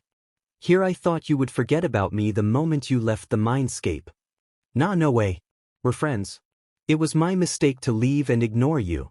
"Alright, I accept your apology. Now focus on the task at hand." "Oh yeah." I smiled and raced even faster until we reached UA. I dropped Aizawa and his clone down, and Aizawa explained what to do to his clone. He grumpily agreed and went to the real Aizawa's class. Aizawa gathered all the remaining teachers, and they all sat on me. I had created a sort of airplane structure and started flying. Though the structure was made of sand, it was surprisingly comfortable. The teachers made a plan, and Nizu explained everything to me. We knew the base's interior and structure since it was an old warehouse type of place. It was considered very dirty and had 2 large openings. I wondered why he chose that spot. I reached the location and made my voice echo through the plane. "Landing. I'll now strap your seatbelts," and I used sand to do just that. Midnight was in awe along with the other teachers as I landed. We rushed out and I formed myself from sand until I was complete. I bent the metal with sand pressure, cleared the entrance, and stepped inside. I used cremation to light up the dark space, but I couldn't see any living beings inside. I only saw a table with straps and some stains beneath it. Nizu approached and assessed the situation. Katsuki, sadly, harmed Fukasaki, which explains the stains. She couldn't do anything since she was restrained by quirk erasing cuffs. They're hard to find in local areas but common in prisons. It seems she was tortured as well, which explains the red stains on the wall. "Sorry, Izuku, that we couldn't help you." The rest of his words faded away. I couldn't bear it any longer. Ayaka was being tormented by Katsuki just because I had an E-ranked quirk. Maybe it would have been better if I had tried to end it all again, but that wouldn't help anyone now. I had to live for her. Maybe I would confront Katsuki later. But what about Eri? Why hadn't she reached out to me all this time? I would check later. You forget things very quickly. I know. You should remind me. Not that it's your fault. I know it's not my fault, so go and search for her. Okay, shish. I did that on purpose. I muted my conversation with Shikaku and looked at Aizawa. He seemed to understand I was referring to going to Ragdoll again, so he replied first, "Her drawback is that she can't use her quirk again for about 2 to 3 days." I stiffened and let out a low growl. In my mind I thought, help? Can't, no use unless one of your clones finds it. I do search through everyone now and then though. Frustrated, I stomped away toward you, not before Magnetti tried to talk to me again. "Listen. Shut up. Aya's not here to calm me down, so please don't talk to me, Or who knows how many techniques I might unleash. She shivered slightly and nodded slowly. I sighed and ran to UA. During my run, I received a call from Night Eye. Gaara, we got the needed proof to put Overhaul in prison. We are conducting the raid tomorrow, and I would like your help. Sure, I'll be there. I know the location, so don't worry. Okay, be at Overhaul's base at 10 a.m. tomorrow. I grunted in response and ended the call. I reached my research lab and sat down. Oboro asked, "Rough day?" My girlfriend got kidnapped and is probably being tortured. Yes, it's a rough day, I replied as I sent out more sand clones from the sand of the plane and twice quirk too. Honestly, stamina training was going very well. Oboro nodded and said, I wanted to help too. Suddenly an idea struck me. Hey, you're free from all the crimes you committed, right? Yes, actually. Shota hired a very good lawyer. Then, we're going tomorrow to help a girl named Eri. I want you to be her papa, so you'll have to make a big impact on her. Why not yourself? You are of legal age. Not interested. Too much work and I forget too easily. He chuckled and handed me a drink. I gulped it down in one go, and Kiri approached me. Hey, bro, did you find Fukusaki? I sadly shook my head, and he patted me on the back. Did I forget to mention that I turned my research lab into a part-time bar with Oboro as my employee? Well, I tend to forget things easily. I was also making a lot of money, which was good. At least I had some kind of hobby so Fukusaki wouldn't be too mad at me when she came back. Izuku's POV. I got up from my bed. No, I wasn't asleep, I was just lying there, wasting time, waiting for something. When I felt a touch on my thumb, I knew it was Eri, so I shifted my focus and looked around. The walls were messy, and Eri was almost crying. I was shocked and knelt down to hug her. What happened? He took me to the lab for a WWE, she said, breaking down. My anger surged as she continued, a new member came. He had an E-explosion quirk. I connected the dots. Katsuki must have met Overhaul, then Overhaul recruited him and took Ayaka too. I asked the shaken 5-year-old, did they say anything about a girl? Why they CC called Naisama APP product. With that, I finally burst inside, but I couldn't show it in front of a child. I quietly said, Eri, this was my clone. Can I go for a bit and get my real body? She gasped and then slowly nodded. I smiled at her and whispered, thanks, before leaving for my real body.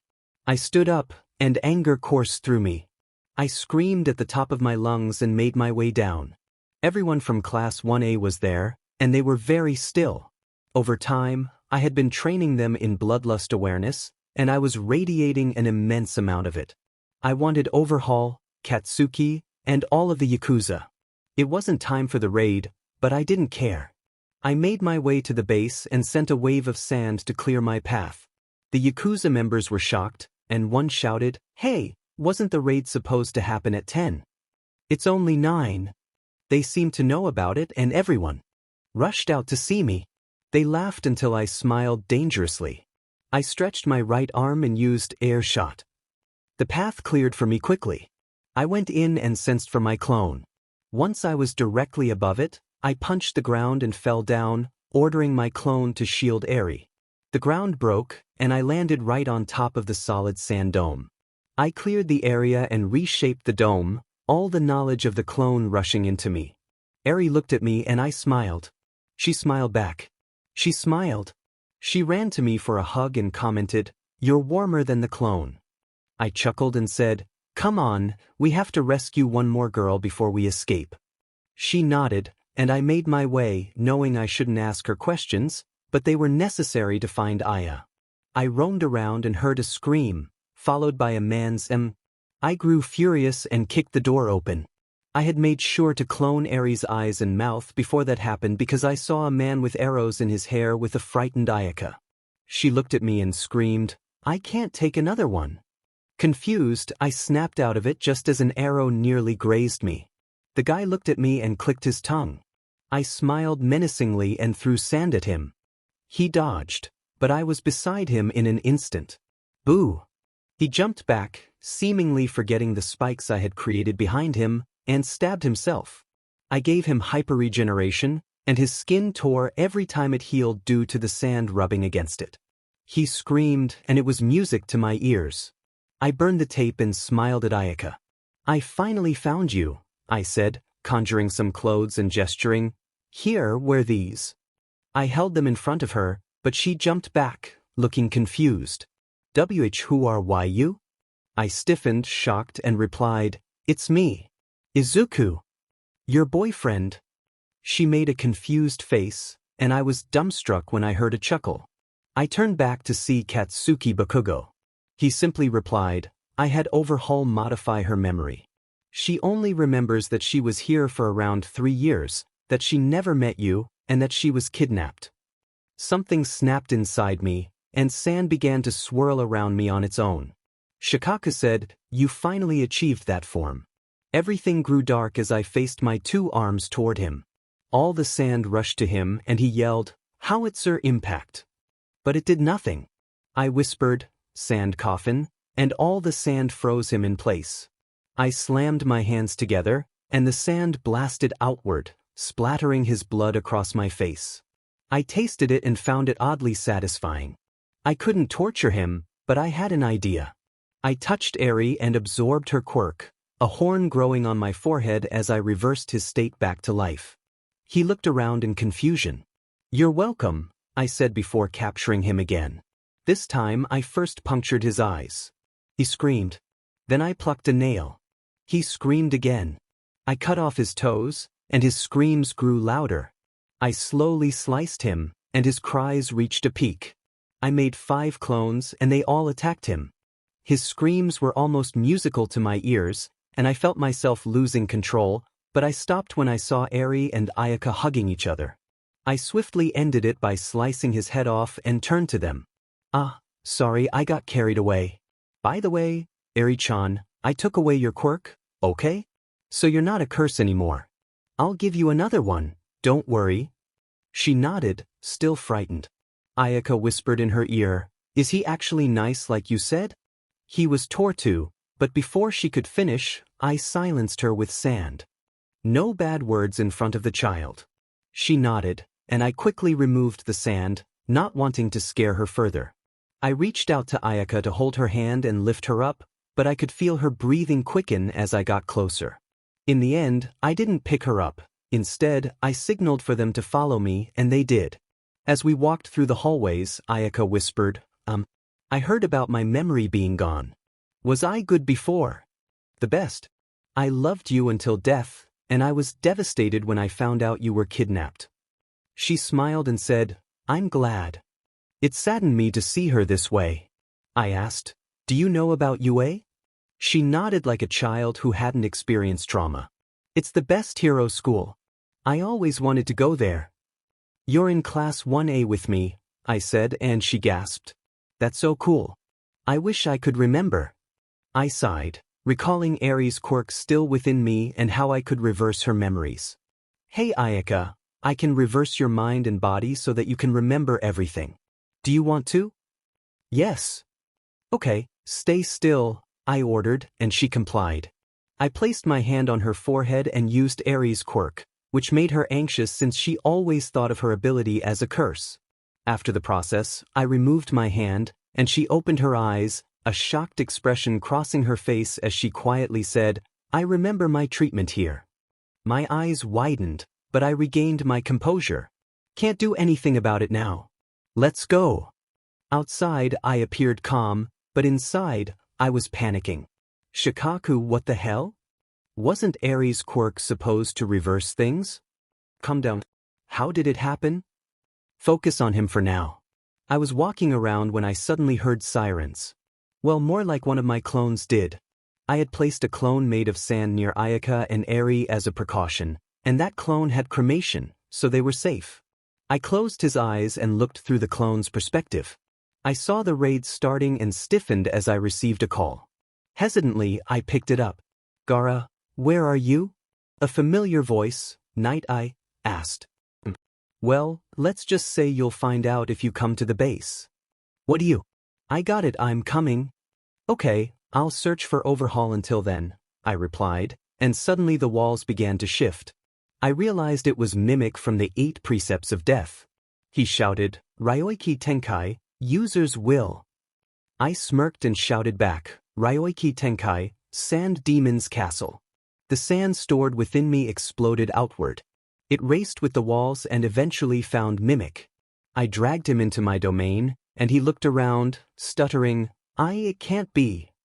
I smirked and held my hand out. His quirk wasn't very useful, so I swiftly ended him. I removed the domain and placed the sand clones back near Ayaka and Eri, forming shields to protect them from the blast of my sand. I continued walking and eventually stepped into a room. It was very clear, and Overhaul stood in the middle of it. Without wasting any time, I fired air shots infused with cremation's flames. He dodged them and placed his hand on the floor, snarling, Didn't think you would be this fast, kid. But sorry to inform you, I'm stronger. He touched some dead bodies on the floor, and I looked closely, realizing they were the people I had killed. He merged with them, transforming into a gigantic, hideous monster. He yelled, Give a back. I smirked and got into a fighting stance. I jumped up using airwalk and sand manipulation to boost my leap. I saw Izumi jump up with One for All. I created a smaller clone of myself with Rewind, which clung to Izumi. It said something and started using its quirk. As Izumi was enveloped in yellow and green sparks, she jumped toward Overhaul. She aimed a punch at him, but he blocked it with 2 arms, absorbing the impact. Izumi then threw a kick, but it seemed a bit off, as if she were struggling to control her movements. Uraraka suddenly arrived, touching Ryukyu in her dragon form. Ryukyu soared toward Overhaul, but even her size wasn't enough to take him down. I focused and began transforming the compressed sand into a massive clone, infused with all the quirks since I was inside it. As I approached Overhaul, I noticed his eyes widen in fear when I faced him, my palm igniting with blue flames. He yelled, but then I saw a yellow barrier shielding him. A wave of drowsiness washed over me, but I pressed on. I used Rewind on him, attempting to revert his massive form, but he quickly regained his shape.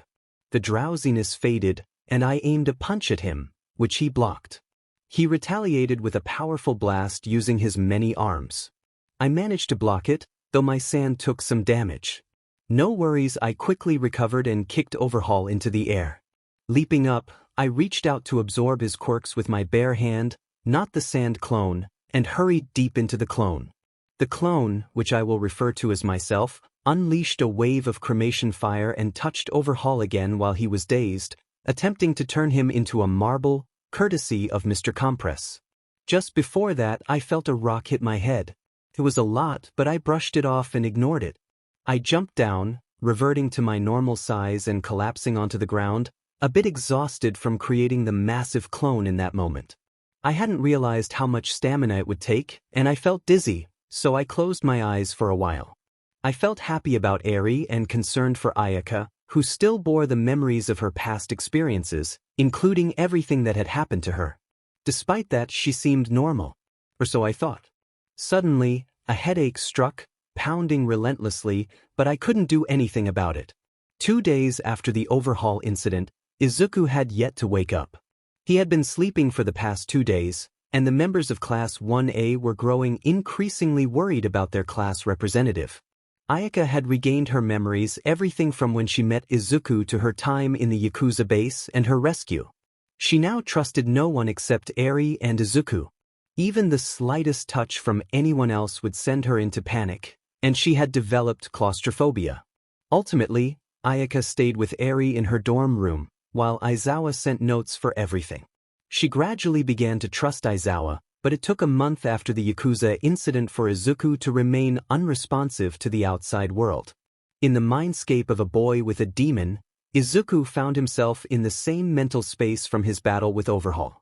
He had been training, having spoken to Shikaku before and realizing that trying to wake up was futile. He couldn't even summon Shikaku outside his mindscape. However, he possessed all the quirks he had taken from All for One, so at least he wouldn't be bored. He sat down and fashioned a TV out of sand, switching it on to use the clone outside to see things. He remained there for almost 3 months, though the others were unaware. I'm bored, I shouted for the 10th time. Shikaku sighed. I know, kid. Want to train? I nodded and sat up from my makeshift sandbean bag, turning away from the TV to avoid damaging my only source of entertainment. I started with a fireworks display using cremation, compress, and air shot, then pumped myself up and jumped around, using cremation to enhance my sand armor and punching a clone made from twice quirk. I created around 100 clones of Shigaraki and destroyed them all, only to sigh in frustration. What's up?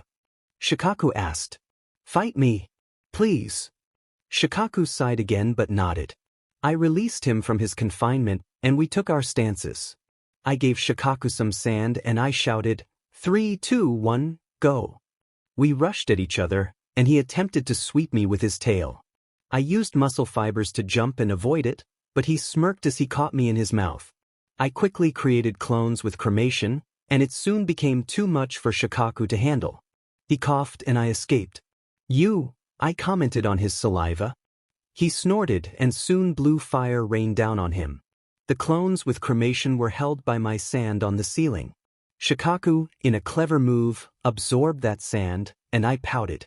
All the clones then burst into blue flames simultaneously while falling, causing Shikaku some discomfort. I thought to myself, as much as I dislike the person who used this quirk, it's mine now, so it's fine. Just better not to use it near Ayaka. I propelled myself with explosions and tried to touch Shikaku, but he was too quick and slammed his tail into my stomach, sending me flying. I got up, took a deep breath, and covered my body in flames, increasing the intensity until I felt the heat. When I opened my eyes, I saw Shikaku smirking, realizing I was engulfing half the room in flames, nearly double the size of our common room dorm. I smirked and began walking, covering myself in muscles with Muscular's quirk and leaping up. However, Shikaku slammed all the sand he had down on me, crashing me to the floor. I spat blood and then charged at him with speeds only someone with a speed quirk could achieve. Using the drowsy quirk on him, he began swaying from side to side. I jumped up, enlarging my hand with flames and delivering a right hook to Shikaku's jaw. Then I activated my super move, Absolute Dodge, firing all the sand bullets coming toward me. I asked with a confession quirk, "Where's your weak spot?" He replied, "My forehead." I sent some of Ayaka's clones using twice quirk, and they used air manipulation to blind Shikaku by directing air straight into his eyes. I flexed my muscles and jumped up, using sand to enlarge my hand while channeling cremation through my elbows for an extra boost. I struck Shikaku squarely in the forehead, causing him to stumble before finally collapsing, unconscious. Sighing, I sat down in front of the TV. Shikaku had mentioned that time here was the same as outside, which was a small comfort since I hadn't come here willingly. Ayaka entered the hospital room again. It had been about a month since Izuku fell into a coma. She whispered, "Hey Izu, I think I'm starting to trust Momo a bit. She always protects me when Monoma from Class B tries to bother me. She's really kind. Eri even called me mommy today, which was a shock, but now it feels normal. She also asks, when will Daddy wake up? In the cutest way. The doctors said you can hear me, so I share all these things with you. I have notes from the past month if you want them when you wake up, but I know you won't need them.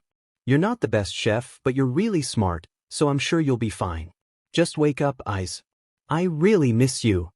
Tears began to form in her eyes, but she quickly wiped them away with her thumb, a gesture she had repeated countless times during her visits. She stood up and cautiously made her way to her room, avoiding anyone in her path. Upon reaching the firm's living room, she entered to find chaos, but Momo managed to quiet everyone down. Ayaka wore a scared expression, one that her classmates had come to realize would remain if Izuku didn't wake up. Momo approached her gently, and Ayaka jumped into her arms. "Cece, could you please bring me to my dorm R room?" she stammered. The room fell silent. Until now, she had been avoiding even the girls, but in the presence of only boys, she chose to trust Momo instead. Momo nodded with a smile, realizing Ayaka couldn't meet her gaze. "Yes, of course." Once they reached the dorm, Ayaka rushed in without shutting the door in Momo's face this time and was immediately met with a hug from Eri, the only person besides Izuku she had trusted until now. Ayaka gestured for Momo to come in, and she sat down. Listen, Momo. I know everyone in the class is really nice, but I just can't help how I feel around the boys. I'm sorry. Momo reassured her, it's fine, Ayaka-san. It happens to some people, you don't have to blame yourself. Eri peeked out from behind Ayaka, asking, Mommy, who is she? Momo struggled to maintain her composure in the face of Eri's cuteness. I guess she's my friend, Eri. You can trust her, don't worry. Eri shyly nodded and stepped out from behind Ayaka. Momo then began to create something, piquing the curiosity of both Ayaka and Eri, who were on guard since they didn't know what Momo was making. When she finished, she revealed a plushie of Izuku. Eri's eyes sparkled with excitement, and Ayaka let out a sigh of relief, glad that her friend hadn't betrayed her on the first day she started to trust her. Eri looked at Ayaka, who said, I don't mind, you can take it but make sure to thank Yaoyorozu, okay? Eri nodded with a smile and said, Thank you, Miss Yaoyorozu. Momo chuckled lightly and replied, Just call me Momo, dear. Eri nodded again, smiling, Okay, Miss Momo. Izuku was still in his mindscape, resting after his weekly duel with Shikaku, which had ended with a score of 8-9 in his favor. Shikaku had won every time by either swallowing him or crushing him with his tail. Suddenly, Izuku began to dissolve, feeling sleepy at the same time. Shikaku looked at him and smiled. Looks like you're waking up, huh? Izuku nodded, glancing around at his surroundings before everything went dark. Slowly, he opened his eyes, the bright light momentarily blinding him. He grunted and sat up, feeling the bandages wrapped around his head. As he surveyed the room, he noted its white walls and a mini fridge and TV. A nurse entered, holding a writing board. When she saw him, she gasped and quickly ran out, returning shortly with a doctor. After conducting some checkups, the doctor instructed him to rest, and Izuku complied. A few minutes later, Ayaka burst through the door, worry etched on her face. She rushed to him and hugged him tightly while sobbing. Even for her, this was an unusually swift movement. Izuku looked at the doctor and asked, How did she get here so fast? The nurse answered for the doctor, She's been coming here every day for the past 5 months, usually around this time. We were lucky you woke up when you did. You have a good girlfriend, take care of her. Yeah. I messed up once, but I won't let anything happen to her again, he replied, smiling at Ayaka, who looked up at him with teary eyes. He braced himself for a scolding, which would have been typical of her old self. Instead, she tilted her head and asked, What happened? Why are you covering your ears? Izuku was taken aback. Why, you don't want to yell at me? She shook her head. He mumbled, Well, you usually do. It doesn't seem normal that you're not doing it now. It seemed she heard him as tears welled up in her eyes again. So, you don't love me anymore? Of course I do. Nothing can change how I feel about you, Aya. The doctor and nurse had left by this point. She looked up, her eyes wide. Really? He smiled as best as he could before hugging her tightly, careful not to hurt her. She hugged back and then stood up. Want to go meet Eri and my new friend? Momo. Her eyes widened and she smiled widely. You could hear me. Yeah, of course, I can never ignore you, I replied with a smile, and we started to head to the forms. When we reached the dorm, I opened the door and heard a shout, He's weak now, attack. I sighed again. I could only control about 10 grams of sand for now since I was still recovering, but that was enough to put them in their place. I ran to Denki and slid down, avoiding Bakugo and Siro's attack. Mina went for a punch, but I dodged, causing her to crash into Kirishima. I sent sand toward Denki, but Todoroki interrupted by covering the ground with ice. His biggest flaw was working solo. He never excelled in a team, which is why he wasn't improving. His attack trapped the whole classroom except Ayaka, but I managed to escape. Denki finally sneezed, and the melted ice turned to water, sending electricity zapping through everyone. Soon, everyone was stunned. I chuckled and took Ayaka back to our dorm. She was a bit scared of what had happened, but I reassured her that they were okay. As we entered the dorm, Eri started to run toward us but froze when she saw me. Then she smiled the biggest smile I had seen and jumped into my arms. I barely caught her and chuckled when she almost squealed, "You're back. You're back." Then can you be my dad now?" she asked cutely. "Of course. I'll be your dad. I'll take you to amusement parks, and then we'll eat ice cream secretly without mommy," I said with a smirk. Ayaka pouted, "I want ice cream too," and we shared a laugh. Good times, good times. Sadly, those moments were interrupted by the teachers. They barged in, and Eri and Ayaka froze, jumping into me. I caught them with my sand and turned to the teachers, asking, "How may I help you?" The teachers had confused expressions, and Midnight shouted, "You just got up from your coma, and this is what you tell your teachers first?" I nodded, though confused, while Vlad, Midnight, Mike, and Snipe shook their heads sadly. Cementosss said, "Let the boy rest and have time with his family. He just got back from a coma after all." I thanked him, and he waved his hand with a smile. "No worries, we'll go now." I nodded, but Izawa was still standing there. I figured this would happen, so I stood up and said, "Long time no see, old man." Someone else chimed in, "Yeah, it's good to see you," and I looked at the voice in confusion. I saw All Might standing there with Magnetti. I said, "Didn't see you there, All Might. Could you please walk out with Miss Magnetti so I can spend more time with my family?" "What are you saying is," Magnetti tried to say, but I interrupted her, "Please do not address me in such an informal manner and kindly. Leave my room." Both of them stiffened and quickly exited. I looked back to see Ayaka glaring at me a bit, probably because I swore in front of Eri. If it were the old Aya, I'd be in trouble by now. Izawa chuckled and we talked a bit before he left. Eri and Ayaka fell asleep on the bed while I rested on a futon. We are in our 3rd year now, and I think Shona, Shoto, and I have redeemed ourselves. Inko is working on it, but Toshi is the same as always. We exited our class and headed to the gym to change, on our way to our internships. I had mine with Sun Eater, who was part of the Big Three when he was at UA, just like me. The current Big Three are me, Ayaka, and Denki. Yes, he now has a lot of control over his quirk and can even move as fast as lightning. He is also the only one who can defeat me because of his speed, though it's rare for him to actually win. We have duels every week, and currently, the score is 34-36 in my favor. I made my way to his relatively new agency. He was very experienced and overall a good hero since he prioritized rescues over head-on fights. Kirishima is also interning at the same agency as me, and Ayaka has hers with Hawks. Eri usually stays with her grandpa and granddad, Mike and Izawa, respectively. I had adopted her, and she was now my legally recognized 7-year-old daughter. I was also thinking about proposing to Ayaka for our marriage once we graduate, and only 1 month was left. I arrived at Sunny agency and entered, "Yo, Kitanashi," and he waved back with a smile. He was the most good-hearted receptionist I had ever met. He explained that Sun Eater was in his office, and I nodded while walking there. I had my provisional license since my 1st year, so I could technically go on my own, but Sun Eater needed to say a secret word to Nizu whenever I showed up, so I couldn't skip that step. I entered his office and caught 3 knives with my hands, from the handles, of course, and saw Sun Eater behind his desk with Morko ahead. She smirked, "Sup, kid," and I waved a bit before going to a very nervous Sun Eater.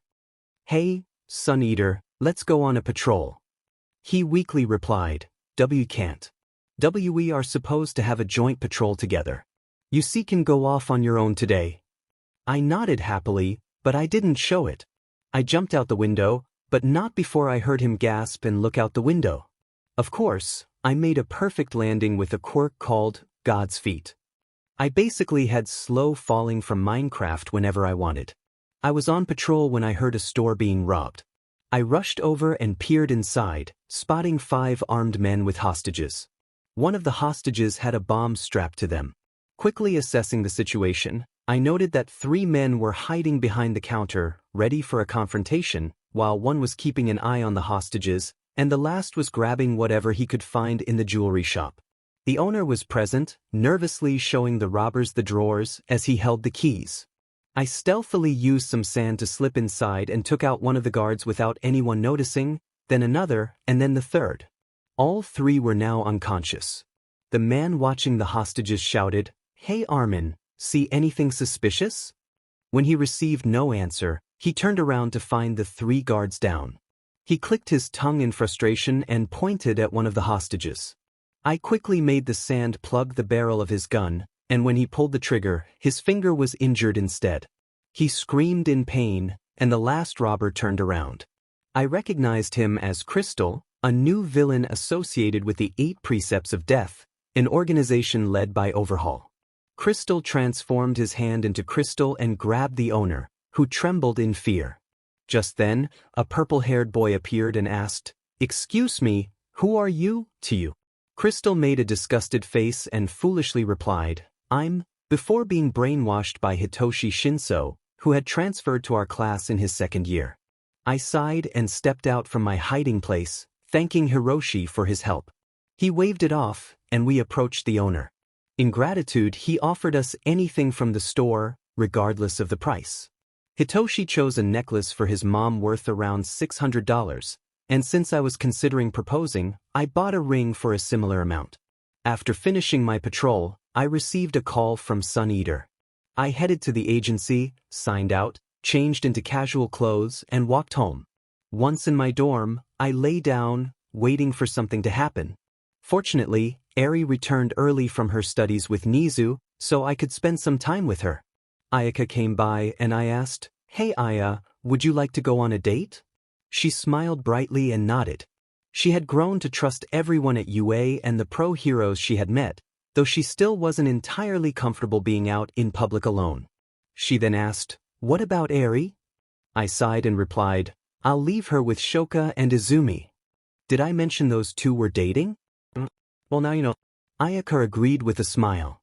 Time passed and we found ourselves at the beach. We had gone to the movies and then to a fancy restaurant, which was really just a drive-through at McDonald's. After laying down a towel on the beach, we began our meal. I sighed and glanced at Ayaka, who was gazing at the large moon.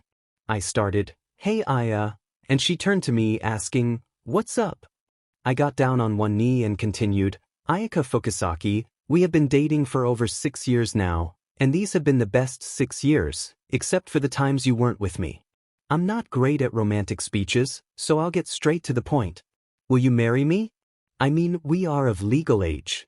Tears welled up in her eyes, and I wasn't sure if that was a good or bad sign, so I asked, "Too soon?" She shook her head and replied, "Yes."